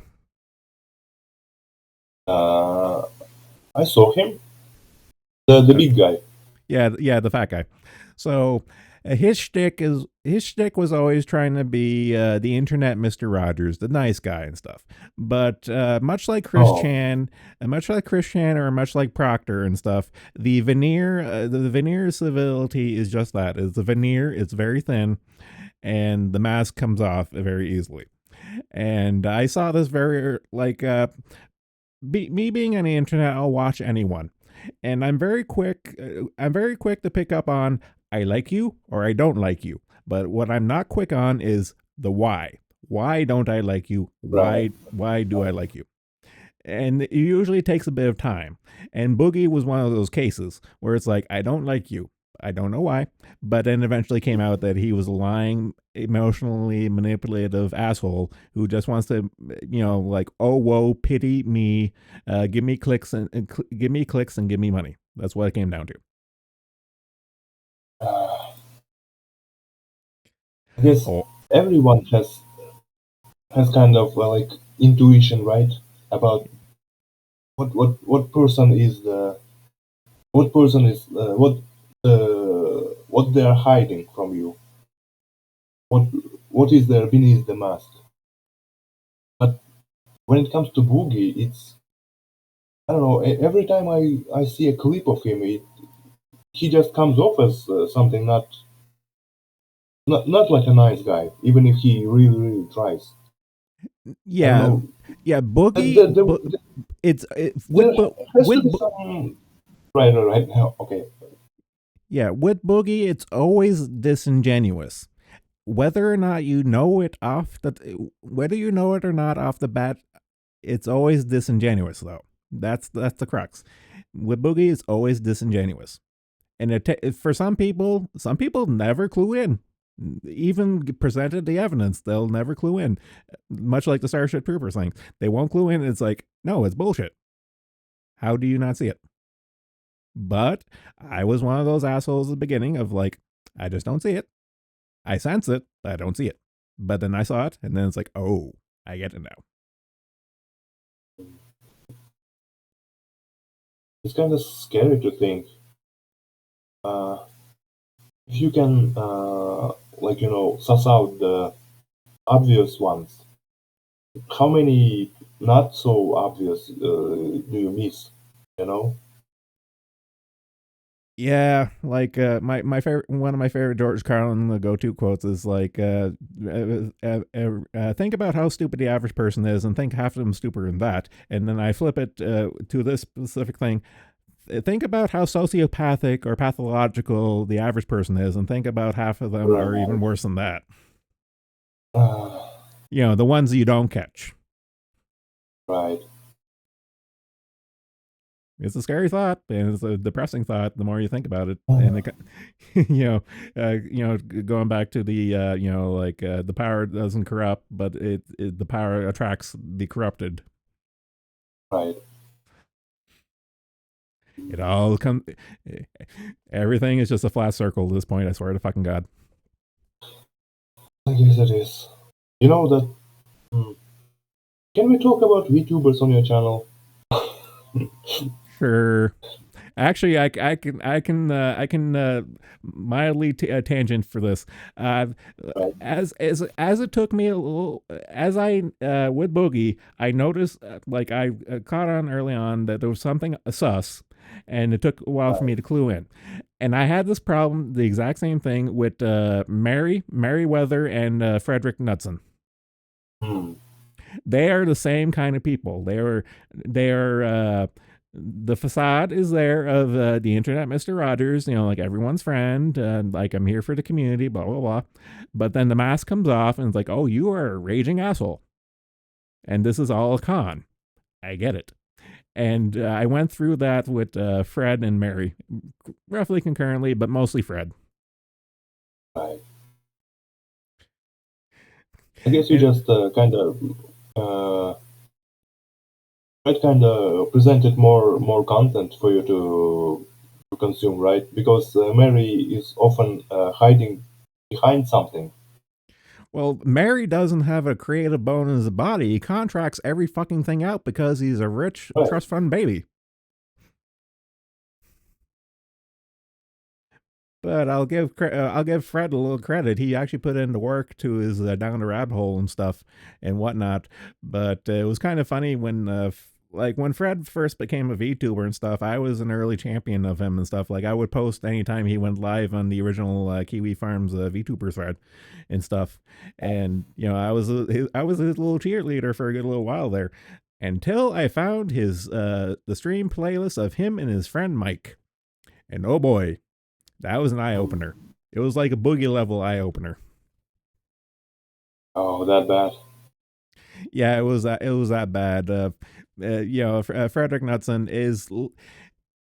I've made this comparison, and I'll stand by it. Frederick Knudsen, and by extension, Merriweather, are Boogie 2988 with slightly better impulse control.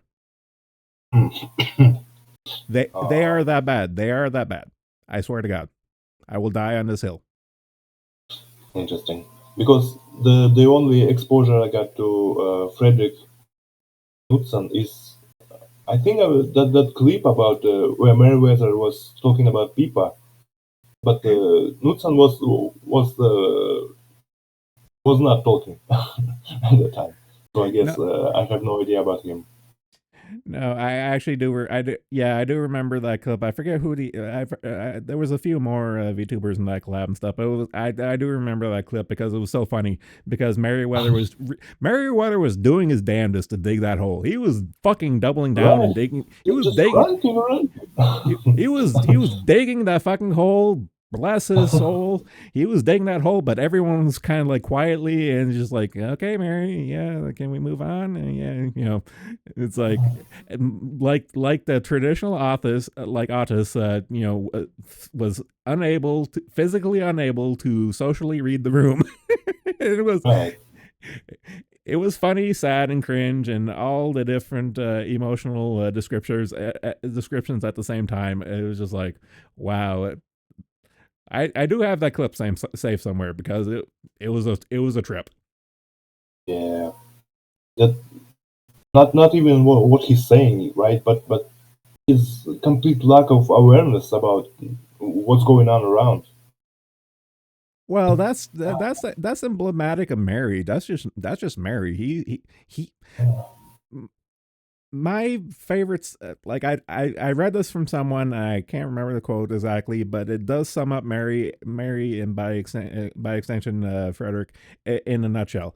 They are autistic sociopaths. That is a very unholy combination. What a combo. But I can't be the only one that sees it. Like it is a apt description, I feel. Right. I can feel something about Merryweather, but I have not seen anything about. I have not seen anything more of Frederick, so I cannot tell you about him. That's fair. Mm. Like, I mean, shit, I can, like, okay, I remember this interaction. Like, I when I first found this playlist of him and Mike, which I'm going to look for right now and post it in general. Uh, these are like streams. So it's like, 4 to 5 hour streams, and this playlist is like, pushing like 100 videos and stuff. So it's like I remember literally Nolan Crush, the man himself, asked me. It's like he came to me. It's like, source. I'm like, motherfucker, I'm not gonna go through like motherfucker, I'm not going through like hundreds of hours of cringy video of two assholes being assholes. I don't have the energy for that. Here's the playlist. Like, just watch 2 or 3 of them. You'll know exactly what I'm talking about. Oh God.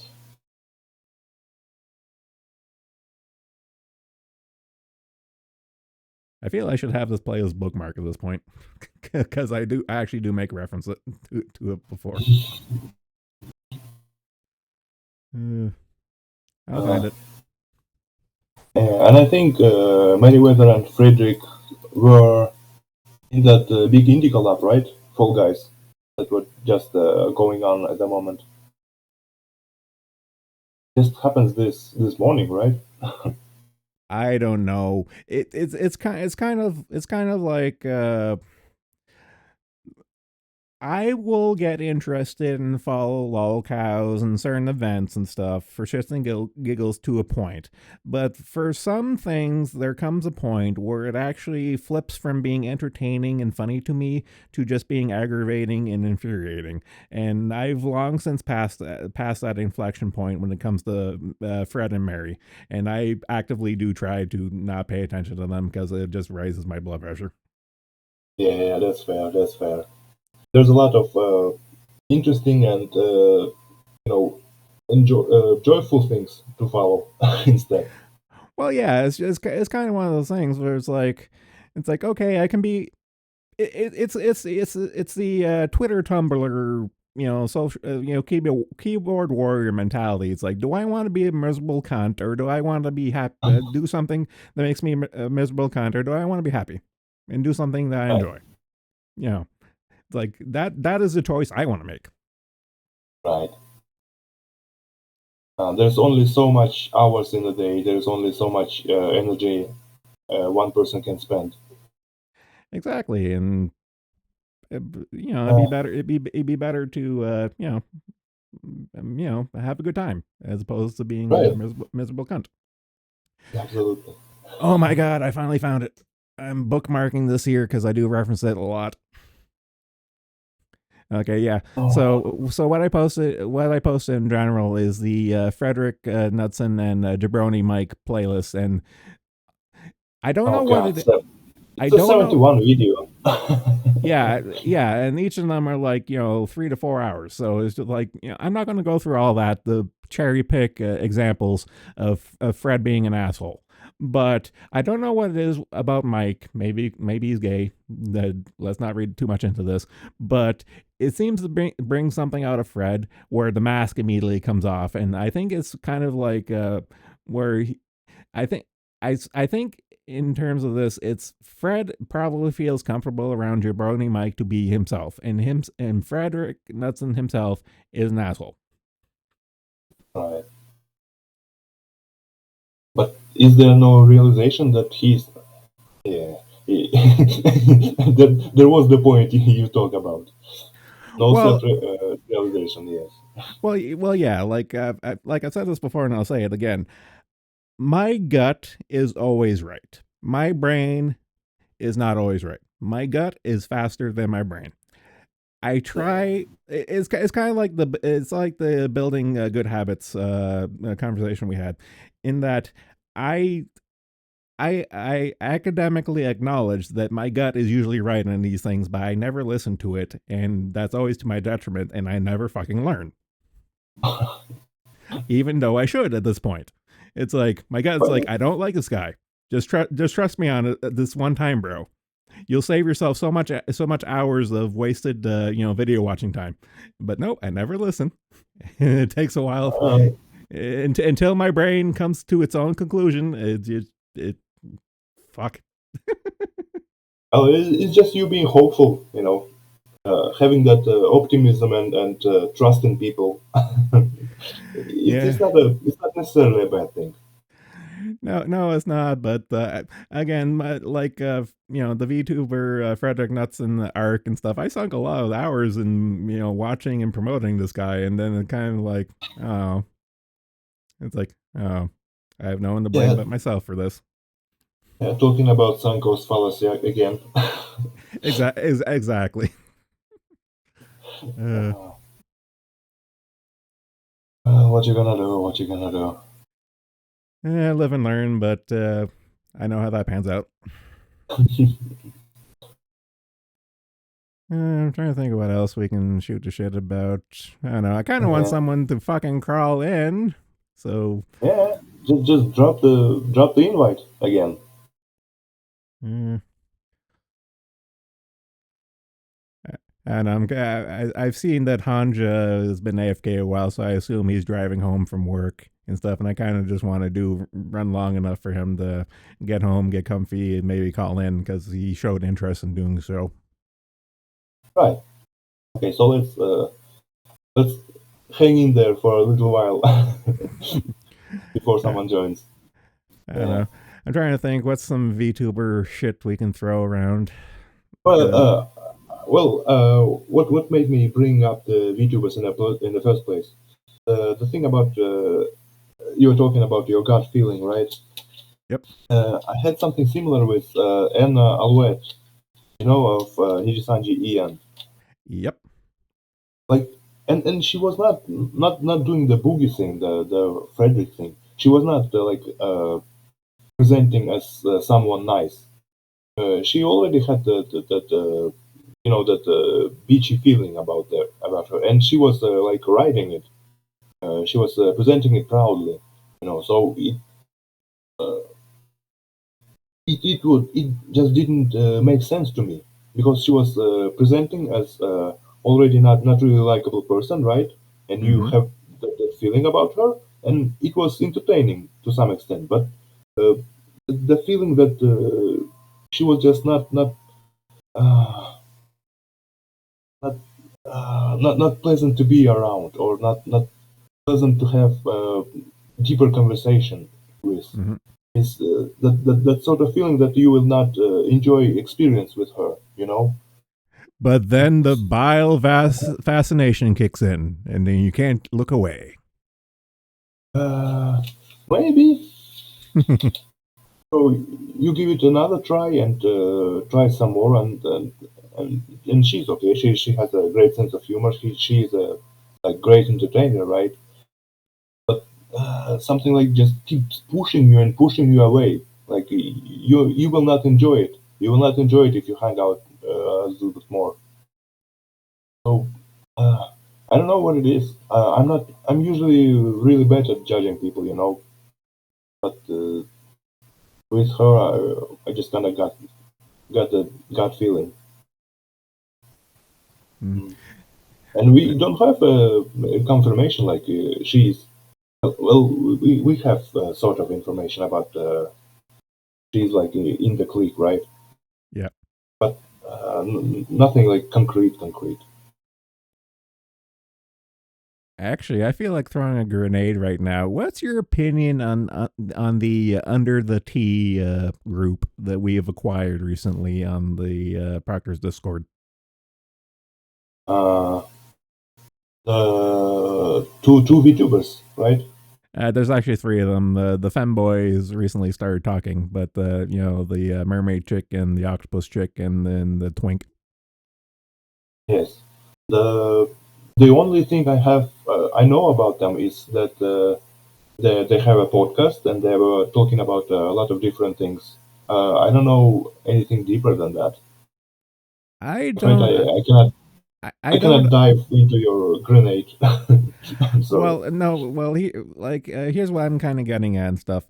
In that, I've watched a couple of their podcasts. I've chatted with them in Proctor Server a bit and stuff, and they seem like good folk. But my gut is screaming at me that this is uh, a grenade of highest order to avoid. But I Hmm. can't put my finger on it. Like Well, the best I've been able to come with so far is that they are glass cannoning this whole just slap fight with the V tweeters that I've mildly been following and stuff, and hmm, I'm getting the feeling that they are not able to roll with the hits, if that makes sense. kind of makes sense. Yeah, and So you think they are inviting more trouble than they can handle? I actually I think that's exactly it. You hit that. That's what I was looking for. Yeah, you hit the nail on the head. They are inviting more trouble than they are able to handle. Hmm. Because again, you have to remember, like, look where we came from, for fuck's sakes. Okay. Like we know how shit tends to turn out for this kind of stuff, and Right. my gut is screaming at me is like, oh, this is gonna get more stupid than before anything else. Right. Because these things escalate. If you invite trouble, the well, the things coming your way may be the same for some time, but there will be a point when you just cannot handle it because there will be something big, something that will like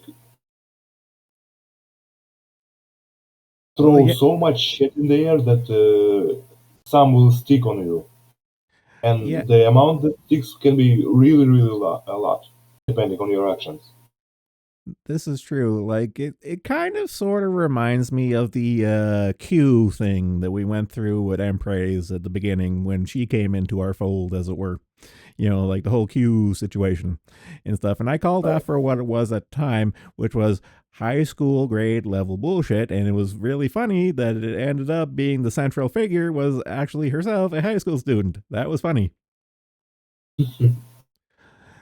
But I'm kind of getting that vibe, not that grift, maybe not that grift vibe, but I'm definitely getting the high school vapid drama vibe from the under the tea uh, situation, as it were, that's transpiring. Right. I guess the best we can do is brace ourselves and get the popcorn. Well, I've been kind of, I don't know. They seem they seem like good folk. Don't get me wrong. They seem like good Oh, folk. your teacher instincts kick in, right? Probably. I don't know. They seem like good folk, and I'm trying to slow. Like I know a few of us are trying to slowly like, hey, maybe you guys shouldn't do this. Maybe this is a little retarded. You know, pick your battles, kind of thing. Just a thought. I don't know. If I were to magically end up under a podcast, I'd probably just call them a bunch of retards and then get kicked out off the stream. If I'm being honest. Mm. Well, the thing about them apart from what sets them apart from, let's say, Hexa, right? We don't know their ages. Let's say This we is don't true. know if it's some stupidity because of the youngness, so to say. Yeah, I know. I'm just looking to somehow soften it. But that in and of itself raises the question: should we go at them with the kid gloves, because this could get really stupid really fast. It can, It's and it's like do we want to faff about like what we did with Nolan, or do we just want to rip off the Band-Aid? well, the thing about Nolan, it took a lot of time and a lot of patience from a lot of people to finally realize it's not working right. Well, more like a loss of patience, but I get you. Right. So what I'm saying is, Nolan is not the ruler by which to, what the fuck is that word?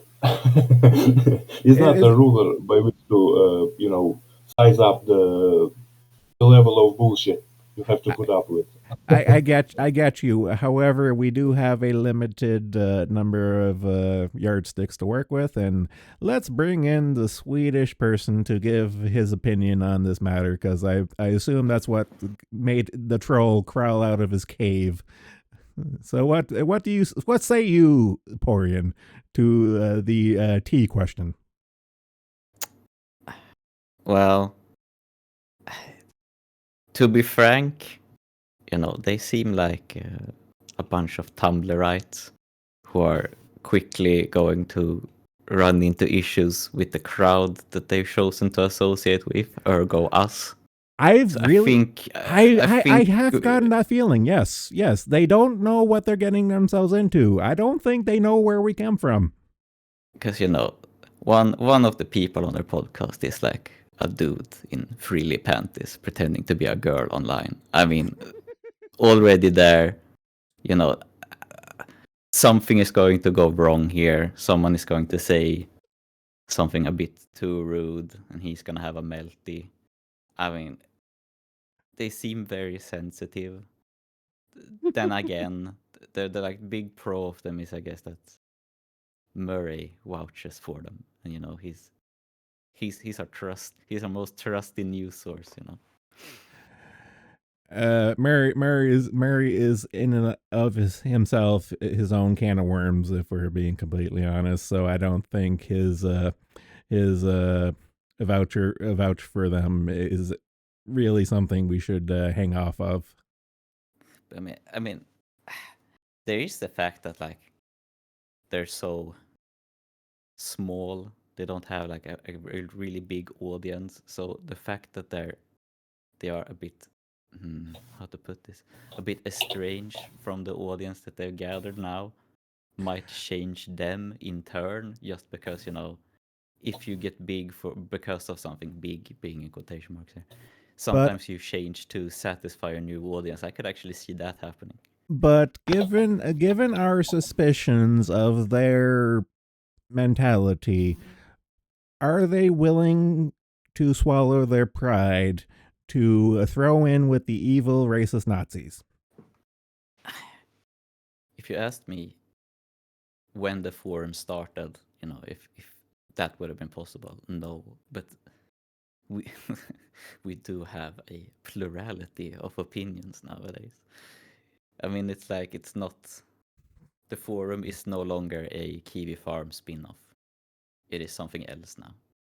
It is something else. However, the DNA is always going to be there, and by golly, I'm going to keep the flame alive, as it were, because I just don't have the energy to tolerate this level of bullshit. I sniff upon the wind with the current subject matter. Well, the Luminous Cove one She joined the forum on October of 2023. So like 1 year after the forum inception. She had plenty of time to plenty of time, like half a year, I guess. I don't know. Joining and reading and keeping up with the flow of things are two different things, though. Right. It's only 4 messages, I guess. Yeah.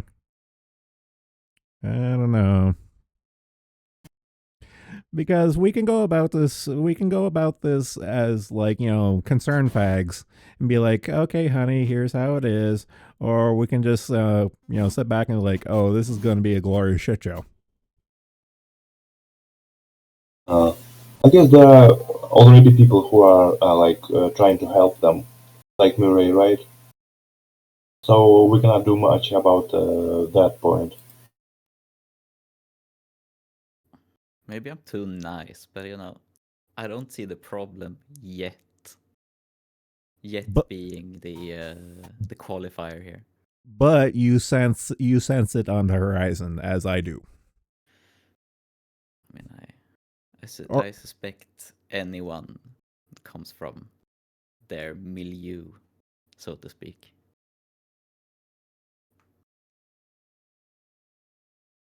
I kind of want. I don't know. I really could go either way at this point, either help or harm. And I'm looking at the gas canister right now, and goddamn, I want to roast some weenies. Because it's been a while. It's been a while since I've had a LARP, as it were. Have they done anything to deserve it? Like, do they No, deserve to be roasted yet? no, again, that's the restraining bolt I'm currently fighting against right now, and that they seem like dumbass kids at the end of the day. They seem like dumbass kids, and they have not earned my scorn yet.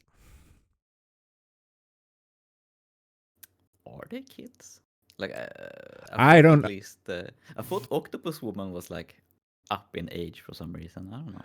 Well, again, the mermaid chick has a kid, so for what worth that is in this day and age, take it as you will.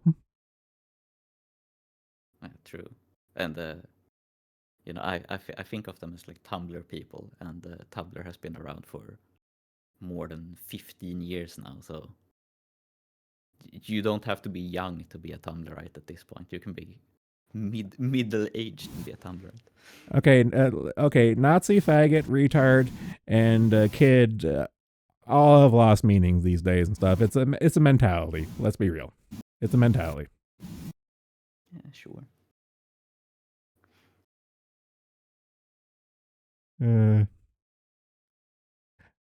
I choose the least interesting and the most lazy option. I'm gonna do fucking nothing. At the end of the day, that might actually end up being the correct choice. Because it'll probably end up playing on its own without any involvement from us, if we're being completely honest, because they seem to be digging their own hole just fine.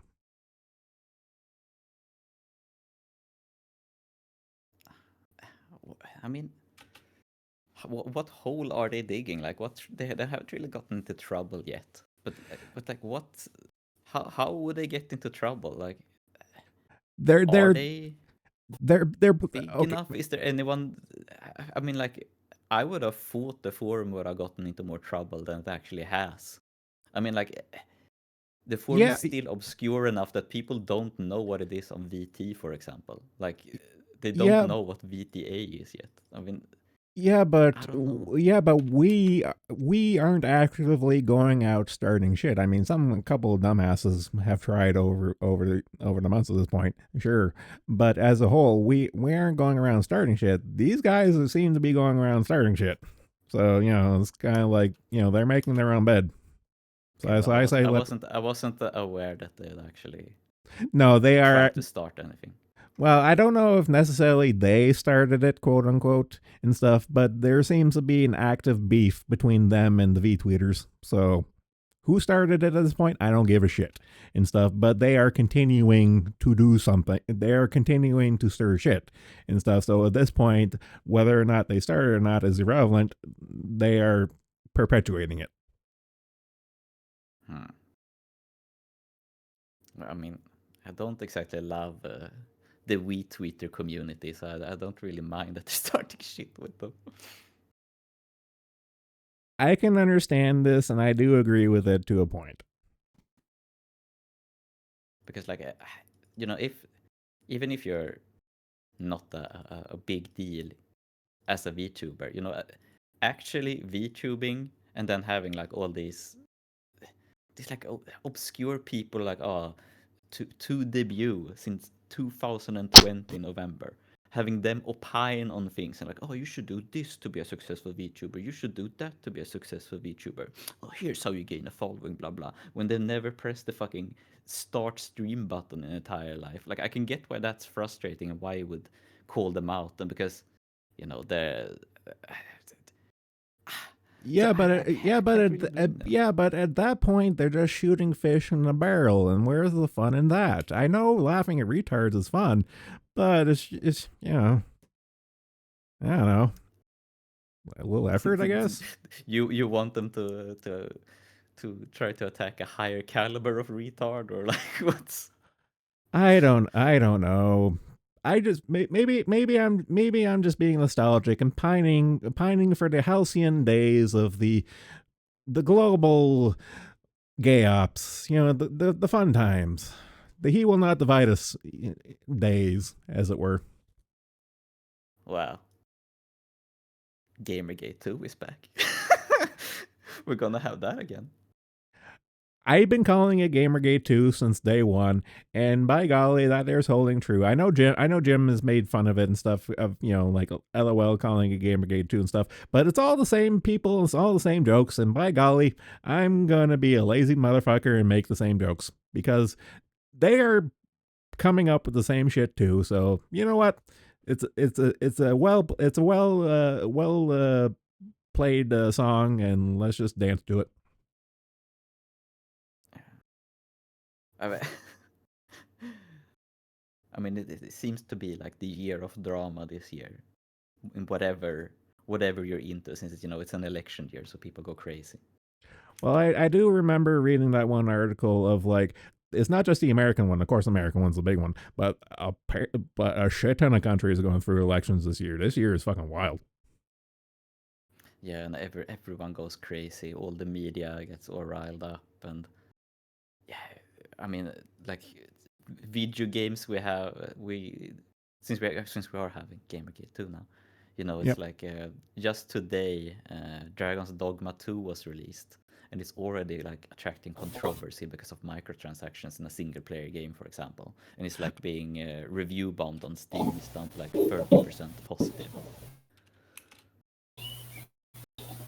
Yeah, I saw that, and that's some grade A bullshit. Especially some of those microtransactions. Like, oh, here's a key for $1.50 that you can only use one time on one playthrough. Oh, and by the way, you can't play another game.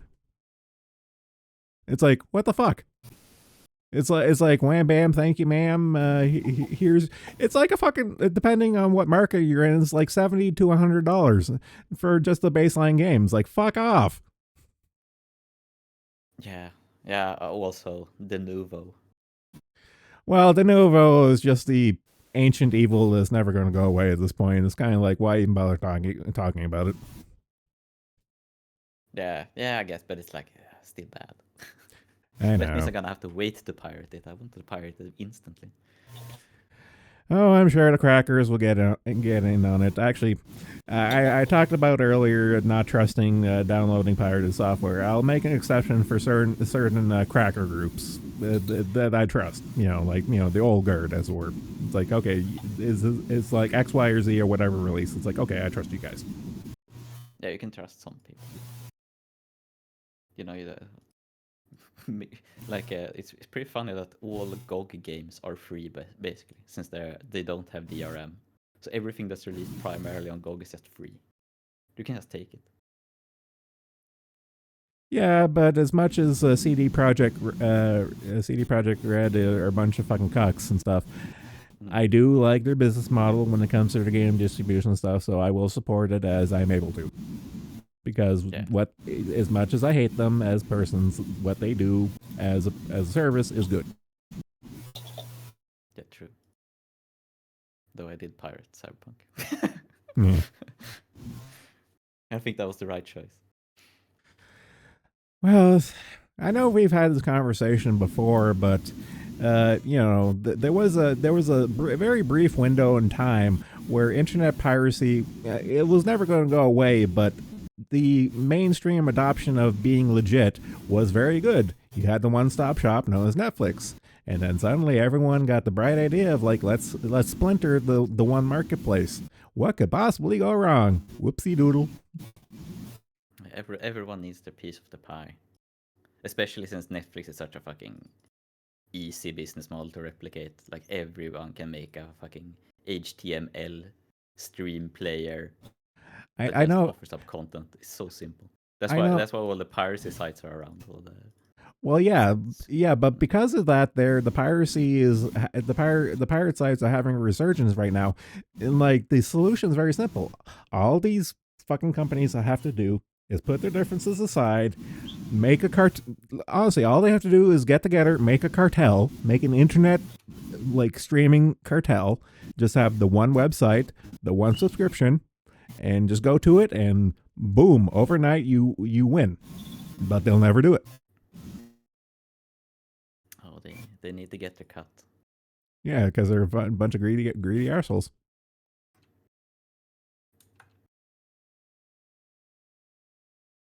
It's cable all over again.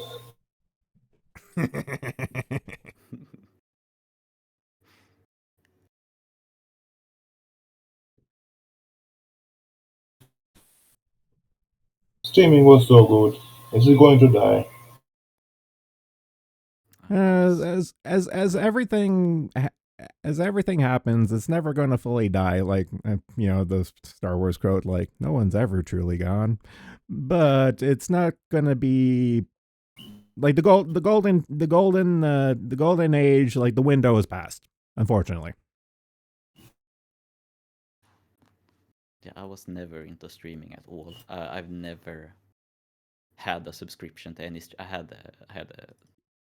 had 2 months of Crunchyroll subscriptions for free. That's the only thing I ever subscribed to video streaming wise. I despise streaming. I hate it.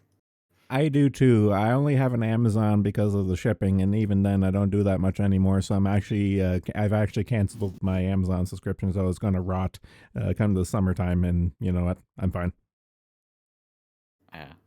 So I was never affected, but I just kept pirating basically. Oh, I mean, it's free. It's like I can't resist. It's such a deal. Well, here's the joke. Like, my Amazon Prime subscription is still active and stuff, but I will torrent Invincible and watch the torrents. I like the streaming service is there. It's literally right in front of me, but I'll still torrent. Yeah, because for a while I only watched I only watched movies and anime. Essentially, I watched no TV series, so streaming services basically could offer me nothing since their like selection of films is so bad. There was just nothing there for me, and anime it's just Crunchyroll. Like and they only license mainstream stuff, nothing that I wanted to watch. Well, and also I don't know. I'll cut Crunchyroll a little slack because it's kind of funny because they always had a little tizzy between them and Funimation. Of course, the history of Funimation and like who ended up winning. Haha. Yeah, and of course, Crunchyroll being a pirate site, Funimation was probably not all too happy about the pirates winning against them. Yeah. It's kind of like, to go with the pirate analogy and stuff. Crunchyroll ended up being the privateers, and that there will never not be funny to me. Exactly, they were given a letter of marque, and now they're the official place to release anime in the West, essentially. Yep. And as far as Funimation being Funimation stuff, couldn't happen to a bunch of nicer people. Let's be honest. I mean, it's really nice to not be a primary English speaker, so I don't have to care at all about that stuff. And I never watched anything dubbed to English, since why would I watch something remove two languages removed away from me? So, like, it was originally in Japanese. Why would I watch it dubbed in a other language? I can read subtitles now. I've done that my whole life. So Yeah, I think we all have at that point. Well, at this point and stuff, because just like the watching foreign media with subtitles but not actually learning the language joke is real. yeah, I mean that's reality for most of the planet. So you get used to it when you have to do it. Yeah, it's kind of funny because I'll still talk with normies to this very day and stuff, and they won't like subtitles. It's like I don't want to read the screen. It's like motherfucker, how lazy are you? Like okay. Here's the funny thing. There's this one particular couple and stuff, and it's like no, I won't watch anime. I don't want to read subtitles. And literally, like the next night, I went over to hang out and stuff. They were watching a subtitled foreign film, like a live action film. And I'm just like, you fucking, ooh, that burned my ass. I mean, I guess there's like some sort of argument to make, like, oh, it's since it's animation, it's so visual that you can't have anything distracting you from the experience. But like the amount of people who only watch movies or series on their second monitor while doing something else, like you don't get to make that argument. You're barely watching it already. Like I'm very spurgy about watching media in general. I never watch a movie or an anime on my second screen. I always watch it on a big screen. I don't do anything else. Like I turn off my phone while watching it. Like I want the best experience possible. So I'm the same way. Like, yeah, because why like, would I spend the time otherwise? Like, can you stare yeah, into the wall? yeah, exactly. And like, talking with WikiDog sometimes, like he'll say like, "Oh, I'm listening to two streams at the same time." Like, how are you fucking schizophrenic? Like, how? It's impossible. It's impossible. I can't either. It's just like I don't get it. Like, It's one thing to do it in like a collab when you watch like so you have like holodecks up, so you can watch every perspective, because then you're getting like a unified chorus of voices at least. But when you're watching like different things, it's impossible to tell what's going on. well, yeah, but then you have like watching two different streams at the same time. Then it's like a cacophony. It's just like there's no harmony. So it's just like I don't get it. I just don't. I don't have it. It's just I don't have fucking ADHD. schizophrenia simulator. Exactly. That's always my go-to. Is just like it's the most retired superpower. But hey, do you? The superpower of having no attention span. I can kind of see it. If you tune out the boring part of one stream and only listen to the other when you have to, like when you want to. If you're watching a boring stream, you know what you could do? You could watch a good one instead. The man There's plenty the man of spitting shows. hard facts. I don't understand people like consuming media out of obligation. Like it's your free time. You're supposed to. It's leisure time. Like you're supposed to have the best experience possible. Well, it's not about being best or like outright boring. Maybe it's some kind of lunar stream or like downtime. Maybe it's kind of a reach. I mean, I get where you're coming from, but it seems like a really seems like a really zoomy thing to do. Like I don't know.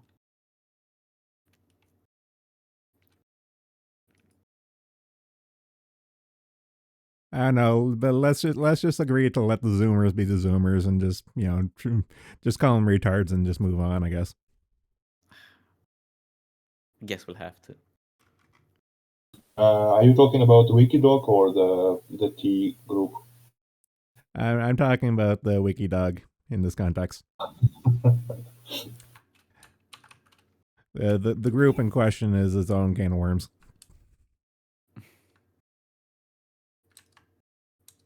We didn't really come to a conclusion, but I guess we don't really have one. No. Again, it's kind of like an ongoing thing. So it's kind of just, I don't know, sit back and wait and see, I guess. And everyone pick sides and just make our bets and just have fun. Yeah, we'll see. Right. Conserve your energy for the right moment, right?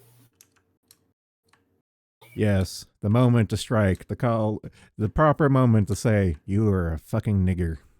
And just slip off into the darkness. You gotta start with, I am a gamer. I don't know. It may be called a twink a faggot, but then again, that's kind of like shooting fish in a barrel.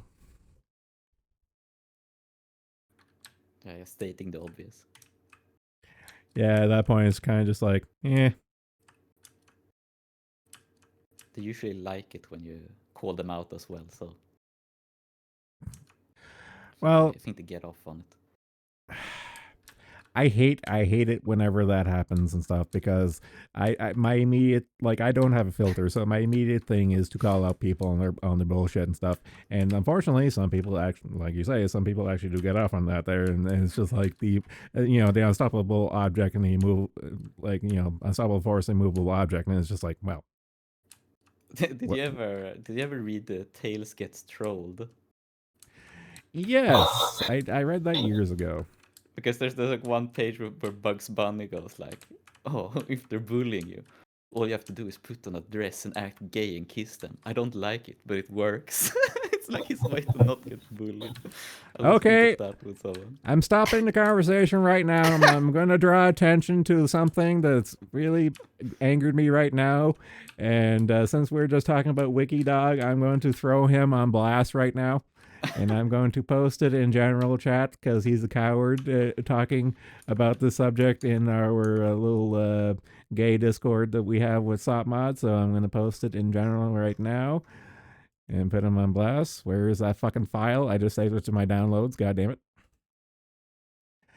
I am not fucking Aegis Lily. You fucking cunt. Do you? I didn't know you were a Futanari artist. Wow. I disavow everything about this. I may have that talked. does look like something you will write, though. That's like exactly the way you write. This is why I'm so angry because I can't disagree with him. That's why I'm so angry right now. He has a fucking point. That's why I'm angry. But I am not a fucking Fuda drawer. I'm not Aegis Lily. God damn it. I talk with that asshole like a couple times just for shits and giggles, for like joke shit post stuff. It's like, hey, here's a funny idea. Like two VTuber girls being futas sword fighting each other. That's a funny image. But unfortunately, like a famous artist. That's the thing. Zemlar is a futa No, stop. Stop. Cease. Desist. Saved. Halt. What? Pipkun, you're not fucking helping.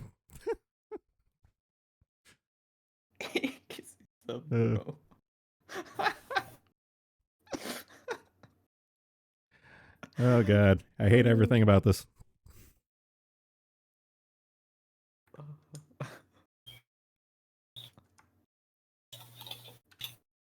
Well, sometimes the commission is just too good to pass on.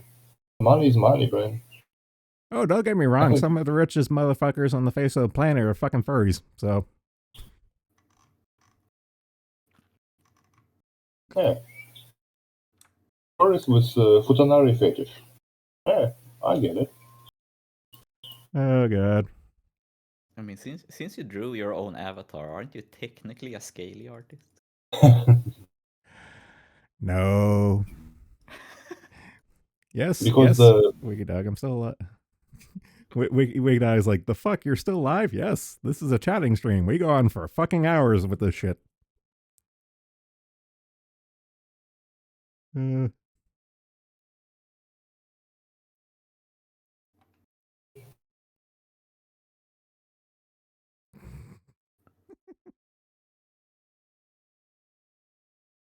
I didn't think you would get outed today as your alter ego. yeah. Actually, I could probably admit to anything right now because there's enough voice material so that you can AI me saying anything. I mean, for fuck's sake, there's still that clip that makes around on the thread every now and again of me saying that I'm a gay coomer.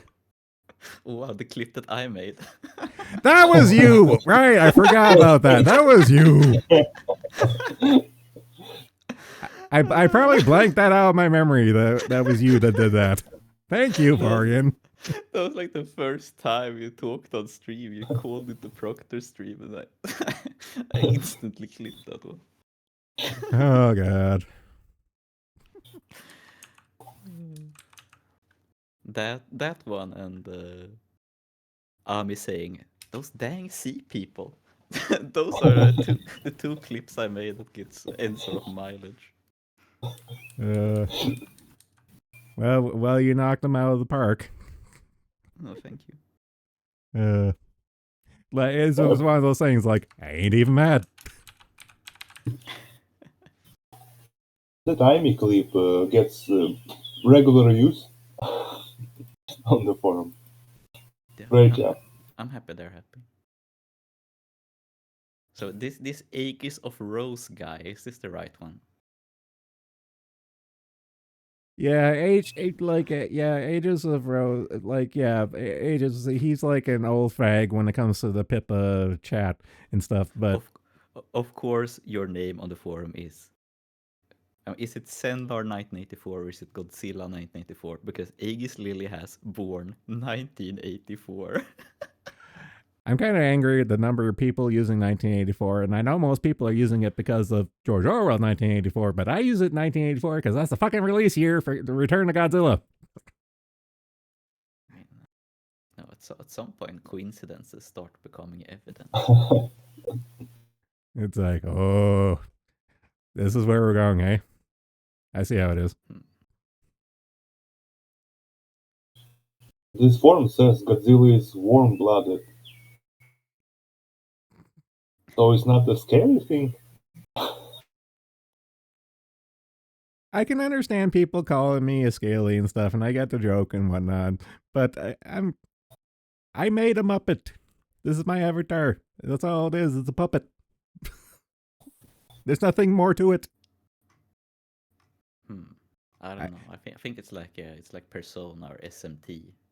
Your VTuber avatar is your true form that you have to face before you can become a VTuber. I'm too lazy to work out that much, if I'm being honest.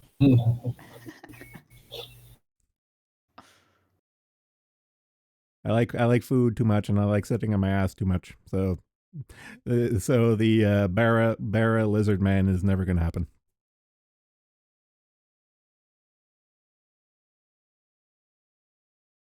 Unless you've always been a Bara lizard man and you're simply playing pretend here. You're playing along. I don't think I'm that clever. Okay. Humble, I see. Well, at least your VTuber avatar looks great. I don't know. For context, anyone watching and stuff, my VTuber avatar is no joke. I remember, I probably have bookmarked somewhere. Like ages ago, I made a post on the original thread saying that if I ever start VTubing, I will make the biggest, beefiest, gayest bearer character of them all. And this is what I came up with. I mean, for fuck's sake, I literally traced gay porn. So. The man of the world. That's a quote. That's reality. I can't hide it. I went on Pixiv. I went Barra. It's like Barra. I found something that was facing the camera. It's like, okay, you're big beefy gay guy. I'm going to kind of mentally block out the giant schlong I'm looking at, and then eyeball a series of circles to make the outline, and that's how it came out. You gotta sacrifice yourself for the art, I guess. Yeah. Yeah, it was great. For being a Twitter artist, I'm very surprised that at the very. I haven't seen a single schlong on this guy's timeline yet. You're not looking hard enough, or unless you maybe purged it. Because I swear to God, every other post I saw of Aegis back in the day and stuff, it was always like, Pippacock, left, right, and center. It's like, Jesus Christ. Get new material, guy. I guess it has a brand, but this seems pretty sanitary, actually. Actually, I think I have a shitpost Aegis signal saved somewhere. Because it was so prevalent for Aegis being the go-to Futa guy. It was like I made up the Aegis signal. Yep, I have it. There it is. Every fandom needs the go-to Futa guy. Yeah, What yeah, a prestigious position he has. Yeah, very early on, I made the Aegis signal because he was that prevalent in chat. Man, he doesn't. You somehow found it faster than the commit hate. Well, the commie one was either like in my Kiwis farm folder because it involved Sopmod, or it could have been in the Godzilla folder because it involved me. So I had to look around where it was. But this one here, I knew it was in my other folder.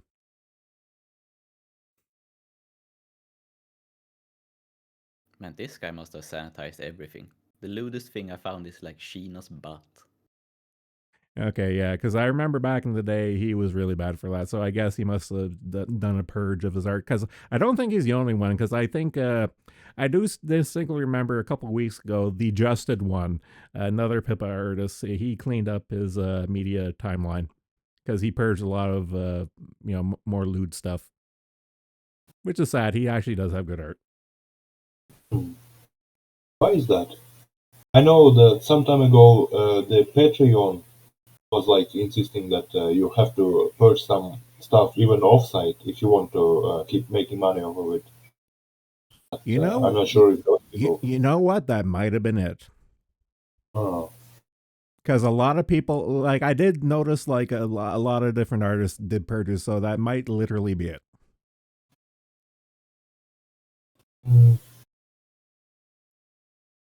A shame. I get that you want to protect the image of your own site, but like go after people's creativity posted elsewhere. It's kind of shitty. Yeah, it seems very gay and homosexual behavior, if I'm being honest. Did the Justed one ever do official commission work for Face Connect? I think he did a couple of official work for them, yeah. Because I wonder, maybe they've been told to take it down a notch if they want to keep doing official work for them.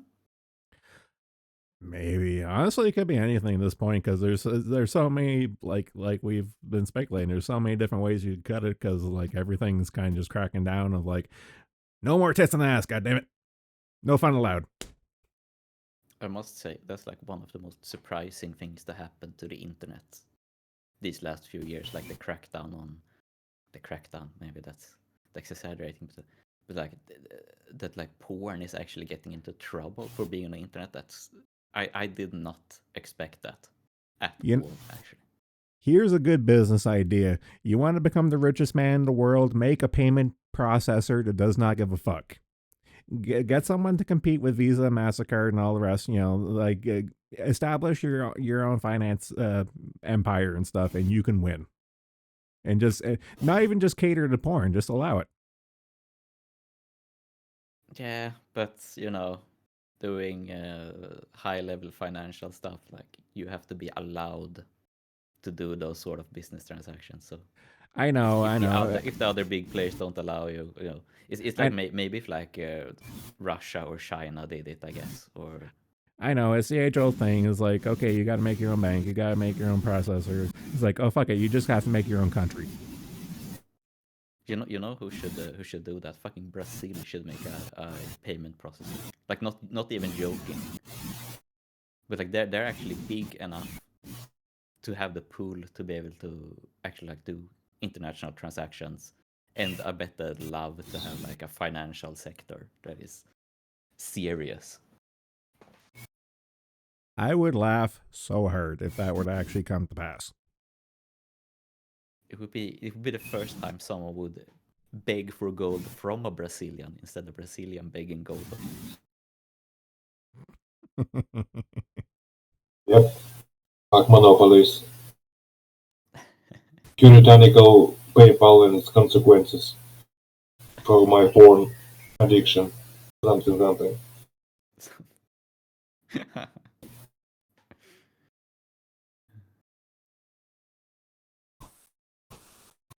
I don't know if this is the right way to put it. I'm a little disappointed in the lack of food on this timeline. There's nothing here. Okay, so you're just after all this buildup of the evil that is the Futa Aegis fellow and stuff. You're just disappointed now from all the buildup and the hype. It's not at all as funny to say like, oh, this is actually Sendlar. Now that it's just like, oh, wow, an anime girl ass every once in a while. Wow, radical.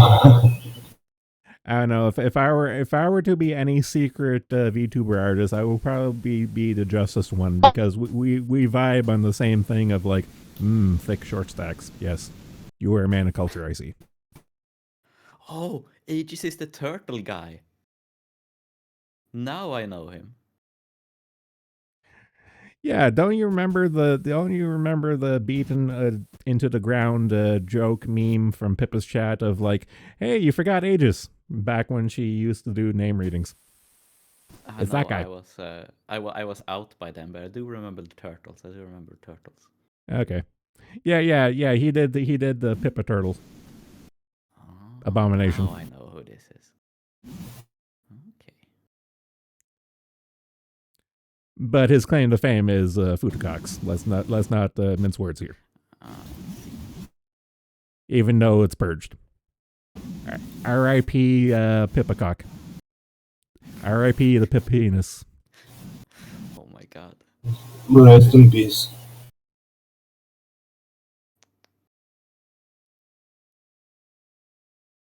Why did you? Oh my god! Did I just give you an idea for a clip? You fucking piece of shit. No. I'm unconvinced of your conviction of that statement. Yeah, I know that was the most suspicious laugh I could possibly have done, but I can't stop you. Maybe he found an art that survived the purge, and he's happy about it. no.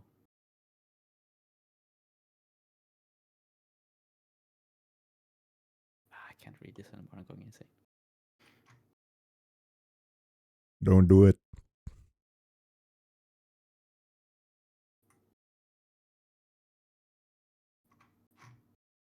Hmm.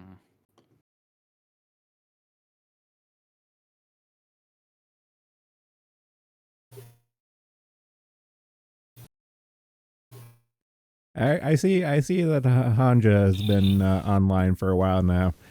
Hanja, if you're still listening, we're still here. You can call in if you want.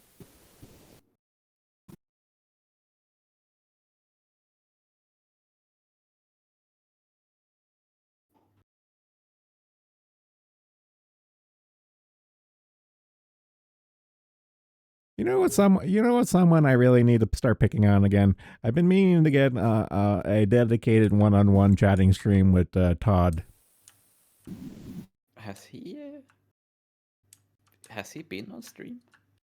No, he hasn't been on stream, and I've been meaning to. Well, okay, he has been on stream a couple times, stuff. But I wanted to do like a dedicated, just me and him, chit chatting and stuff. And I want to pick on him because he's also a fellow fucking leaf. So you're gonna commiserate. Yes. I don't know. I consider Todd my online doppelganger at this point, just from some of the shit we've talked about and stuff. And I kind of just want to pick his brain in a dedicated stream and stuff. But he hasn't gotten back to me on it. I'll bug him once in a while and be like, "Oh yeah, I'll get back to you." It's like, motherfucker. It's like, commit. Yeah, people are cagey about talking online. Yeah. You Well, you gotta put the thumb screws on to make people speak online. I know. It's kind of easy to bully the girls into a call, like what we did with Dana that one time and stuff. But, right now it seems to be Todd is the nut to crack. But, of course, my personal white whale is fucking Wiki Dog. It's like, God damn it. I want to see who wins the bet. Is he a chick, a black chick, or Mexican? I'm betting it. Can we have a Deadpool for that? I mean, we have a Deadpool. Can we have like a bet for like Frank's race? Because I'm betting everything on Mexican, 100%. Well, I kind of have a cheat because I know where he lives. So saying he's a Mexican is kind of a safe bet if I'm being completely honest. Also, so he lives in the U.S. He like lives. you have a 40% chance of him being Mexican if he lives in the U.S. Well, yes, he does live in the U.S. I'm not going to say what state he lives in because I swore a blood oath on that one. But yes, he does live in the States. So there's a not 0% chance he is a legitimate Mexican. But my thing of him being either a chick or a black chick is really high because he gets very vehement whenever that joke comes up. He gets fucking furious. So it's kind of like where there's smoke, there's fire. That's kind of where I'm kind of leaning on right now. He did get so furious he posted drywall once, so I know, I remember that. That does make me wonder, like, so adamant you post your own drywall to try to prove you're white. Suspicious behaviors. I don't know. It's like that one green text, 4chan green text of like the black guy holding an up the Xbox controller. Yeah, it's like we don't deal with blacks, and then he holds a white controller. It's like, okay, clever. You remember the old PSP ads where they got like in big trouble they had like ads in the Netherlands where it was a white woman holding a black woman by the shin because they were releasing a white PSP. And the God, tagline I was saw that. Yeah, because the tagline was legit like white power or like white is here. Oh yeah. No, it was before the age of rage. So it was kind of funny. It was just like, oh, this is just it was legitimately a case of being tone deaf. I'll give it that, but it's still so fucking funny. Yeah, it was like great ads. It's like I wonder who did the marketing. Was it like, oh, here's marketing material from Sony Japan. They're like, they have no idea what they just said. Well, you have to remember, like, someone greenlit the N-Gage, and the N-Gage was literally a Goatsy reference. Yeah. like the guy who actually designed it came out, like, straight out said it, and it's like, I didn't think they were going to approve it, and they did. Well. Yeah, that's like also on Nokia, because Nokia was like dying at that point. So they would probably they would approve like anything. But yeah, I mean, well, and given I mean, also Nokia are Finns, so they don't have a sense of humor or anything. So they probably, the concept of humor is pretty unknown to them still. So they probably couldn't fathom anyone making a joke in their design. They just accepted it instantly. I think if a Finn were to laugh, I think he'd probably die. Smiles probably will kill them, actually. I know. Truth be told, I get a lot of my Scandinavia jokes from reading Scandinavia and the World back in the day before that there went. Okay, that their comic was always positive shit and stuff, but it was tolerable back in the day. But some of those jokes still hold up. I never heard of that actually. That comic. Let's see if I can find it. Scandinavia and the World.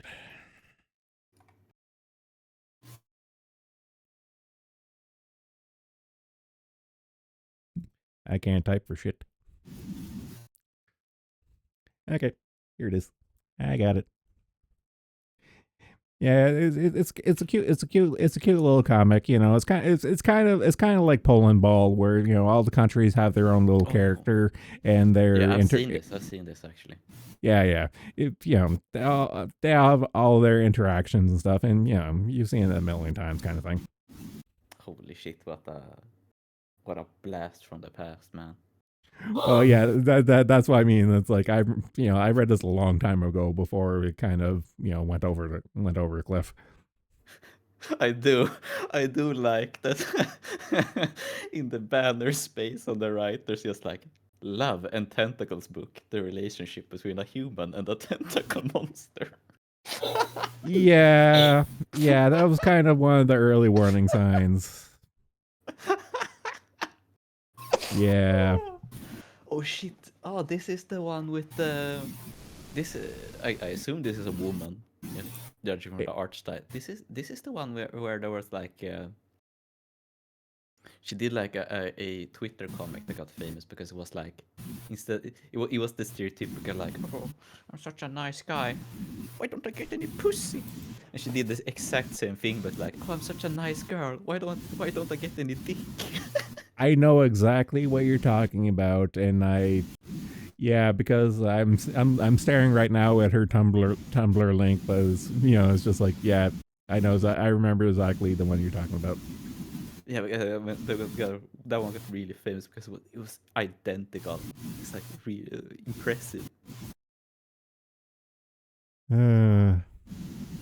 Again, it's like what I said before when it comes to streaming content and stuff. Like I'll read and watch anything and stuff, and I'll give everything a fair shake, and unfortunately I do stick around for things a lot longer than I probably should. Yeah, I can relate on occasion, I guess. I mean, sorry, I'm stuck on this website. I was like, wow, I read this so long ago.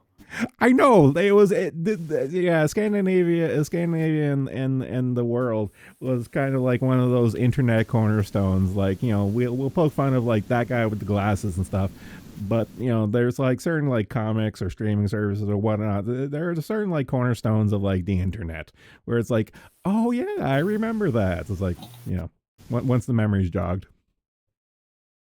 Yeah. Wow. And of course, it goes double for you because this is most of the characters are from your neck of the woods, so of course you probably read about this. I wonder what country this lady is from. This became a lot more interesting now that I thought about it. This bugs me because I did look up this author way back when. Fuck. Let's go back to Google. Because she has to be Scandinavian, I think, because in the side panel it's like Estonia's national airline is named Nordica, and then Estonia is crying alone on a bed eating chocolate, which is like, oh, I get that one because no one ever Estonia desperately wants to be included in the Nordics all the time, and we sometimes let them, sometimes we don't, and they're really sad about it. Yeah, it's kind of like the running joke with Iceland. It's like, hey, can I join the Viking team? I mean, Iceland is like they're 100% there, but like Estonia is really funny. Especially, I know.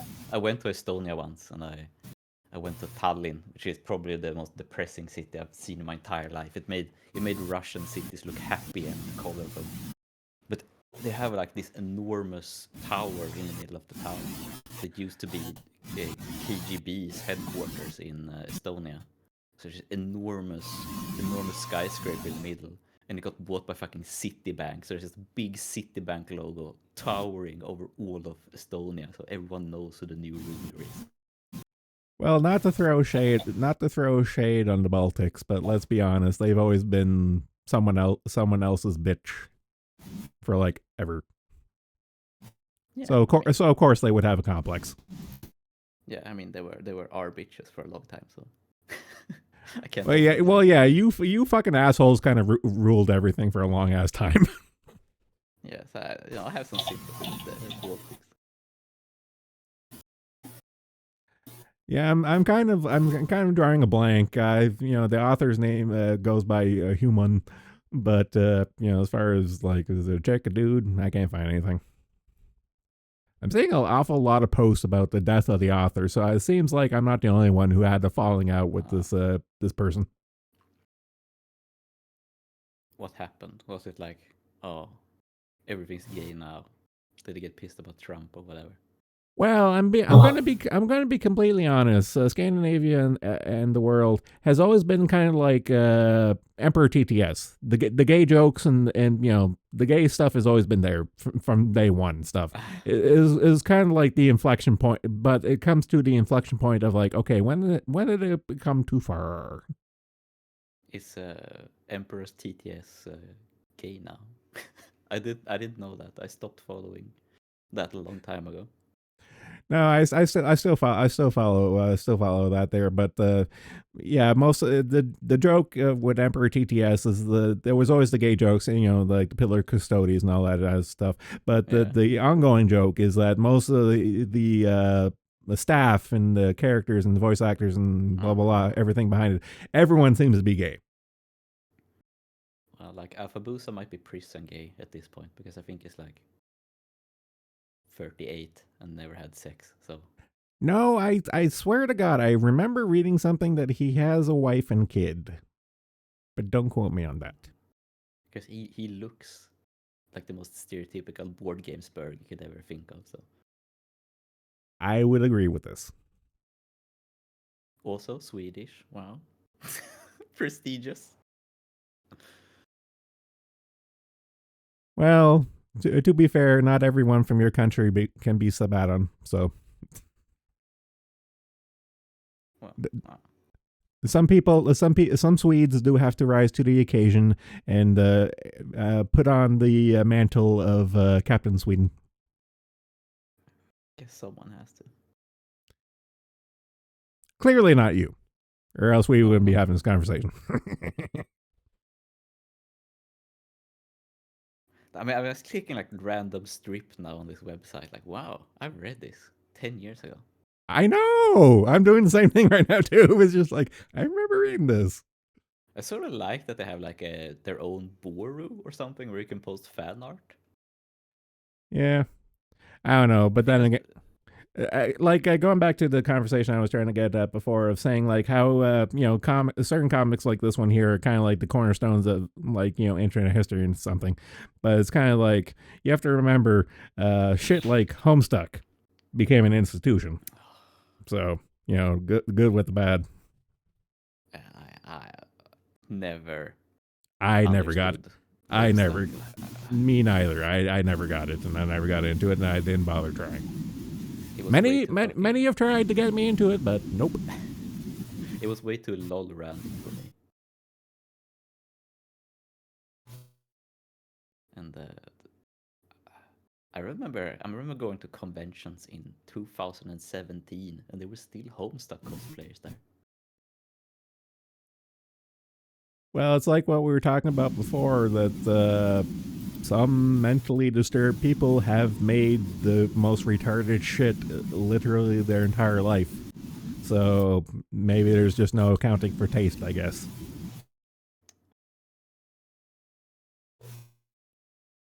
Yeah, they did.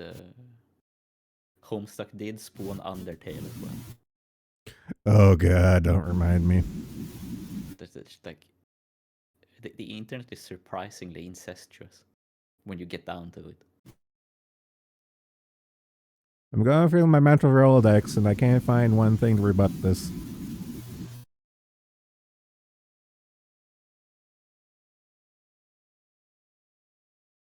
Man, Dragon Age Inquisition reference. This is old. Holy.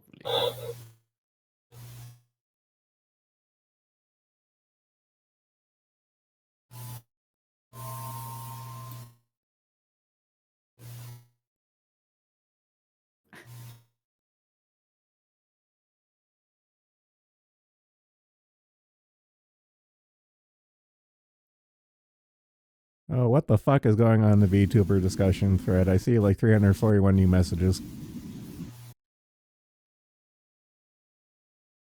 Okay, looks like Kirsch's was going off on something.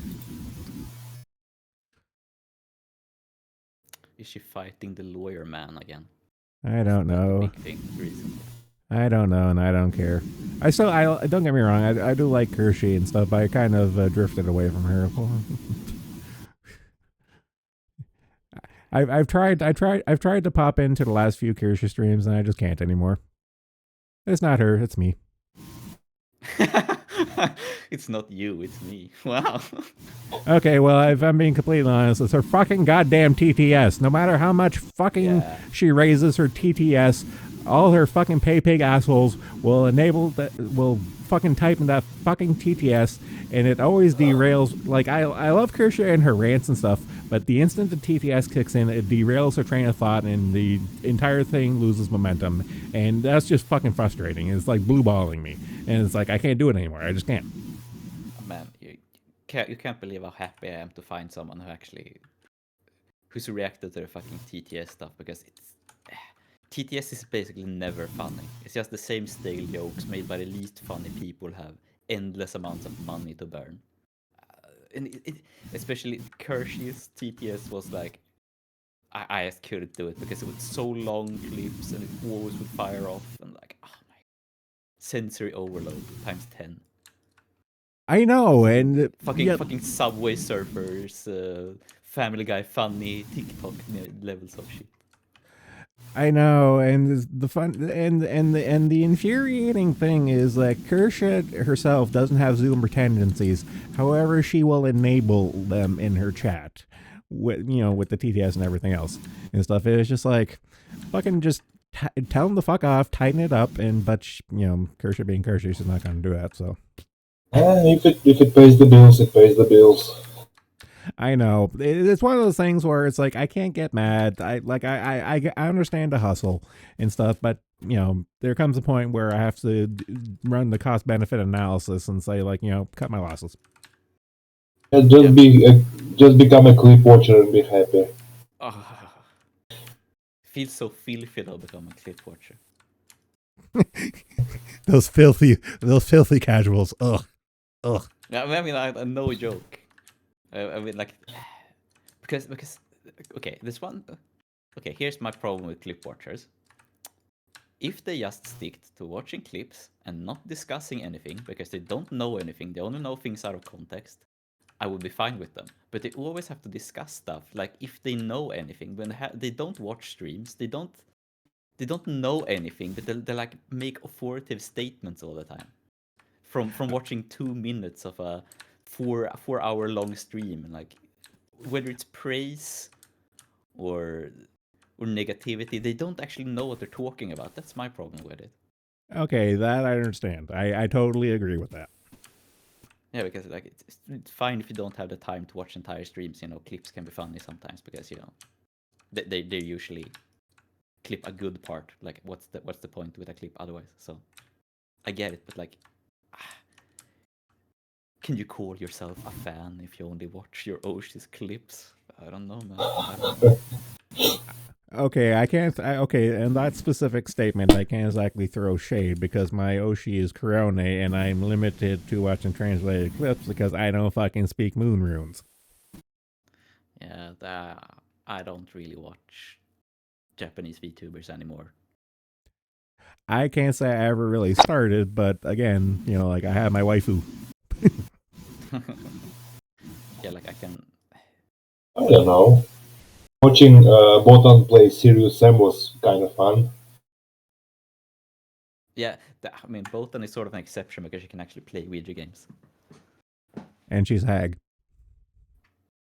Yeah, well, there seems to be some. Too bad it was the different Serious Sam.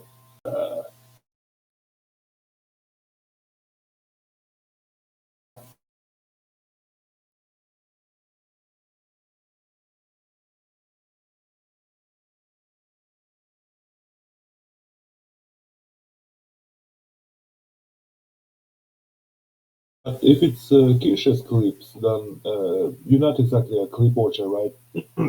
Because you're very familiar with her and her streams in general. So I don't think for you particularly it will be a problem. Is that not? I don't know. Like again, I'll poke my head in like active streams once in a while, and anytime someone posts like one of her end stream clips and stuff, like I'll watch it and whatnot. But again, it's just the I hate this word. It's a community she's fostered. I can't stand, and she knows that's the problem, but her being her, she's not going to fix it. So peace.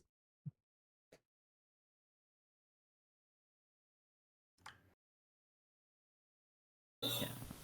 Yeah, that's fair. That's fair.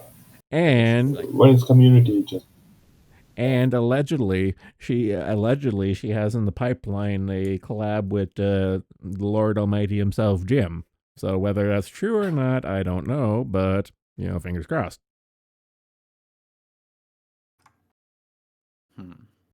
So, Jim did get Pippa to show armpits. So will Kershey show armpits next? Then is the real question.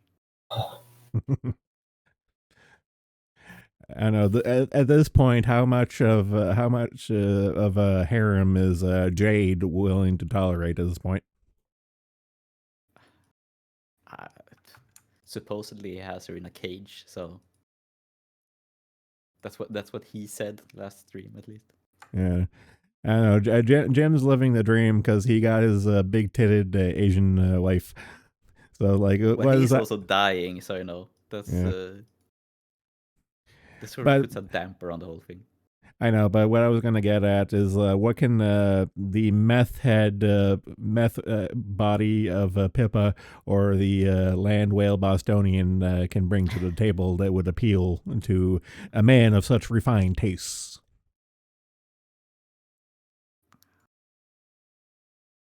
Variety, I guess. I don't know.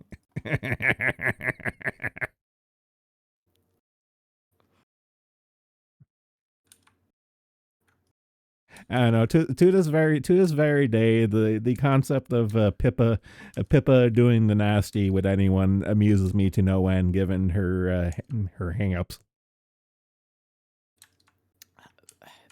Yeah, I don't know. I can't really think of her that way. She's Well, a no, bit too well, disgusting for me, honestly. well, okay. Beyond the mold sports things. I mean, just her, being mental space case when it comes to physical anything and stuff. Yeah, like I've worked in like mental health, the mental health business, and she reminds me a lot of clients from there, like to a T. So it becomes a bit weird. Yeah, it's almost like you have to be fucking mentally disturbed to do any of this shit. And oh my god, I just realized fucking YT is online. What the fuck? Great, he's alive. Well, okay, of course he. Well, okay, he does have health issues. I shouldn't throw that. I shouldn't. It's like, of course he's alive. Well, he does Well, have. not that, of course. Yeah, I it's still like, remember when you had a stream with him and 15 minutes of like, oh, this is what I'm dying from. yeah, no, I Wow, remember. you Yeah. can have this many illnesses and still live. Impressive.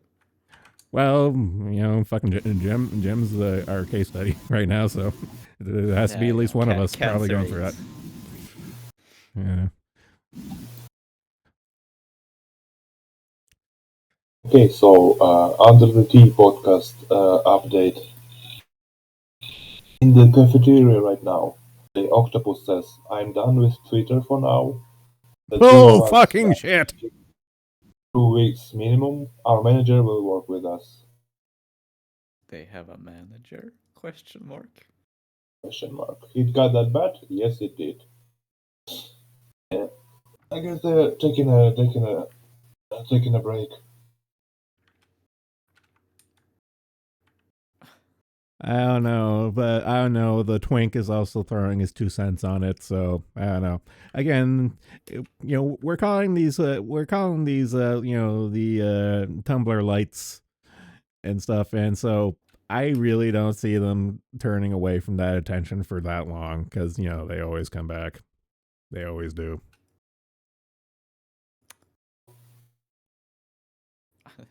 I really like when people try to look like adult and serious and they go, "Oh, my manager." It's like, yeah, you don't have a manager, dude. Come on. I know, but I find that adorable. It's like, oh, honey, no, you're not fooling anyone here. Baby's first real job in great question marks here. It's like, oh, I Yeah, have a manager. Like, I kind manager of is a very nice way to put it. I kind of feel like I should probably run interference with Denna right now because she's kind of walking into it. Oh. I sort of feel bad for her because she's actually a baby. I know that's the thing. It's like, oh, I feel we should protect the little our baby retard. Our embryo. Yes.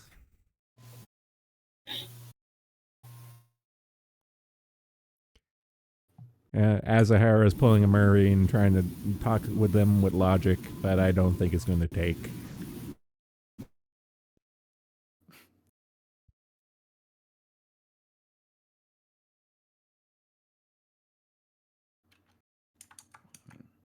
Did you know something was happening, or was it just serendipity that something actually happened with them?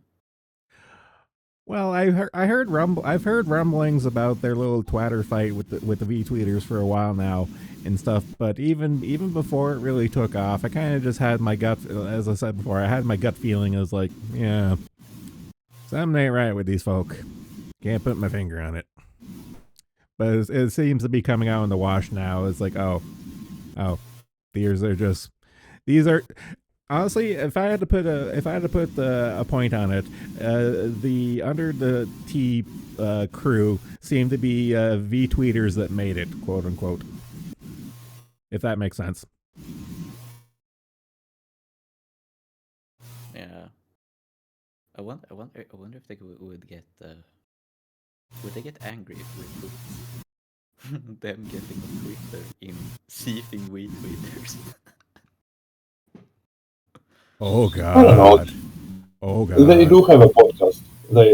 So it's already miles above the average retweeter content output. Yeah, but here's the thing. I don't think, even though they have a podcast going and they're actually creating content, I don't think they've gotten out of the mentality of being a V tweeter though. That's the rub. Hmm. Spiritually a V tweeter. It's ingrained in their soul. And Tumblr, you say?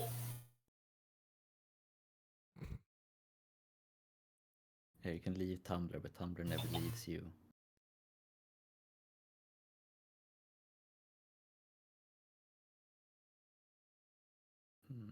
Well, to be fair, if it's Tumblr, the butt plug is complimentary.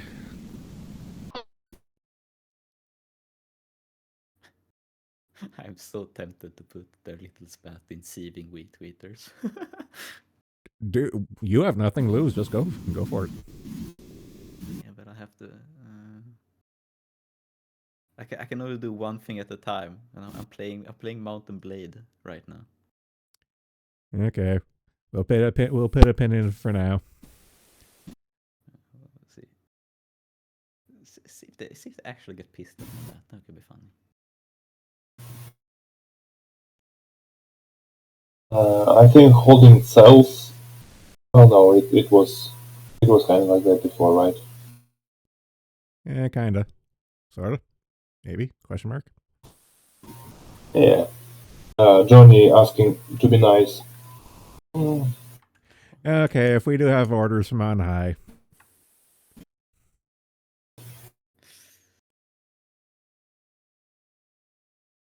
Mostly, I'm just honestly being lazy at this point. It's too bad that a mod said something because Well, My oppositional defiance disorder is really starting to make my skin itch now. Now I really want to post it and see it. Oh. Will Porian give in to the gay op urge? I just go like, have you heard of these people? I've never seen them before, but they seem to be really gay on Twitter. What is this? Can anybody tell me? I don't think you're going to fool anyone at this point. You'd have to make a sock account, and even then, it might be a little obvious, given that we're fucking talking about it live on stream. God damn. I have to think about this. I don't know. I'm just reading and watching the cafeteria channel go right now. And again, it's coming back. It's the same opinion I have with the Q thing that Emp went through and stuff. It's just like stupid. It's stupid high school level bullshit, and I just don't have the energy for it. It's just so fucking stupid. I thought the Q thing was really funny though, because it turned out to be like, perhaps like 17-year-old fucking up everything on her own. I know that was the cherry on top of everything. It literally ended up being high school drama bullshit. That was just, mwah, chef kiss. It was like that stuff yesterday with the girl accusing that one guy of being a nonce, and it turns out that everyone was of age, and she got fucked in every hotel room in New Jersey. It was like, that was so fucking funny to me. And just because she started it with like, oh, I'm not a slut, and then she fucks with a guy she doesn't know the name of and keeps doing it for a week before she asks his name even. It's like, what are you doing, woman? I know. I remember seeing this as it happened and stuff, but you just saying it out right there in plain view just put the mental image in my head, and I just find it too funny right now. Yeah, I didn't know about it until yesterday either. I hadn't heard of it before. But I was so fucking taken aback by her starting with, "Oh, I'm not a slut," and then getting fucked like two sentences below, and it just that was so fucking weird because we like the whole Tora thing where it was like, oh, he thought he was a hentai protagonist. And then we have that other guy who was a fucking hentai protagonist who fucked a girl so hard she went insane from it. And doing it like 10,000 fucking times. And just, I don't know. It was so weird. He was a hentai protagonist. It was like two, what do you say? Like two, the yin and the yang of grooming, I guess.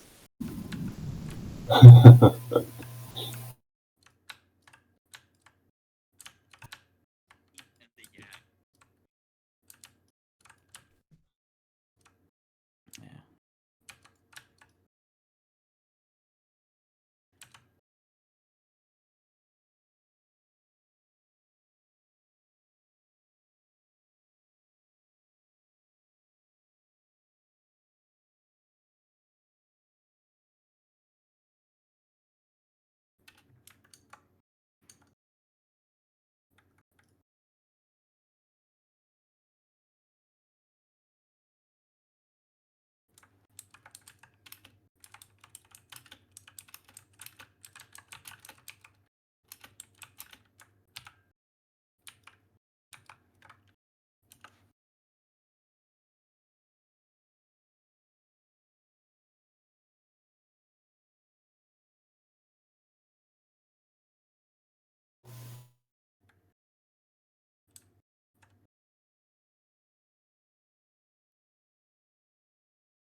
I have obviously returned.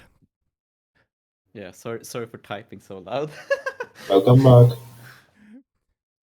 I've long since tried to make not a habit of announcing whenever I go AFK to take a piss and stuff because that's just gross. But it's very obvious when it happens, so I'm not really fooling anyone. That's why I have the idol meeting kayfabe. I You're have going you're going no. to a geologist conference. Actually, that is an amusing euphemism. It's like, okay, I'm gonna go to a geo conference. Bye.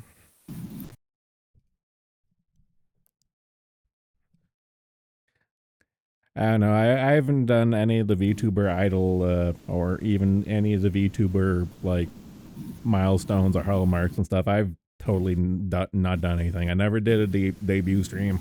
I'm not doing a fucking birthday stream. And shit, I haven't even done a karaoke stream yet. Fake VTuber somehow. Actually, speaking, There's some charm to all the like gimmick streams, I guess, but debuts is very much a corporate thing, I think. yeah, I can see that. Oh my god, they're still fucking going.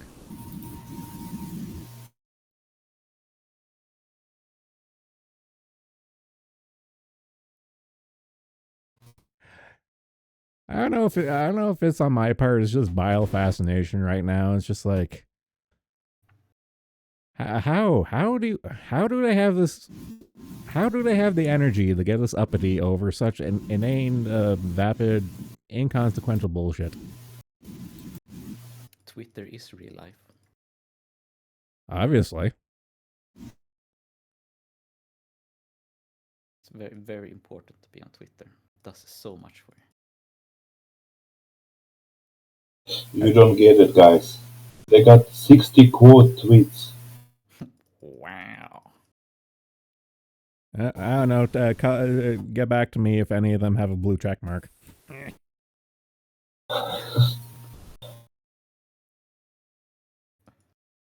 That's how you know the opinions are good when they have a blue check mark. Only good opinions with blue check mark. I still remember when Elon rolled out the gray check marks. That shit was fucking hilarious. And I was like, I do like the pay $1,000 to get a yellow check mark thing. That's all.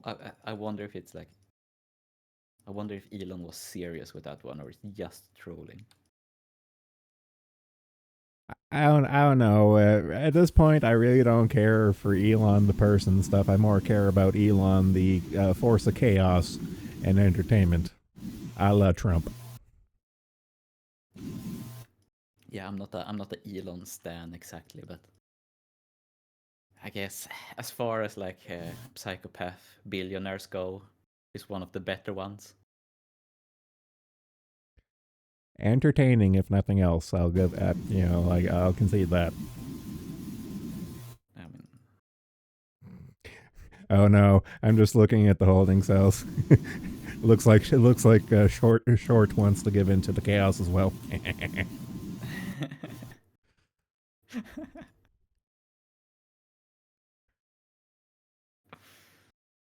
can't lose short. I need him to do archiving stuff. I don't know. You don't have to just depend on short. He gave me most of his scripts and stuff. All you have to do is install the archiving thing, so I can give you my scripts. You could not believe how fucking stupid I felt when I wanted to archive chats so I could search through them. And I had all of Short's scripts, and it took me like an hour to get it working. I felt so fucking stupid after that because I didn't want to ask him because that would be so embarrassing. If I went like, "How do I use your script?" So I sat there trying to get it to work desperately. No, I went through the swallowing my pride thing too. So I totally understand where you're coming from on this one. I decided to bash my head against it, and eventually my head proved tougher than scripting. So it actually did work after a while. I know. When it comes to this when it comes to this stuff specifically, I'm kind of just like, I get the idea. Can you just give me what you're working with, and then I can do the little edits that make it work the way I want it to. Like, I know that much.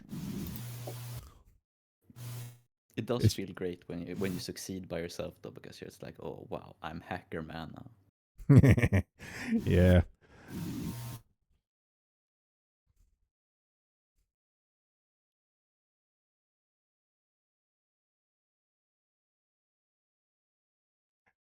And I quote from the Mexifish: "The whole thing is stupid as fuck, and I'm learning from it." I'm gonna press hard X on that one, there, Chief.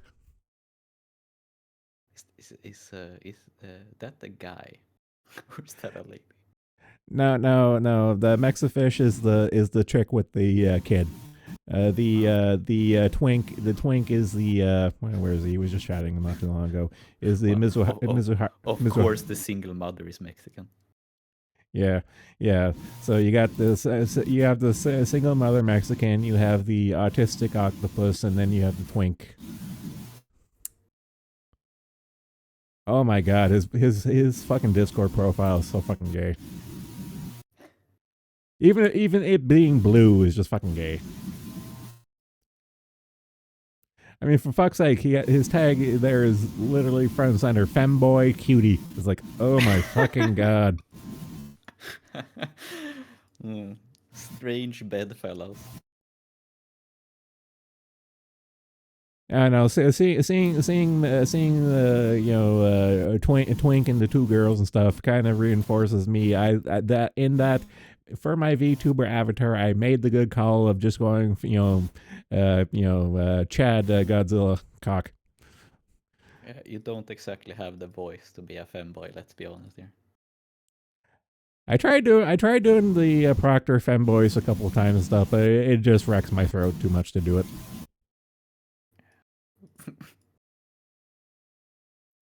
Like I said before, I do acknowledge I have a nasal voice and stuff. I can't I can't bring myself to do it. I can't do high. I just can't. You tried. And failed.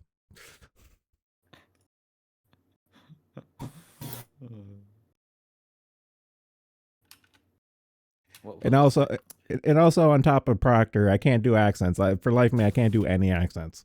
So throwing a gig, effectively to do Proctor, I'd have to do a Jim Sterling voice, and because that's literally his voice, and I just can't do it.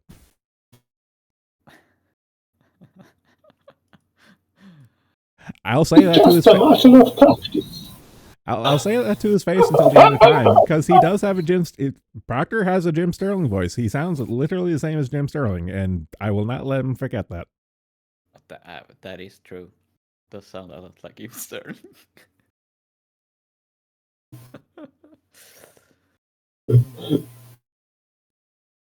Okay, what's happening? What's a good way to describe this? Okay, so to describe to Pipkun, we have a few new people on the Proctor server and on the forum called the Under the Tea podcast, and one of them is the purple octopus you see posting the autism creature. The other one is that Mexican mermaid who posts once in a while, and then there's the blue twink part of their podcast and stuff, and they're having a Twitter slap fight with other V-tweeters right now, and it's so fucking stupid. Like I said, it's high school bullshit and stuff, and it's just like I can't muster the energy to care. I think we sort of been spoiled with drama, like the end of last year and this year as well. Like, stuff needs to be big now. We need a sex scandal to even care nowadays. Yeah. An Octave Hiffler, eh? That's not too far away from the assessment, I guess.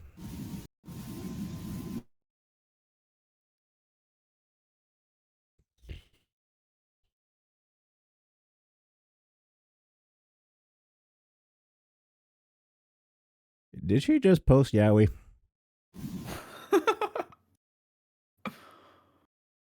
No, I don't think so. I don't recognize any of those.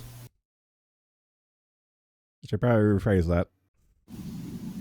Murcielago. Okay, they don't look like yaoi to me.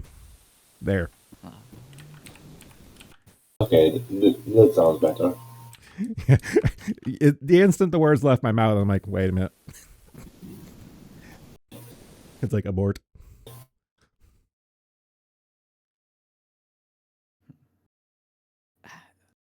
I recognize the art from somewhere. I'm too lazy to open. Okay, I'm gonna fucking open the link so I can actually rotate it instead of rotating my head like a chump. Is this fairy tale?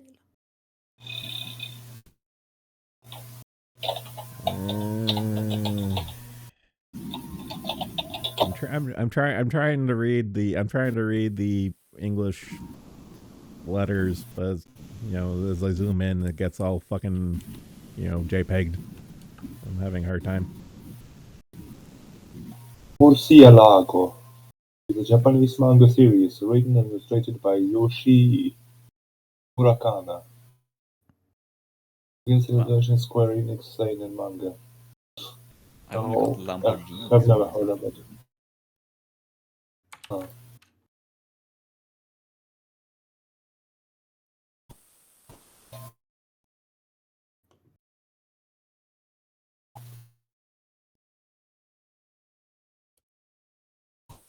Nope, have no idea. Yeah, I thought I recognized this, but I didn't. Well, it wasn't yaoi at least. So one of the straightest things posted in Discord, I guess. Well, it's kind of funny it came from the one that actually got laid.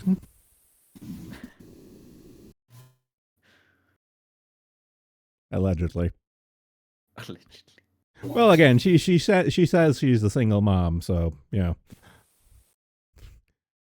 just take it at face value, I guess. Because who's gonna admit to that for ass pats other than maybe a black chick? It doesn't seem like. If you're a VTuber, probably shouldn't admit to being a single parent, honestly. Don't think that's the best way to get donuts from people. Yeah.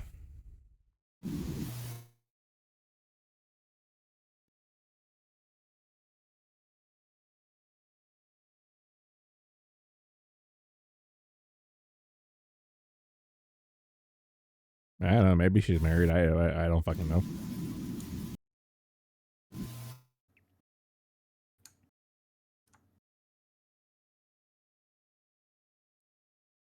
Just thinking about it, if she's a single Mexican mom, I'm sure she probably tasted her own mother's shoe if that were the case.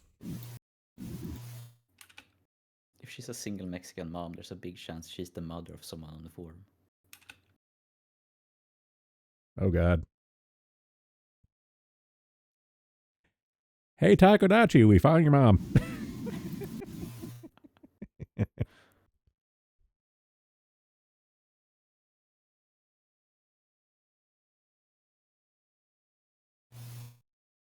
Oh my God, it's like a train wreck. I just can't turn away. I guess all the Discord detractors will get their comeuppance when this turns out to destroy the Discord from within. I don't see this turning into a thing that could destroy the Discord because, I don't know, Proctor could just kick them all out. But again, would he? Because he seems to have a thing for I got an in for quote unquote legitimate card. Okay, no. What I meant was he has an in for he seems to want to. I can understand where he's coming from, but he seems to want to have to legitimize the whole venture, I guess, by having actual VTubers interact with the community, as it were, and stuff. It's like, okay, but is it worth it? How much legitimacy do you derive from 2 views? Yes, and also on top of that, they're like, motherfucker, like, who's going to associate with us? Like, you know, we all saw the fallout from how the Kershey thing panned out, Yeah. and that was what someone that was on our side, as it were. So, you know, seeing these Tumblrites come along here is just like, what's the end goal? And it's like, is this it? Can we do better? Like, what's the fucking point? Like, who cares? I mean, I don't mind as long as they're funny or whatever, but I, this seems weird. It's just asking for trouble. But this is a lesson that Proctor needs to learn again and again, but he's not going to, because I know how the guy operates. He's not going to learn. So all we can do is point and laugh at this point. Some children needs to learn by touching the stove, you know, and getting burned. Yes, but when all you have left is a charred stump, it's like, where else do you go? Stick the other hand on? Slap your dick on the stove? Well, if that doesn't work, nothing will. So. What I'm getting as we're describing Proctor. So this Yeah. is, You know what kind of children do need to learn that way by like trying things out for themselves? Autistic children. well, we do have confirmation from the man himself that he's legitimately retarded, so.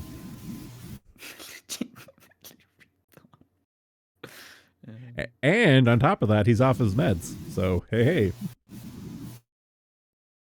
That's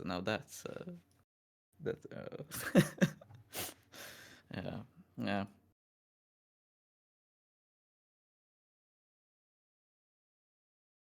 Very rock and roll, I suppose. I don't know, if I were to hear Proctor do a line of coke off of his batshit riddled desk, I would have like a microscopic ounce of respect for the guy. But I don't know, if he wants to just continue huffing his own farts, then you know, that's him. That's on him. That's on him. I wash my hands of it. Wow, you're down on the community today. I don't. I've been saying from day one, I don't give a fuck about the community. I hate that fucking word. We're all just a bunch of assholes that tolerate each other's presences, and I'm okay with that. I made peace with that a long time ago.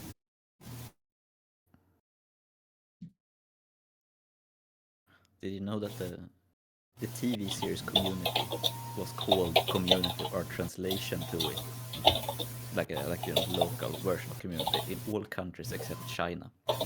Because in China, Community was called Alliance of the Worthless People. That's so poetic. I can't even be mad. It's coming from the Chinks. I just found out that today, but so funny. Alliance of the Worthless People. Oh, actually, not Proctor. I'm sorry. I'm sorry I said this. Pipkin makes a very good point. I expect the night of the long knives for the Kiwi Bros, and you know what? I legitimately see this. I can see it happening. Is he wrong?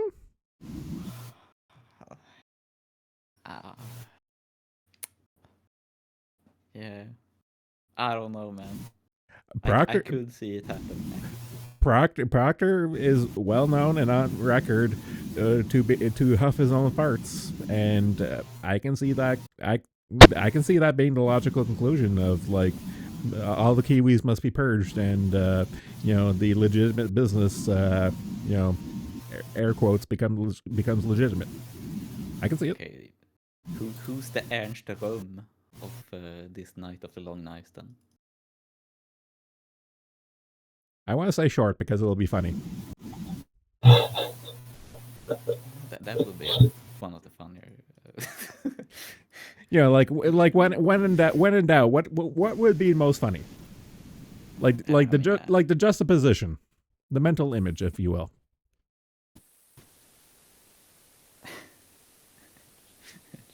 There's some pretty fucking Well, gay niggers from outer space shit if Short would be our SA leader.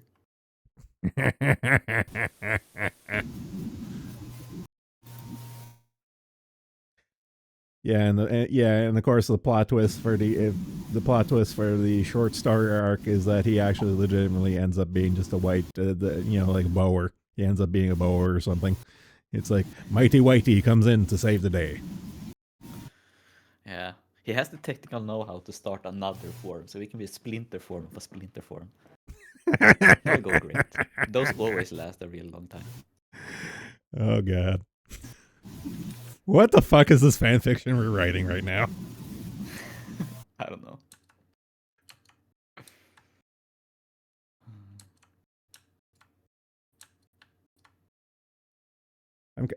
I kind of hate staring. I kind of hate looking over at OBS now because I just see the hours tick up. We're already at like 6.5 hours.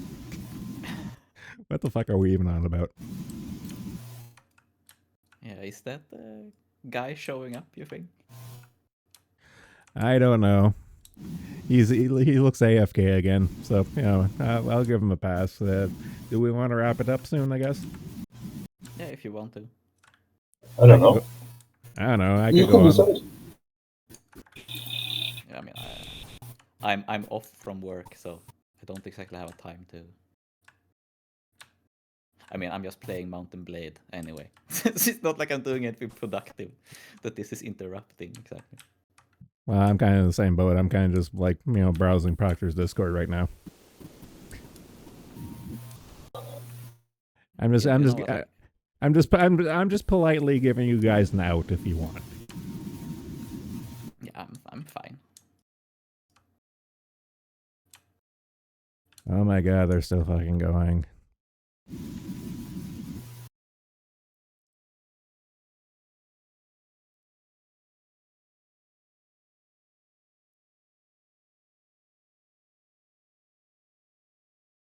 Wait, what? This can't be real.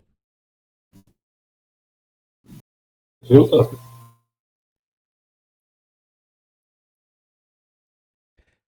I could have sworn New Empire was supposed to come out in the summertime. Oh, it is coming out at the end of this month. I totally missed out on that one. Huh. Oh, I have something to look forward to next week. Well, shitty cam, that is. What movie is that? Godzilla X Kong, The New Empire is coming out March 29th. Is it the Japanese one or is it an American? No, it's the American movie. Ooh. No, I it looks like it's going to be big and dumb and fun. It looks like it's... Did you like the last Kong versus Godzilla one? No, I wasn't a big fan of it, so I'm kind of have my fingers crossed on this one here. I wasn't a big fan. I wasn't a big fan of Godzilla versus Kong versus Mechagodzilla. I wasn't. It didn't really click with me. So this one here, taking place, in Hollow Earth, and like being a giant monster war. I'm kind of like, fingers crossed. This is gonna be big and dumb. I wanted to be big and dumb. Yeah, I get that because the problem with the last Godzilla versus Kong was that you got. I mean, the fight. When they teamed up against Mechagodzilla, I sort of loved that actually. I did kind of really like that part, but the problem was there was like 25 minutes of watchable movie in a 1 hour 40-minute movie, and that's like all the stuff with the kids and the conspiracy guy and them infiltrating a military base was so fucking pointless. Yeah, just wanted to see Monkey and the Lizard fight each other, and I had to wait so long until it happened. Well, that's always the weak point of all these movies and stuff. Is a stupid human plot line to tie everything together. Which is why I've said this for years, and I mentioned it a couple times on stream. If you want to make my dream monster movie is literally a monster only POV movie. You have like the main character, quote unquote main character monster, have all of his fights, and you can have like a monster storyline that can actually work. You can do it and stuff, and have like no humans. You can have like the little ants, like the army, come in and try to fight the monster, but you don't have any perspective from the humans. Just have them be little annoying flies that the monster will fight, and that's it. You can do that, and it'll be great.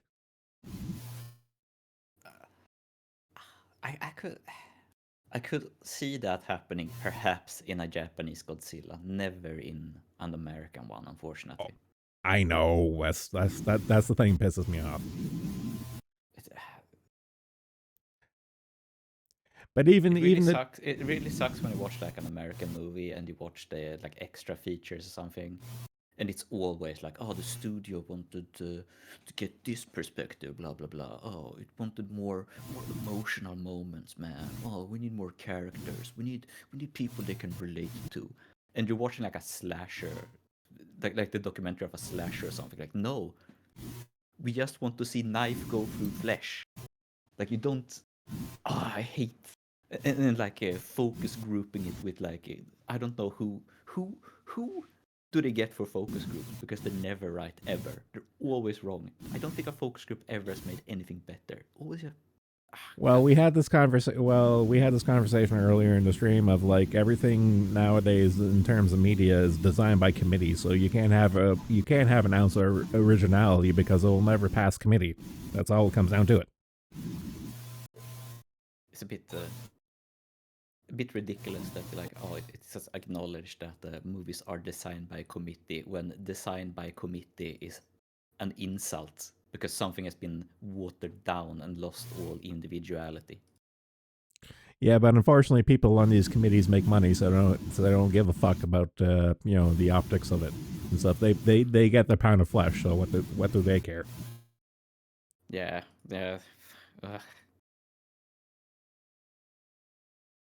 Last movie, the last movie I saw was a Holocaust movie, so that was probably the last good movie I watched as well. It was that new one. I don't know what it's called in English, but it was called like On the Other Side of the Fence in Swedish. Oh, I know the one you're talking about. Oh, fuck. Yeah, it just came out. Yeah. It was actually pretty good. Like, no, it was a good fantasy movie, but there was actually like it was actually like acted well and everything, and I was wow, we're talking about movies now. But like one thing about it that surprised me a lot was that I think that might be like the movie, like a mainstream movie, like decently big budget and everything, might have been one of the movies with like the most nuanced view on the Holocaust I've ever seen. Well, honestly, given the subject matter, you can go. It either has to be like a straight up documentary, a really hardcore serious film, or you just utterly takes the piss. But of course, you're not going to do that because you're going to piss off all the usual people. Yeah, but it actually has sort of a good take on like, because it's like the family of the camp commander of Auschwitz. It's what the story is about him and his family, and it makes the point, like, oh, the Holocaust is ongoing as they are having like completely ordinary like family troubles, like, oh, what are my kids gonna do, like, oh, how is my relationship with my wife. So you never actually see anything of the Holocaust besides like smoke and ashes and such. But it does actually like not judge them too much for that, because like as a person you are busy with other things, and like he is just doing his job.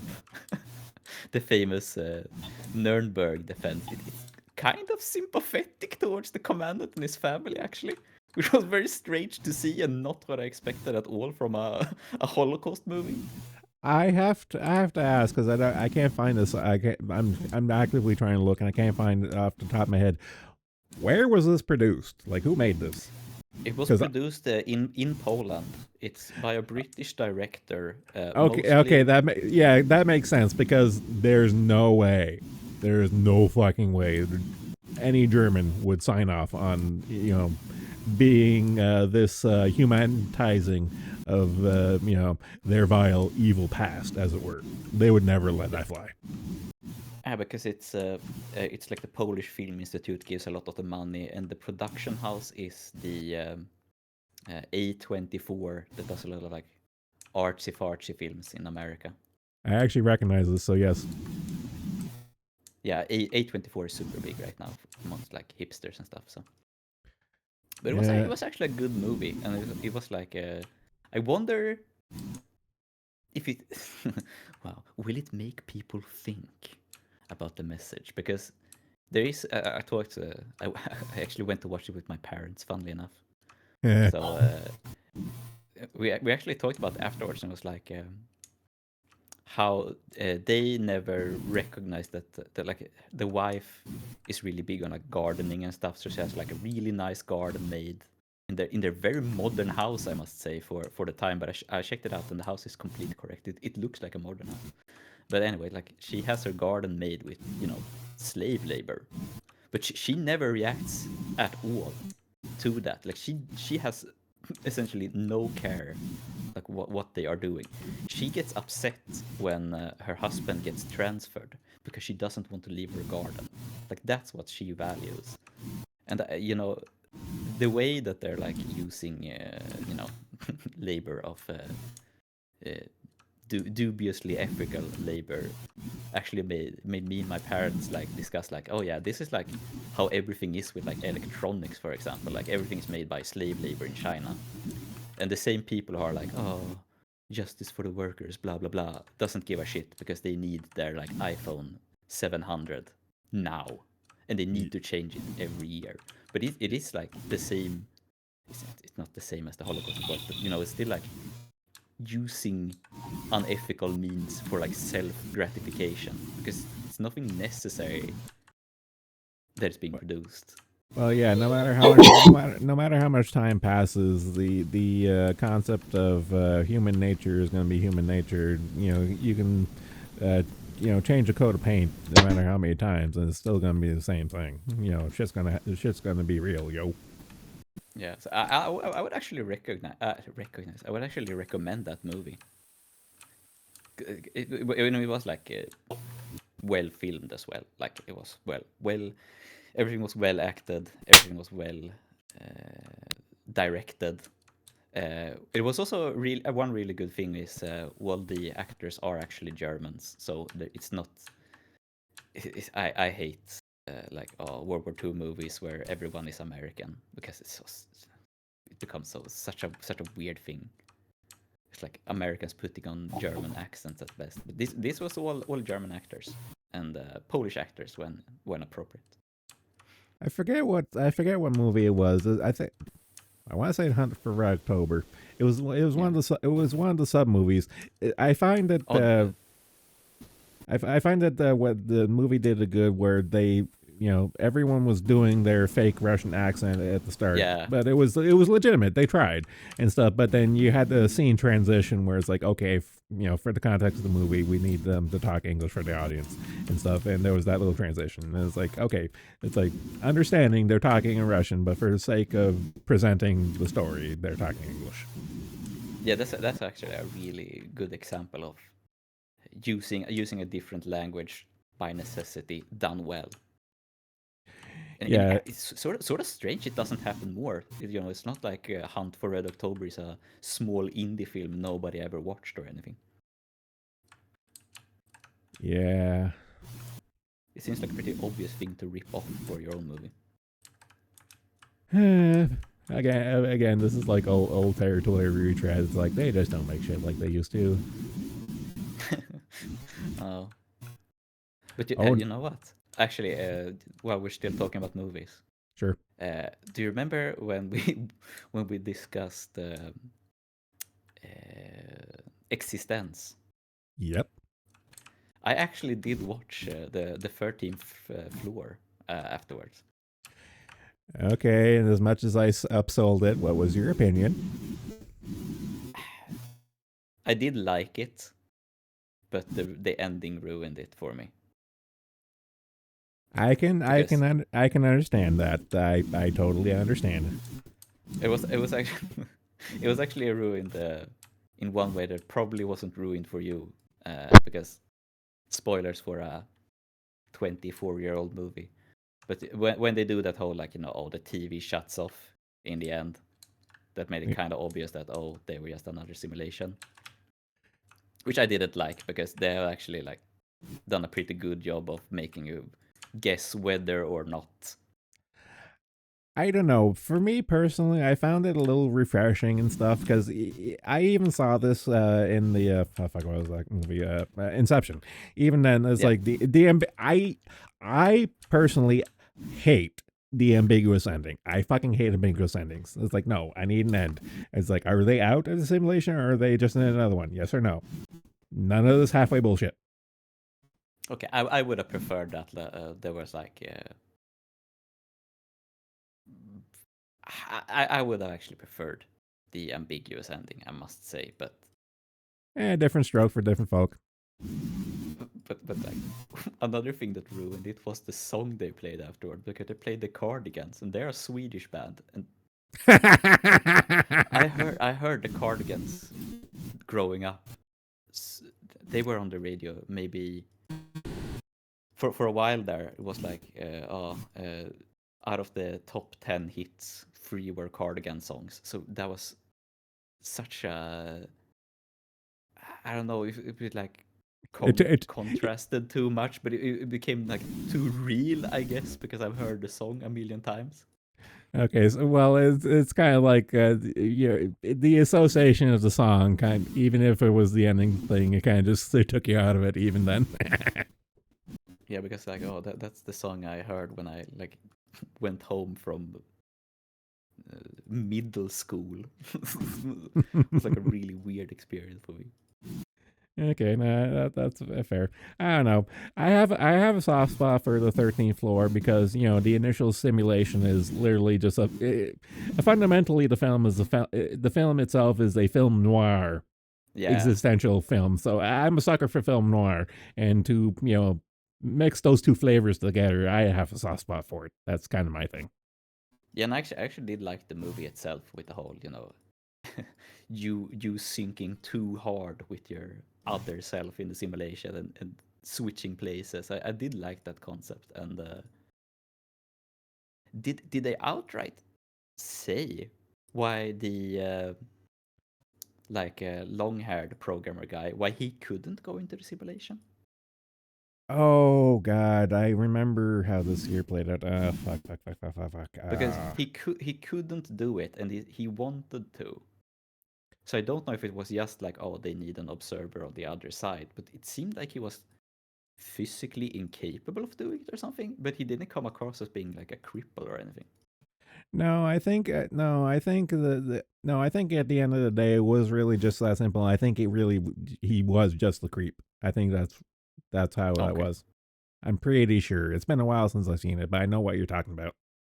Yeah, because I mean, like his his alter ego was a vaguely homosexual bartender who instantly murdered people given the chance. So well, no, like that to my understanding, that was the crux of the character. Was the okay, the situation is like, okay, I'm in here, I have this power, I'm just gonna go nuts. I think that's all it came down to. yeah, I could see that. I did like the movie though. I mean, it was a good movie, but I do still prefer Existence, I think. That's fair, as long as we can both agree that The Matrix is overrated. Yeah, definitely. Okay, guys. I'm sorry, I need to go right now. Well, thanks for sticking around this long. Yeah. So, no, thanks for coming.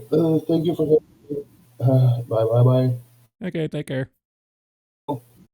Bye. Another one who's big and grown up enough to hit the end call button and doesn't need to be kicked out. I appreciate the little things. Someone who isn't a phone user. Oh no, I'm just going through my YouTube feed and I saw that Koto Koi chick that's been hanging around recently. Her currently right now collab right now is with fucking being hosted by goddamn Merriweather. Yeah, it looks. Oh no, wait! I'm looking at the wrong thing. I'm a retard. No, wait. I could have. Am I high again? Pipgun, I'm getting a secondary high off of you.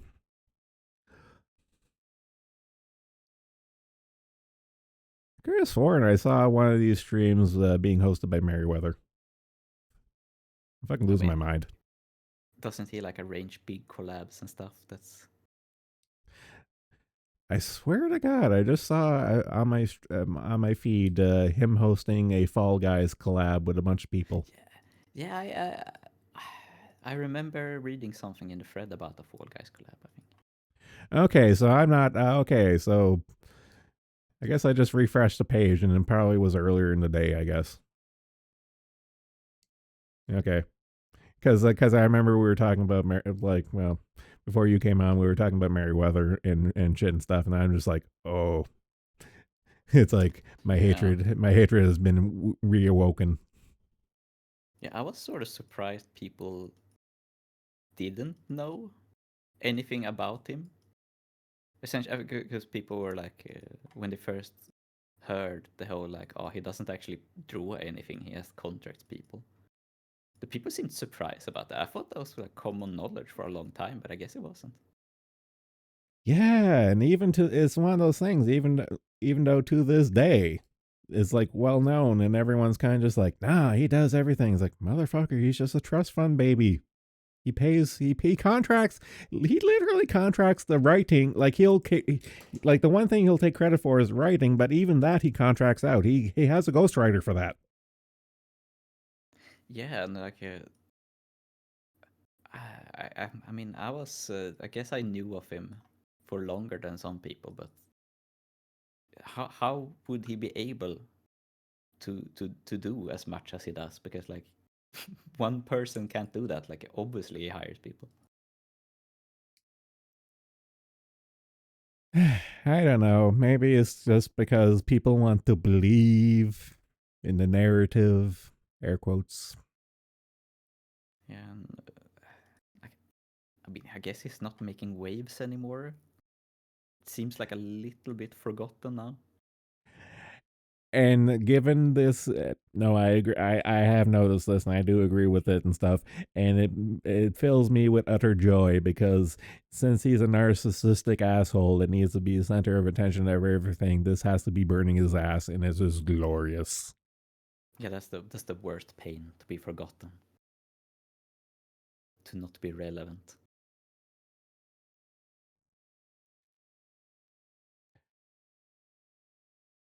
But again, I mean, I mean, I was listening for a while there when you were talking about him.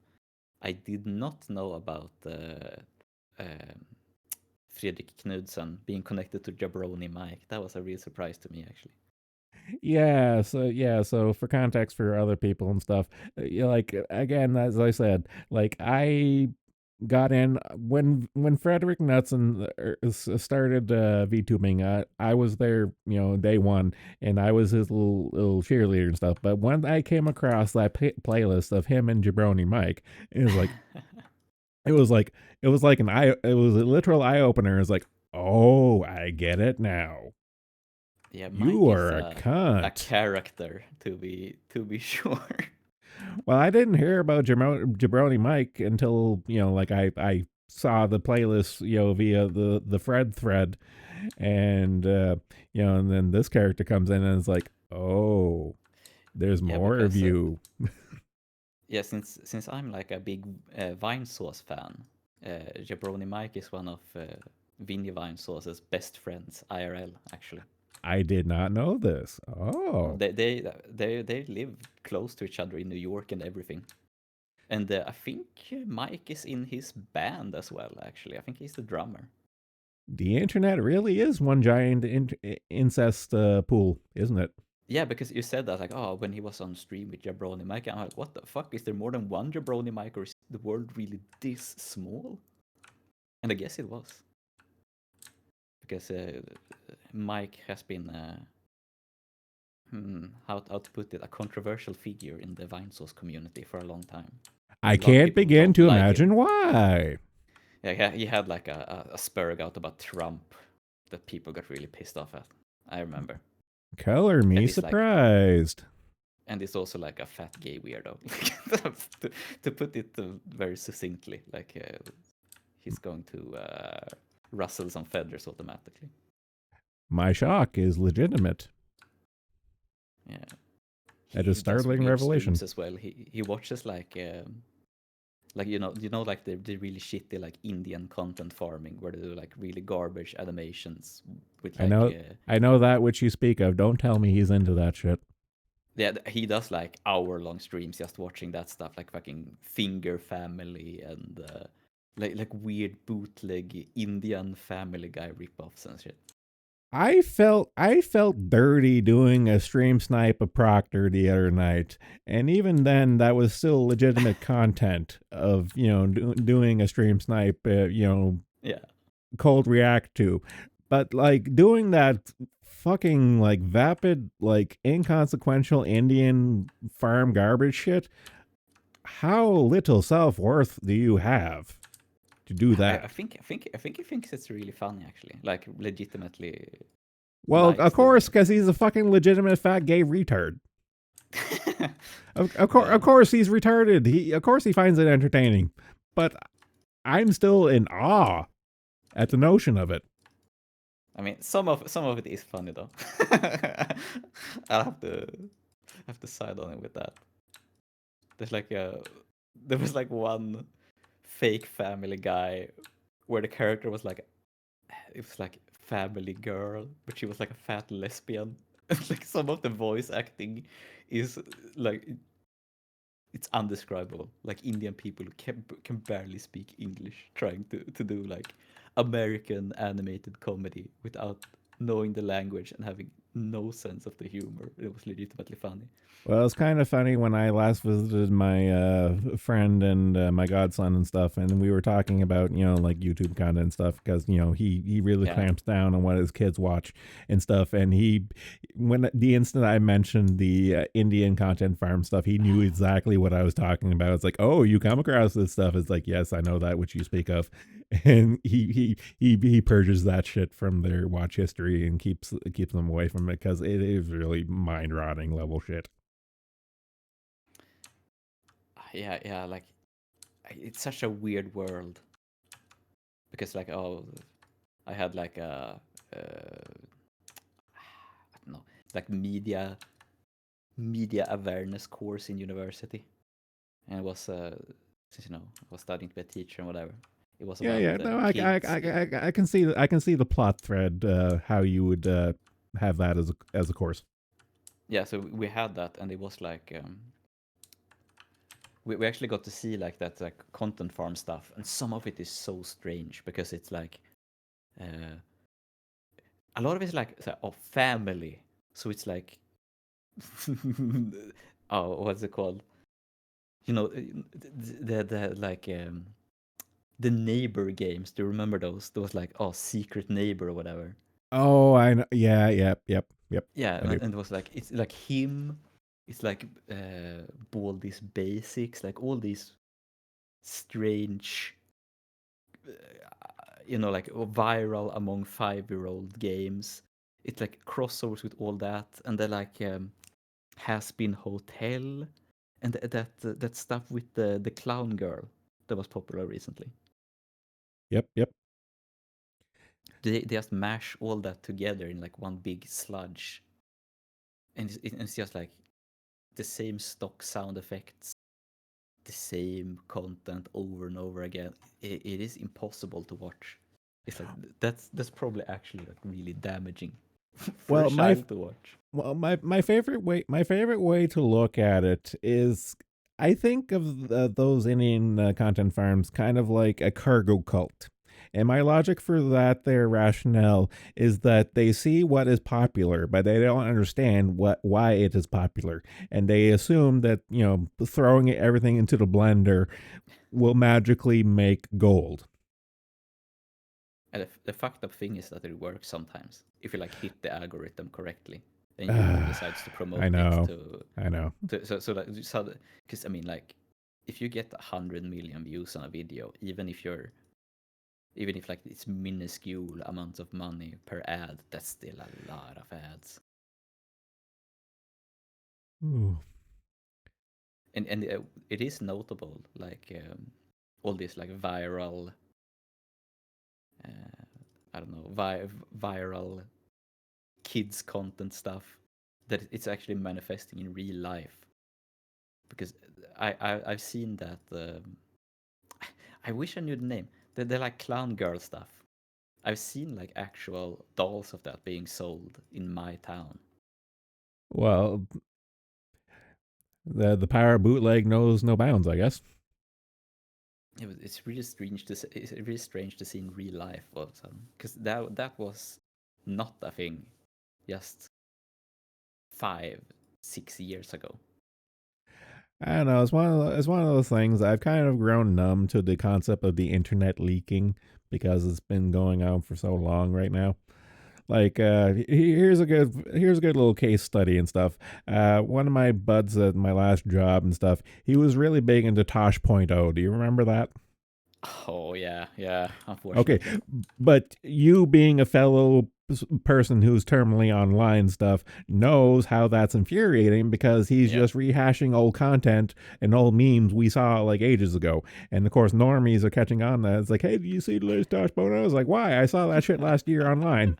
Why the fuck would I watch that garbage? It's, like Yeah, Big Bang Theory. It's like, why would I watch that shit? yeah, Tosh.0 was actually on TV here as well. It wasn't like a garbage channel, but it was still on TV here. Ugh.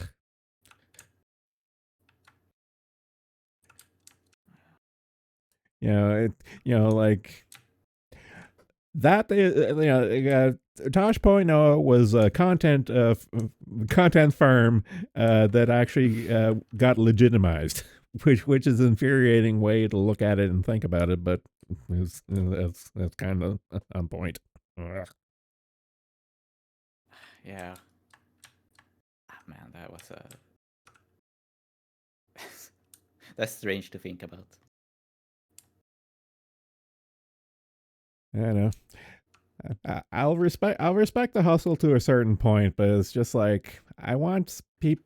This is humanitarian to me. I want people to put in the effort to put in good content. Like I'll pay for good content and stuff, but if you're just going to produce garbage, I'm not going to give a fuck.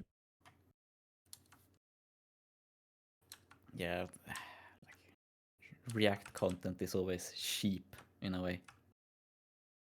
It's so easy to just take something someone else has done and, well, put your own spin on it. Might be a bit generous to what the average React content is, but I don't know. I mean Like that's what Tosh was. That was React content essentially. effectively, yeah. It's like, hey, let's all look at this and laugh at this silly internet thing. Haha. Mm.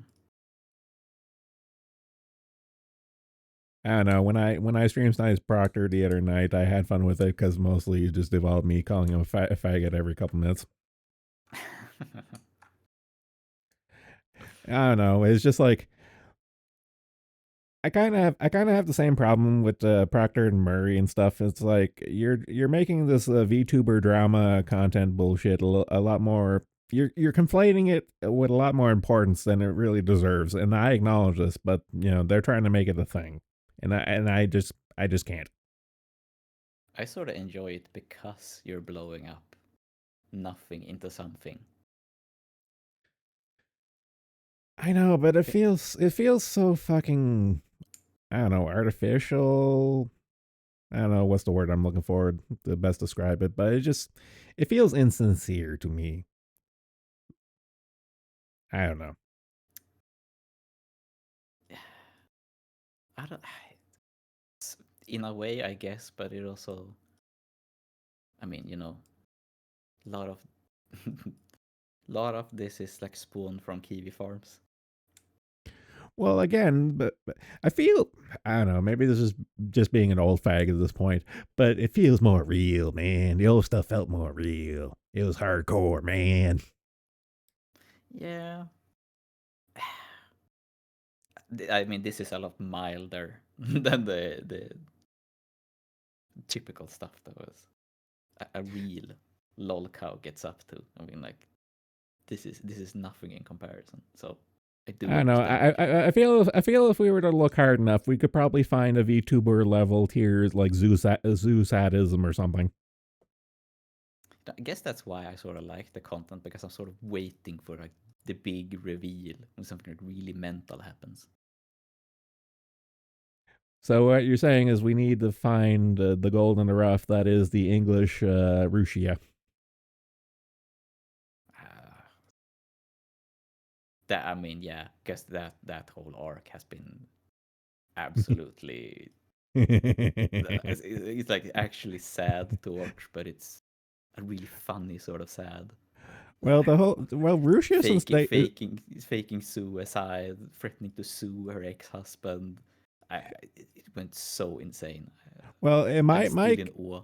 My opinion on that is, are we sure that Rusia isn't like half Japanese, half Mexican or something? She's like a fourth Russian, I think. Yeah, I don't know. We need to throw in some Mexican to get the level crazy that comes off of her. Because it's very very telenovela. Exactly. The stuff that like, oh, you need to message me on Discord every 2 hours or you're cheating on me, while she was cheating on poor Mr. Alien. I mean, like everything is so funny, and him being like, I'm asexual. I'm like, what? He just comes out with insane stuff as well, like, oh, I never had sex with my wife. I'm like, dude, what is going on?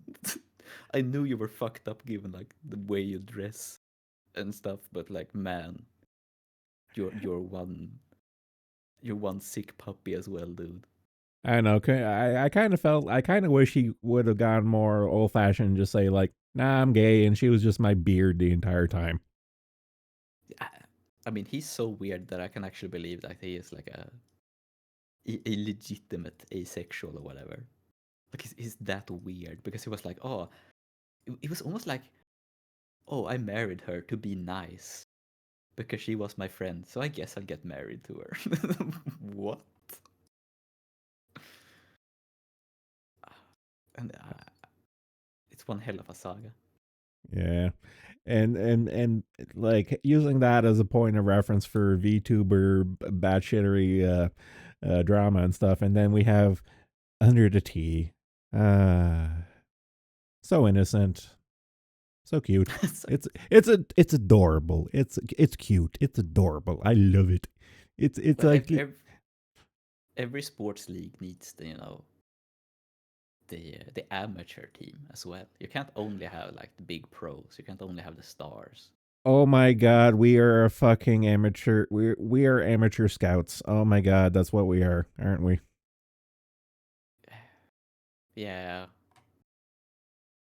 We're like oh god, that's the college football team or whatever. oh god. The virtual asylum is fucking college league football. Oh my god. When people do the whole like, oh, look at these numbers, dude. Ooh, my god. That's a lot like, oh, who are they going to recruit next? Who's going to what company? That's a lot like fucking fantasy football. Oh my god, and it's even no, dude. It's even worse. It's not only just college league. It is the women's college league. That is true. It is the fucking women's league as well. Oh my god, it's like a turd on top of a shit sundae. Oh my god, it's so much worse. It's just so much worse. And it's only slightly more lesbian than the real women's league. Have we encountered a VTuber bull dyke yet? I don't know. I don't know either. So. Like there's that military horse girl, but I think she's kind of like, just a military slut and not really a bull dyke.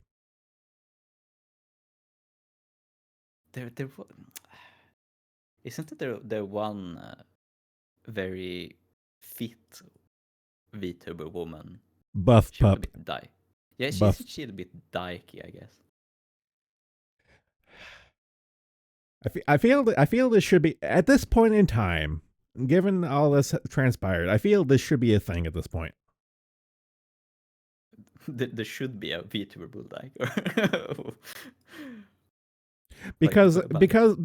there's all like, I swear to God, as far as the eye can see, there's prison lesbians. As far as the eye can see, as far as female VTubers go. I mean, they're a dime a dozen. I mean, for fuck's sake, Yeah. we have like a dozen Fujos in our fucking server. Yeah, and they do behave a little gaily sometimes. A little. You are being a fucking gentleman at this point. I can't help it. I'm the gentlest of men. Uh,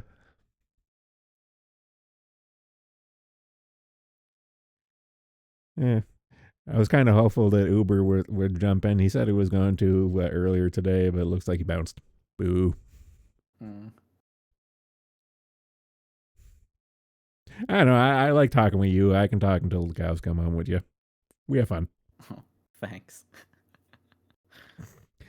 Insert gay clip here.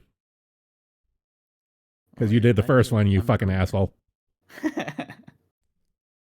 Was I the first person to call in when you opened call-ins?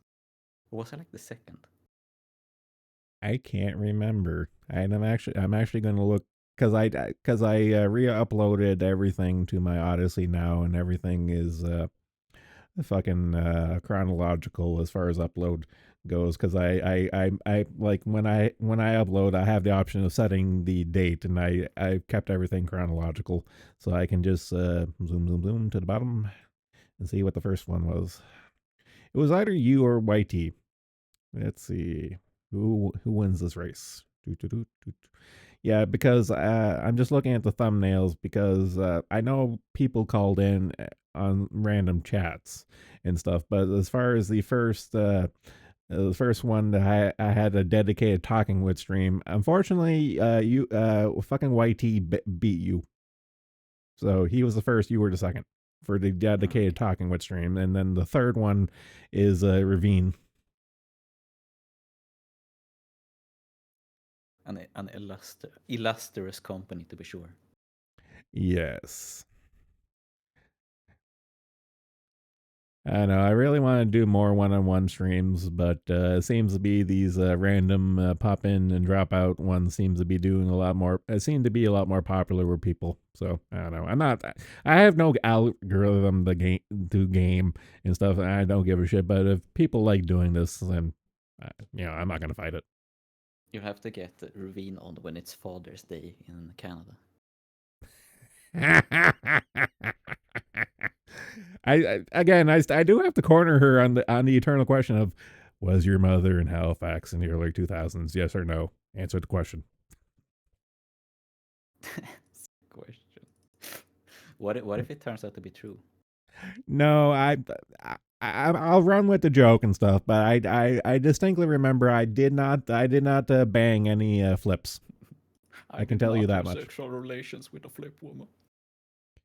I'm actually going through my mental Rolodex. Yep, no flips.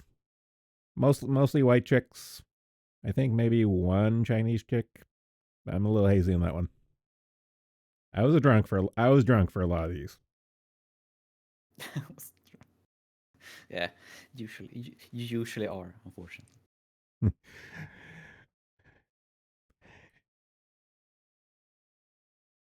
Although thinking back to the condom question, I did have a lot of condom breaks and stuff, so I do have a lot of legitimate scares of having kids running around.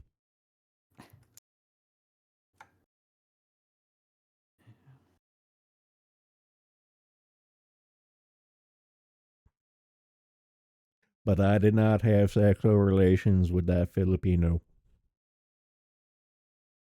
Thank God. I'm actually legitimately trying to think, because I did hang out. I hanged out with a Korean chick, but I did not fuck her. I hanged out with a Chinese chick, and I did fuck her. And I think there was another couple of Chinese chicks, but I don't think we ever hooked up.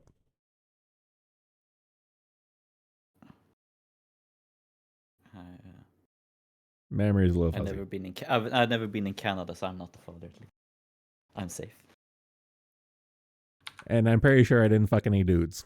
I can guarantee you that. Pretty sure. But again, I do have the feather in the cap in that ladies, any ladies who might magically be listening to this, you need to pick up the slack because again, I do have the record of more being hit on by more guys than chicks. To be fair, that's I guess becoming a male VTuber doesn't help with the whole getting hit on by guys thing. And again, to be fair, me being hit on by guys, that's kind of on me because I would go to the gay bar for cheap drinks because they. Okay. No, yeah, that's asking for it actually. No, this is why I can't. This is why I can't get mad because that was on me. But then again, I was a cheap university student, and the gay bar always. I swear to God, their happy hour was like all day long. So. Can you blame me? Of course, the happy hour is long when they're gay. Ha ha ha. Ooh, that was a good one. Yeah, I don't know.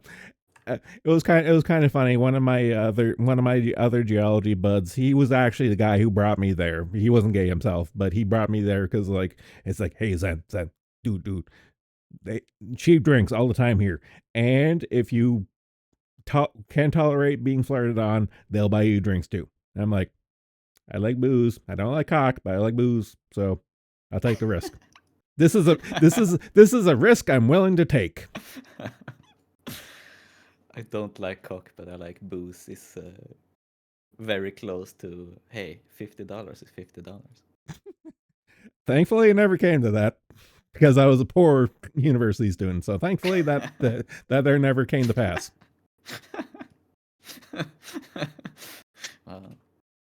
You could have ended up in Nijisandri if you weren't careful. Well, I can say with complete honesty, I would not be a bottom in Nijisandri, that's for sure.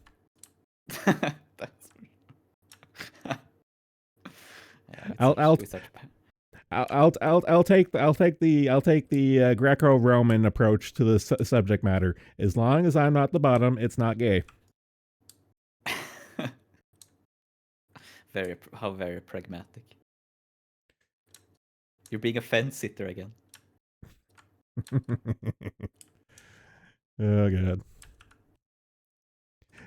I still have in the corner of my eye the link to Scandinavia and the world and stuff, and this gay topic is just making my eye drive right to it because fuck that comic. Oh my god. It's pretty yaoi coded comic to be sure. I still can't. I've last hour or so, every few minutes, I will just randomly Google search trying to find anything on this human author and stuff, and I can't find anything. But it has to be a fucking chick. I swear to God. Yeah, you can tell.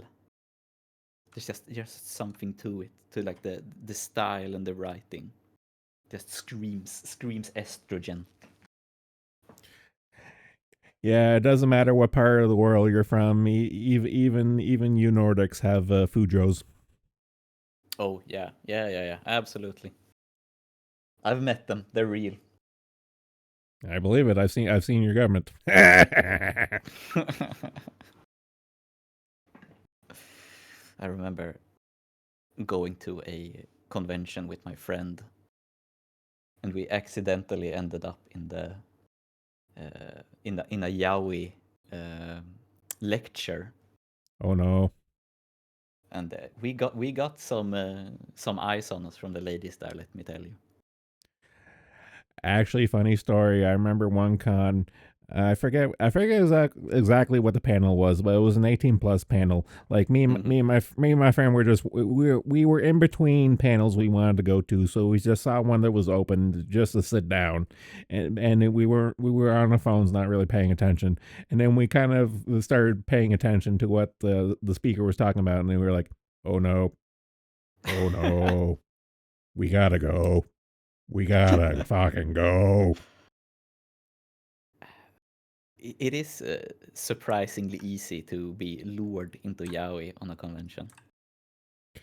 Well, I'm old enough to remember the yaoi paddle days and stuff. Same.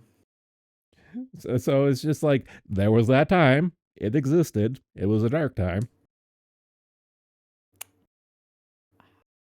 I never did get paddled though. I never did either, Fortunately, and I guess. I'm thankful. I'm legitimately thankful. Or am I supposed to be a little upset that it didn't find me attractive enough to paddle me? Or, I mean, I don't know. I don't know. Given the previous conversation, with my luck, I would turn around and it would be like a big burly dude, and I'd be like, Oh no, no. the dreaded bara paddle. Well, usually, okay. Whenever it came to me being hit on by the guys and stuff, like it was always twinks hitting on me because, as much as I'm a fat schlub and stuff, I'm still a big guy. For you. Yeah, haha. But like I would be the bearer in the equation stuff. So like having like another big burly dude come on to me, I'd be like, okay, nope, we cannot cross the manscape. We can't.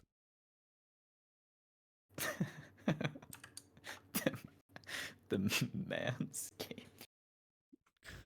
I don't know. I don't know. I'm a big hairy dude. What can I say?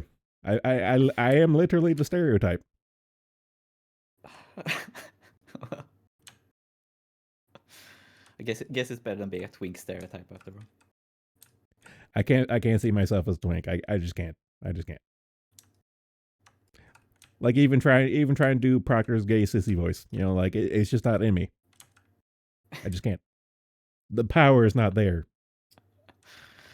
It takes years of practice to get to that point, Hard work and sacrifice. Shit, man, I can't even maintain a healthy BMI. I can't. Skinny is like the will of the universe has dictated this shall not come to pass. It's easy, bro. Just have a super overactive metabolism, and it works by itself. I can eat whatever I want, and I never gain weight. I miss having that, but I haven't had I remember the day my metabolism died is when I changed from 5 to 6. Oh. My metabolism died very early. 26? No, I hope. single digit 6. Whoa. I was a fat kid. Jesus Christ. And I haven't changed since. I only got taller. I spread out the fat. I was always told like, oh, your metabolism is gonna slow down. And then I go to the doctor and like, oh shit, dude, it's gone faster. So what you're telling me is that you are a lemming, or a mole, or shrew. I hope I have more survival instinct than a lemming, but yeah, I have like a rat-like metabolism, I guess. Oh man, I'm just jealous because I'm just staring at my bowl of chips right now. It's like, no, I can't. I blew past my calorie intake for today, but I'm starting to get the munchies, and probably whenever I end stream, I'm probably gonna make supper. Now I'm getting hungry. That's all it ever comes down to is we're getting hungry. Actually, I have a funny food story. I had a bit of a scare earlier today. My fridge will periodically act up because it's an old fridge, and I was kind of worried that the motor finally gave up the ghost and stuff. But it kicked in a few hours later and stuff, and now unfortunately the motor is making this whirring noise. It's an old noise that happens from time to time. And I'm just dreading the day that it finally gives up the ghost. Yeah, my fridge is really, since I'm short, I can't reach my freezer because my freezer is mounted on top of my fridge. And my fridge is put about 1.5 meters on a shelf for some godforsaken reason. So I have to stand on a fucking step ladder to reach my freezer.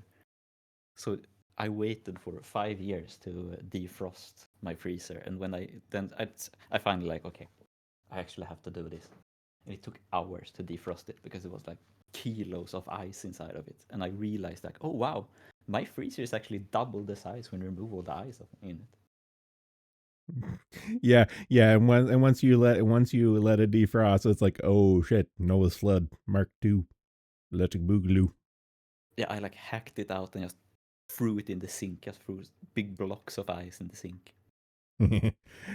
Actually, what I was getting at with my fridge story is that it's like, oh shit, if my fridge gives up right now, thankfully it's still effectively winter here. So worst case scenario, I can just throw any perishables into my porch and it'll be fine. But that's not going to last forever. But the motor kicked in, so I got a reprieve for a little bit longer. Yeah, I dread the day when mine gives up because mine is old and cheap. So it's going to happen. It's just a question of when. Well, I already had that scare last year with my furnace. Like I told that story. My furnace gave up the ghost, and the HVAC guy said I have to legally condemn this. I'm like, fuck. No, seriously, he had to condemn it. He legally had to condemn it because it was that bad. It was that old and bad. It was like there's no salvaging this. I have to condemn it. And I was like, fuck. And of course, this was at the height of the pandemic. So getting new furnace cost me like $10,000 when a year or two ago it would have cost like $5,000. Yeah. I was really lucky to buy my residence during the pandemic when no one. It was like exactly pre-pandemic when prices were actually pretty low here. If I had waited like a couple of months, I would not be able to afford where I live. Yeah, funny how things turn out. Again, I can't complain because I have to respect that because I kind of lucked out as far as my home buying thing too. So I understand. Yeah, and like I don't pay. I pay so little money. I'm so lucky. And I'm thankful I've long since paid off my mortgage for my house. But unfortunately, given where I live right now, they seem to be jacking up the property tax and my water bill every other year, I swear. Yeah, that's nice. I mean, I don't have much property taxes or anything, and the utilities are on like 12, 10-year contract or something, so the prices won't change for a long time. Yeah, that was one thing I made sure when I got my mortgage for this place was like the salesman, because that's what it was. The salesman was like, "Hey, let's get you a variable." I'm like, "No, I know how this works. Thank you. You were giving me the fixed rate, and when I got my place, it was the rate was 3%. So I was like, no, I'm sticking with the fixed rate. And God, I told the story before. Like I requested a 5-year amortization, and they on the sly made the contract 10. I was like, no, you are redoing this. This is supposed to be 5. I asked for 5, not 10. Yeah, it's like, oh, let's have a variable because what if the economy gets better? And it's like, yeah, that's gonna happen. Very realistic. Yeah, like I know how the system works, and it always goes down. So no. Yeah, I mean, how naive do you have to be in 20?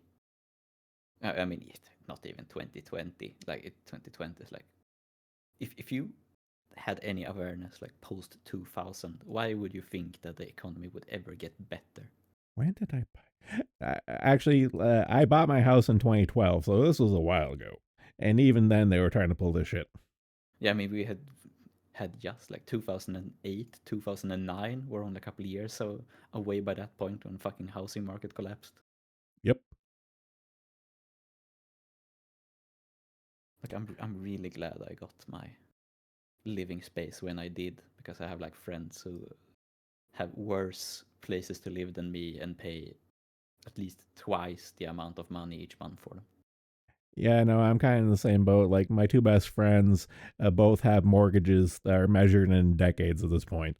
I'm like, I understand you guys have families and stuff and can't exactly afford, I lived the single high life and, I was able to, just put everything towards paying down, immediately. But, I can understand the situations, but man, like 30, 40-year mortgages, I just can't comprehend that shit. I can't. Yeah, I was. I mean, yeah, that really helped being single and like having a job and stuff and not being in school anymore. But like I didn't take a loan at all. I paid mine in cash. Same, same. Well, okay. Well, in my case, the company had a deal for first time home buyers, so I went on that there like a fat kid in candy. Yeah, I just gave the I just gave the realtor $30,000. I was like, oh, here's my new place. Thank you. It was done. Nah, unfortunately, I didn't have that much free money from the company. I put down. What I did was I paid off my student loan and I paid off any debts I had, and then I put the rest of it towards the down payment. And then after that, there I put my salary towards maxing out my contributions towards the mortgage, and that's how that played out. Yeah, I've actually never taken a loan in my whole life. I had student loans, and I regret that ever since. But once I got that house loan from the company, they magically went away. Yeah, oh yeah, that's true actually. Yeah, so again, that's why I consider I just got lucky with the timing, for shit. Yeah, I never took student loans. We get like a certain amount of free money here, so I just took the free money and then I worked the summers. I tried working the summers and like I did work the odd job and stuff, but it never really panned out for most of the jobs because I swear to God, when I was in Halifax throughout my university, every time I would try to go for a part-time job, I would like, this is a part-time job, correct? Yes, okay. And then once I got signed on, immediately the hours turn into casual. I'm like, motherfucker, I can't do this. That is typical. You never get the hours you want. I just can't believe they always got away with it. And I'm just like, I just got sick and tired of it after a point. I'm just like, fuck it. I'm just going to work. What I eventually did end up doing was just working for the university, not as a TA, but I was kind of like a lab helper. And then I transitioned over to my honors thesis. So there was that. So that's how that usually ended up. Yeah, if you have like a if you study something that will you can work as, because I could work as a part-time teacher and stuff. That really helps because it's so hard to get part-time jobs. No one wants you part-time. You either get 3 hours a week or you work full-time. There's no in between anymore. Yes. And that's been the case for a long while now. Well, again, like I saw firsthand. So, I get it.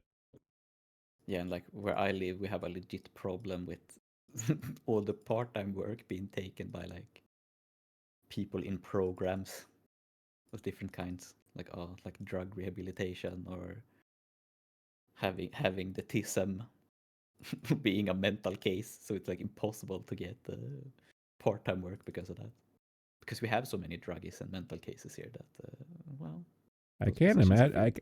I can't imagine why. Yeah, yeah. There's a lot of reasons for that.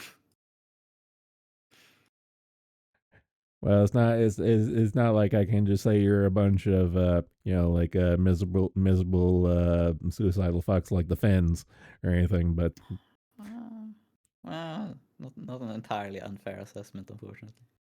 well, that comes with the territory of being above the 49th parallel. Yeah, yeah. It's just, you know, why go Dude, around being happy all the time? Like, that's, dude, I am also from the land of ice and snow. I get it. yeah. I had to shovel it this morning. I get it. Yeah, we still have snow as well. It's like, oh my god. Soon to be April. Get it over with. Honestly, where I'm at, spring doesn't kick in, and honestly, I've seen snow in June. Yeah, once or twice, but it has happened here as well. Yeah. Honestly, I can deal with the cold and I can deal with the snow. I'm just kind of done with shoveling. It's like, can we stop with the precipitation, please? Can it just like it could stick around for all I care. I just don't want any more accumulation at this point. I'm just tired. Yeah, I'm lucky that the council takes care of snow shoveling, so I don't have to do it. I was lucky that like the town I live at it's having a money crunch over the last decade or so, and it's getting worse. Like I remember when I first moved here and I got my house and stuff, they would clear like the snow piles. You know, like you would shovel your own driveway and make the snow pile, but they would come over with like the town snow blower and the dump trucks, like maybe like once or twice a month, and just clear everyone's streets, of the pile, and then you can start again fresh the pile. They've only done that once on my street this year. It was nuts. Now you have to do it yourself.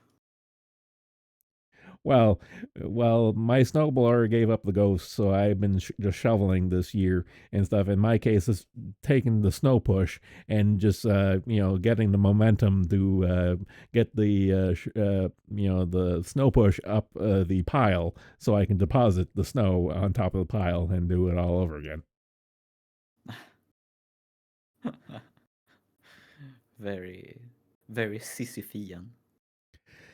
I feel like that sometimes, but honestly, it's the only exercise I get anymore, if I'm being honest. So I can't. So I look at it as a blessing in disguise. Yeah, well, honestly, shoveling snow is probably more fun than going to the gym, at least. I tried going to the gym when I was in university, and I just couldn't do it. Like the membership was complimentary as part of my, the student package and stuff. So it was complimentary to the membership to the university gym, and I did go for a few times, but it's like it's just not for me. I had a complimentary gym membership at my job, but I couldn't do it because I get like authenticity autism. I'm like, this is fake. This isn't actually building muscle properly. This is artificial. This is like eating sweeteners. I can't do this. I can't do it like mentally. I'm sorry. And- I'm sorry. I don't know why I find it so funny. That's just how I am. It's like it becomes wrong. It's like too inauthentic. I don't know. I'm like a exercise hipster or whatever. I don't know. Like for me, I have no. Okay, I can lose weight very easily. I just have to track my calories. The problem is I Yeah. like food and I'm too lazy to track my calories. And then when it comes to building muscle, I can do it very easily. Like, in fact, my exercise regimen is just pacing back and forth, lifting weights, listening to music, and just daydreaming. I can do that until the cows come home. And that actually does build muscle. But but it's a matter of time. It's not going to magically happen all at once. No, it's like it's the most problem with training is that it's so satisfying to do at the beginning when you see results instantly, and then when it slows down, it's so hard to keep up with it because it's like, oh, I can see nothing's this. Yeah. happening. Yeah, I can see this. I know I have some very well trained friends, and they go a little crazy about it because it's like, oh bro, I can only bench 120 kilos. I used to be able to bench 130, and it's like, man, you're benching 1.5 human male. It's like that's it's not a problem. I It don't was know. insane. You were also 10 years younger when you could do 130. I don't know. Here's my opinion on that. I've always been, in hindsight, I've always been a CrossFit guy, even before that was a thing.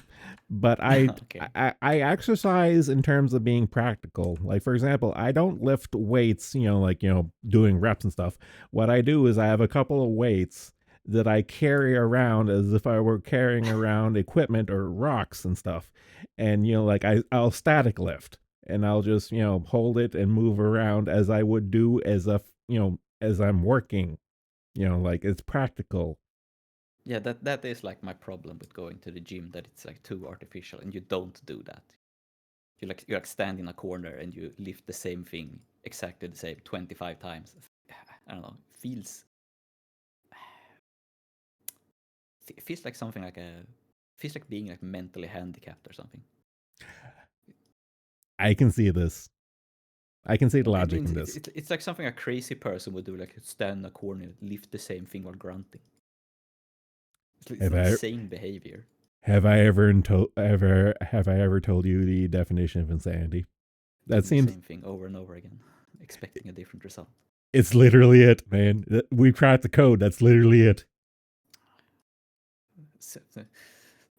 Who was that? Albert Einstein who said that, or is that just part of the meme to say that? Oh, it was Albert Einstein who said that. Probably. Okay, because I heard of it from Far Cry 3, whatever. Like 90% of people who heard it called.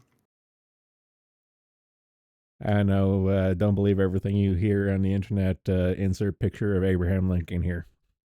Yeah, would somebody do that? Just go on the internet and tell lies? Whatever you say, Buster. Seems a bit far-fetched to me. Actually, I'm kind of having PTSD flashbacks because my sister would watch. Okay, whenever my sister would get into a cartoon, she would watch it religiously. And I remember when she was in her Arthur phase, I distinctly remember that episode of Arthur where the internet episode with Buster. It's like you wouldn't even people wouldn't go on the internet and say that. I was like, I remember that because I saw it live when it was broadcast first. Her Arthur face. Well, it was better. It was better than your fucking Barney phase. That was worse. Yeah. I just think of Barney has been ruined forever due to Barney Fag on 4chan. Actually, no. Okay, I'll give Barney one thing. It gave me the funniest. It gave the funniest joke of all time. Do you remember the Jim Henson dinosaurs? Yeah, they show whatever, like human dinosaurs. Yeah, like the show in the show. They did the Barney parody twice. The first one they got away with it, but legitimately the second one they had to change the Blarney character because they actually did get a cease and desist order for the first time they did. Legally distinct purple dinosaur. Yes. But the jokes was still funny because again, making fun of the totally legally distinct Barney character.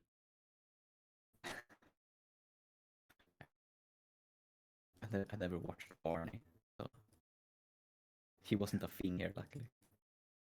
Well, unfortunately, it was a two-child.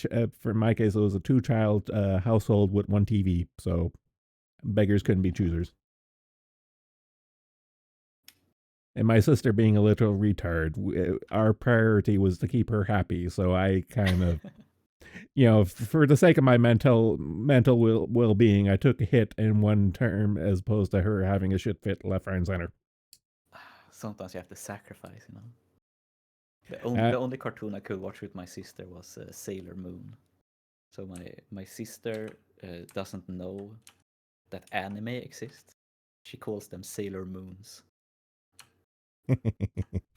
I don't know. I had no problem with Sailor Moon and stuff. Like, again, beggars couldn't be choosers. Like, growing up as a kid, like, I watched Sailor Moon, I watched My Little Pony, I watched Rainbow Bright, I watched Barbie, I watched all the girl cartoons because goddamn, cartoon was a cartoon. I didn't give a fuck. Yeah, I mean, yeah, I like Sailor Moon. I still like Sailor Moon. It's a classic. It had some dire consequences on men online, unfortunately. I'm not gonna. I will say this with full confidence. Amy was my first internet wife. My first anime waifu was Amy. Which one was that? Because we didn't translate the names. The blue one. The blue one. Oh, that was. Is that Mercury? Is that Sailor Mercury? Yeah, that's Sailor Mercury. Yeah.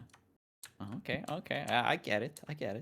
And Jupiter was my number 2, and of course the fandom shipping those two together will never not be amusing to me. I liked Mars the most, actually. I can see that. Thought she was the cutest. Of course, to this very day, I've yet to meet a person who would say Sailor Venus. The search continues. Yeah, I don't actually. Yeah, I don't think I ever met one who said Sailor Venus was their favorite either. Yeah, it's either like Mars, Jupiter, Mercury, maybe Sailor Moon, because that's the main strange. character. No one ever says that Sailor Moon was their favorite. Well, I've seen some girls. A lot of girls will say as Sailor Moon's their favorite. But getting back to the original point, no one has ever said Venus. I feel bad for her. I don't know. What a sad situation. I don't know. I'll admit I don't have a thing for blondes. I really don't. Mhm. So you're not a gentleman then, since gentlemen prefer blondes. Nope. Unfortunately, for me, it's brunette or die. I have to be in the mood for redheads. A redhead mood, yeah. Yeah, well, they are crazy, so you do need a certain mood for it. Well, the problem with redheads is I'm a sucker for freckles, so it kind of comes part and partial. So it's like, You have to take one. It's a package deal. Actually, one of my exes had like I want to say like the hex maniac black hairdo, like the thick long black hair Yeah. and stuff, and she had freckles. So I was just like, oh man, you're the golden one. So funny that Hex Maniac is such a sex symbol that I instantly knew what you meant when you said. Well, I know how to speak internet, so and Yeah, like we speak internet, so you know exactly what I'm talking about. that is true. It was a good time, but unfortunately, it was never meant to be. It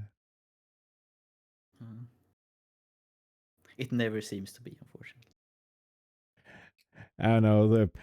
I have no shame in saying this. The first girl, I shit you not, the first girl, the girl I lost my virginity to, she was honest. I was honestly her rebound because she was dating our like my friend, our roommate and stuff. But he was the no life Yu-Gi-Oh Final Fantasy not Final Fantasy 11 guy and stuff. So he wasn't putting out. So we ended up hooking up, and it was a fun time. What a shad. Being a Final Fantasy 11 guy, that takes some fucking dedication. Well, again, me and the other guys, we tried because we know what she wanted. She wanted to get laid, and he was having none of it. And I was like, I'm available. Hey, how you doing? And that's all it took. That's all it fucking took. Well, maybe Final Fantasy 11 is better than 6, I don't know. She was fun. We had good times. So, you know what? Was she Final Fantasy 11 levels of fun? That's the real question. I play Final Fantasy 11, and given the choice, I made the right one. It was kind of funny because since with her it was a long distance relate. Well, she was a province over, so it was a bit of a travel for the both of us. So eventually we just called it quits. But here's the funny part: our last meeting together and stuff, we were gonna have like a nice romantic dinner, just call it quits. But we kind of we cooked cooked a nice chicken dinner for ourselves. But the instant we sat down, we just looked at each other and was like, one last round, sure. Left the food on the table and we fucked until her bus had to leave. It was great. Man, heard of fucking till the cows come home, but fucking till the bus comes home is a new one. It was so funny. No words were said. We just looked at each other and it was like, yep.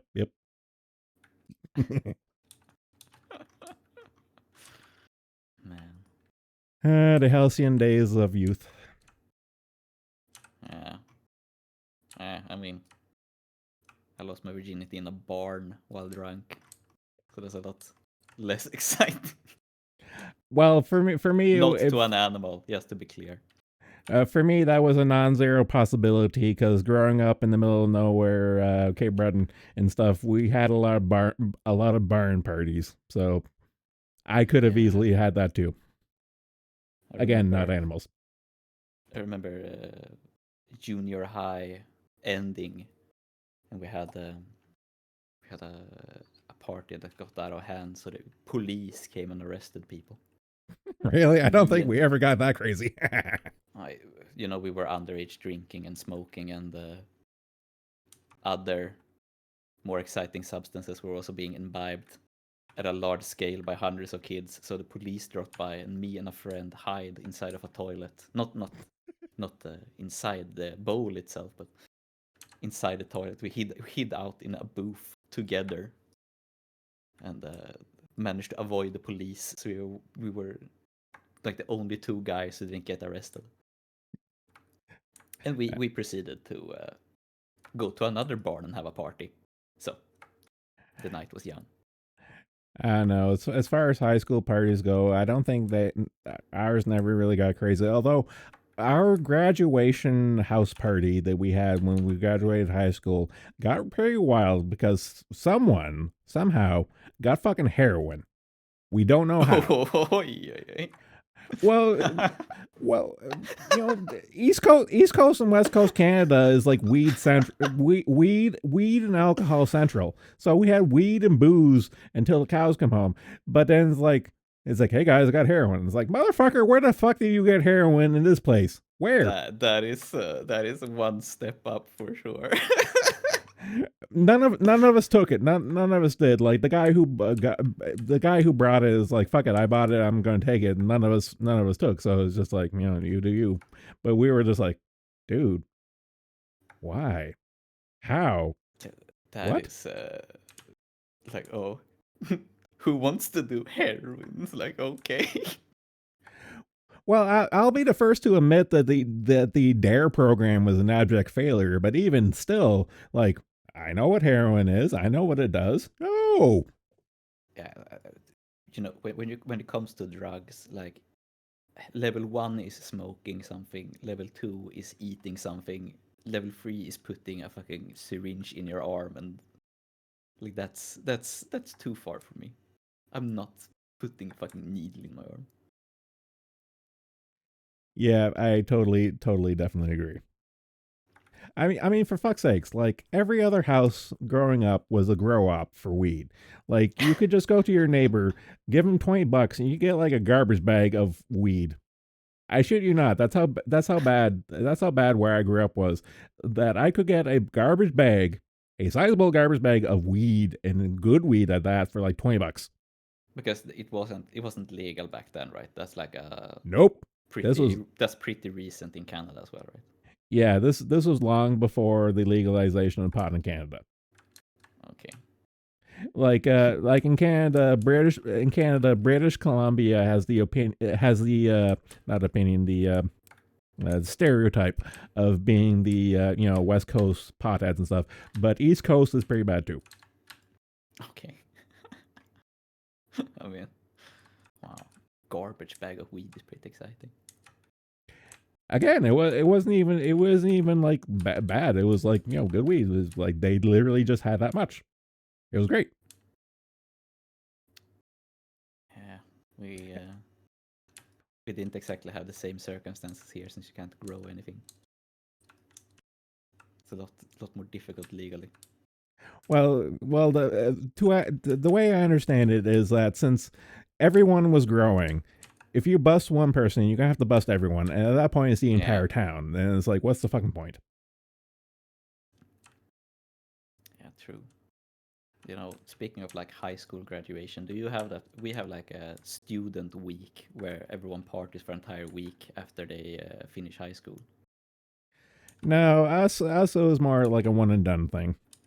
Okay, because that shit goes really, really mental, and we had such a shit week because like me and had a friend who was a stoner, so he decided like, oh yeah, let's smoke the weed on our high school graduation day.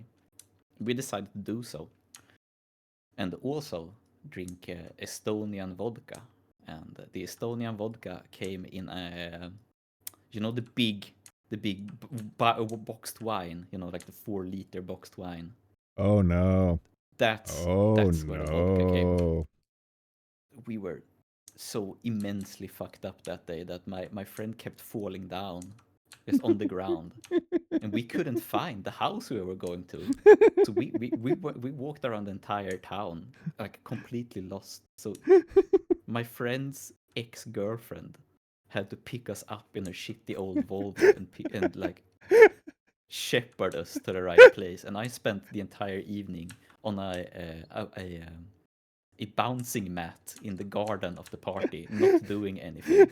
And my friend just passed out instead. Oh no. No, Man, two people broke their legs at that party. oh god. No, I'm thinking back. The worst I ever did. Okay, I forget what party it was, but one party I went to in high school, I got so drunk, and I was instead of going calling my mom, and going all the way home, I was just staying at my friend's place. But here's the thing: I was so blackout drunk, and I was ready to puke everywhere and stuff. And I told him, "Leave me outside. Do not bring." No, I told him it's like, "Do not bring me in the house. Leave me outside. Put me in a recovery position, but leave me outside." But no, he was like, "No, no, no. You're going to get cold. I'm going to bring you in the house." And I proceeded to projectile vomit all across his house.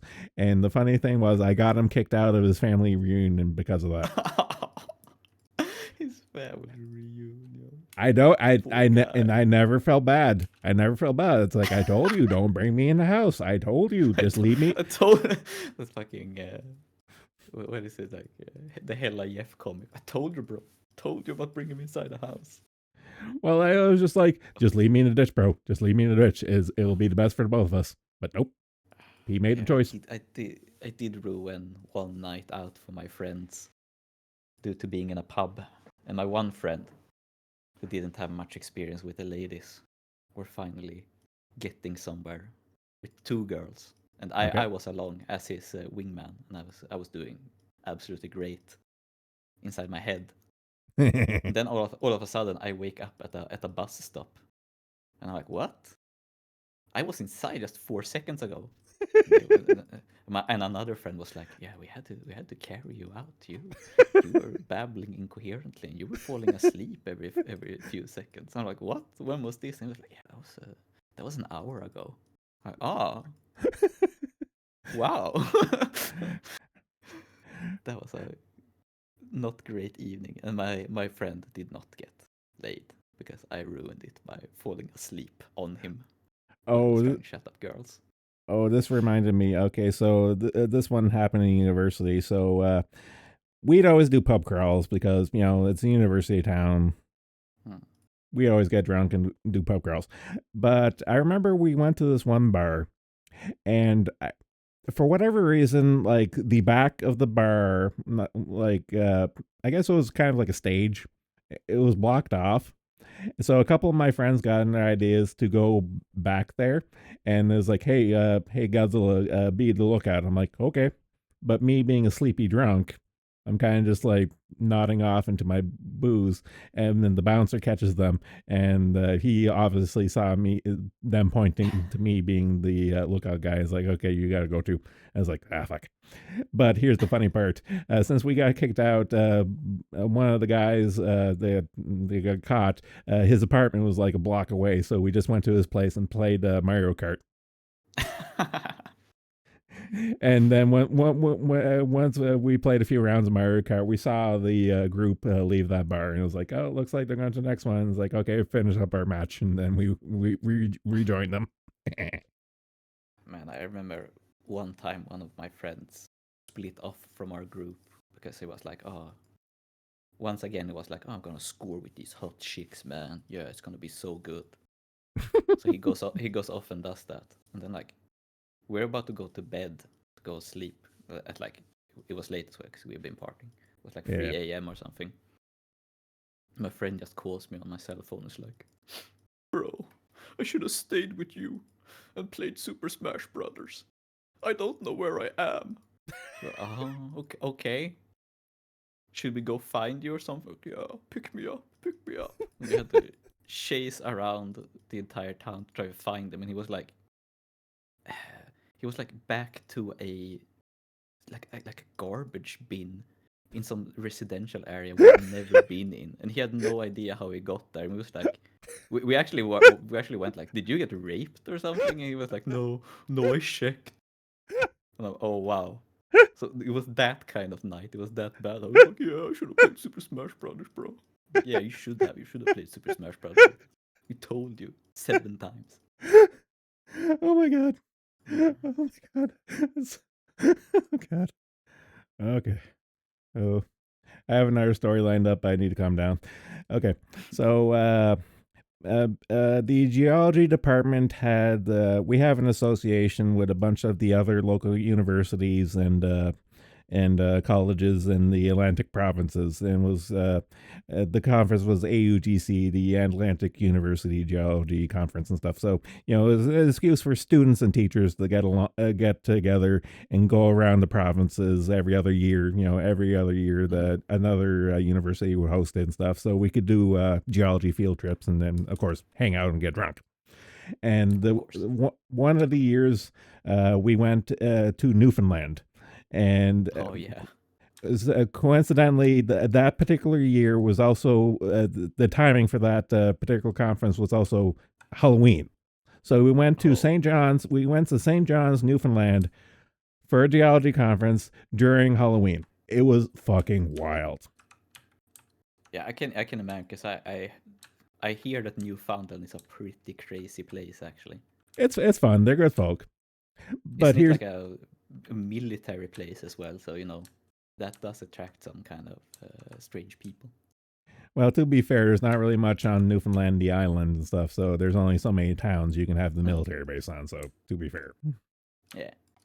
But again, to the funny part of the story. So, me and the guys were all getting drunk, and we stayed up all night. And so we at like 5 o'clock in the morning, we were dragging our asses back to the hotel because we had a field trip in the morning, because of course.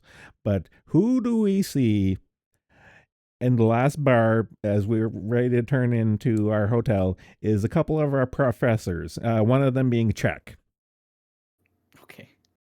And this old fart is like pushing 90, and him and his buddy are still fucking drinking, and they see our sorry asses hauling back to the hotel, and then he is like, "Oh, hey guys, are you guys going to bed? Okay, take it easy. We'll see you in the field trip." It's like, you fucking asshole. You old Czech bastard, you're still fucking going. Of course you are. Yeah, it's difficult trying to outdrink Slavs. They are on a whole other level, I swear to God. It's like a institutionalized alcoholism. Like, how are you supposed to beat this? They have thousands of years of experience on you. Well, I remember the first like the geology club. Like I remember the first party I went to there, and literally the first person there was that Czech teacher guy, and he had like two cases of beer in each hand, and it was like, "Hey guys," and it's like, "Oh, I see what I've gotten myself into. Okay, I get it now." A case of beer in each hand. Again, this guy was like 80, 90. And it's just like, man, I wish I can only pray to God that I end up as pickled as you are, because goddamn. When we have when you take languages in high school, you get to go on a trip to the country whose language you study. Okay. So I took Russian, so we unfortunately did not get to go to Russia. But I the can't imagine guys why. who took well, with the guys who took German, they got to go to Berlin, and their teacher went insane. Like, he was actually mentally ill. Like, not me exaggerating. He was a legitimate mental case. He was also the psychology teacher. Very fitting. Yeah, That it is makes also sense. why I remember first psychology lesson we had with him. He went like, yeah, I'm a little bit crazy myself. That's why I got into psychology. Like, oh yeah, this is the right guy. And he went absolutely crazy. Like he left the school. They went on a big bus there, and they said to me like, oh, 1 minute after leaving school, he was like, yeah, we're buddies now. Yeah, you can talk to me like one of you guys. Yeah, I'm one of the boys. And they're like, okay, sure. And he just brings out all the beer he has. He's like, yeah, let's drink on the bus. And apparently they drank for like 8 hours bus ride constantly. And it was the teacher who gave them all the alcohol. And when they went to Germany, they were supposed to like, oh, we're supposed to learn about the culture, blah blah blah. And he was like, did you know prostitution is legal in Germany? And they were like, yeah, I've heard of it. And he's like, you want to go to a whorehouse? And apparently they did. Like they actually went to a whorehouse and everything. And they lost him as well because they went out and got drunk, of course. And Oh my he God. disappeared. They didn't find him until the day after. No one knew where he went. He got in quite a bit of trouble with the school afterwards, but like I can't imagine apparently he why. just went crazy. He was also we also had since we had psychology with him, he was like a weird sex pervert, of course. So we had What? What a shock. we had like something about, I don't know. I think we had about Freud with him. So I think I was the one who joked like, yeah, Freud, he's all about sex stuff, fucking your mother and all that. And he just out of nowhere, there was this like famous TV chef who was a lady who she only did pastries. Okay. Tina, I can't remember what her last name is. And he was like, yeah, I get the mommy stuff. When I see her on the television, gets me going, like really going, and like motions to his dick. We're like, we're 15. Are you supposed to be doing this with 15-year-old boys in a closed off room? He's I like, yeah, it's can't. okay, dude. I'm one of the guys. It's like, you're 34. This is little inappropriate. I can't really complain because our one of our phys ed teachers was that guy. But he, like my guy, got caught selling weed to kids and banging one of the girls. Yeah, ours was our phys ed teacher was a weird sex pervert with the girls. Like when they had swimming, he would just go like, yeah, you boys, you can do whatever in the gymnastics hall. I'm going with the girls. And he would just oogle the girls for the entire lesson. And he had been a teacher so long that my parents had him as a teacher. And I was like, was he a weird sex pervert back then as well? And they were like, yeah. They had to keep him away from the girls. I'm like, oh yeah, great. They did nothing in 40 years. Nothing changed. Oh, And he God. also had to take sick leave because he was trying to be cool in front of the girls. So he was like giving out instructions on top of a ping pong table. And then decided to be cool and jumped down from the ping pong table, and he injured his ankles so badly he disappeared for a year after that. I don't know. I can't. Teaching is a fucking weird occupation sometimes. I don't know. I can't throw like in the topic of gym teachers. I can't throw them all under the bus because the gym teacher I had in elementary, he was good folk. Because I remember we were playing soccer in the courtyard during recess, and long story short, a bunch of domino kids happened, and I was the last one who happened to land on Mr. Rock. Oh. And I had 2 compound fractures in my left arm. And the lunch lady who was supervising us didn't believe me when I was screaming bloody murder. And you saw my swollen, leaning, hanging at a 90-degree angle arm, saying my arm is broken. Ow. And she didn't believe me. But thankfully, this saint of a gym teacher was passing by. He took one look and it was like, oh fuck. and he slapped me into the school wheelchair, and thankfully, given it was an old Catholic community town, so it was like church, school, hospital right beside each other. So Nice. he just wheeled me to the hospital next door, and the doctor took care of me. So small blessings. I do like that sort of like walk it off attitude. Like, your arm is dangling. It's nothing. Rub some dirt on it. Well, the funny thing was because like even as a kid, it's like okay, one it hurts, but like I'm just looking at it, I'm like, no, it shouldn't bend that way. Something's wrong.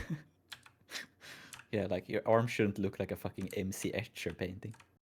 Yeah, and to top it all off, unfortunately, at the end of the story, the doctor who was looking after me was so happened to be our family doctor because small town, so you Oh. don't have very much choice. But this guy was a piece of work because the instant the cast set, you know what he does? No. Slaps it with full force, saying, "You'll be fine, son." The cast just set, and he's just slapping my arm. He's like, "You'll be fine." I'm like, "I'm going to kill you. I'm only like Yeah, 5 pounds." it'll be fine. It'll be fine in like 3 months. Not now. Well, the thing was, by that point, my mom showed up, and when he did that, she was like, being polite. He's like, "All right, thank you, time to go," before she murdered him. Like I thought about it, but she would have.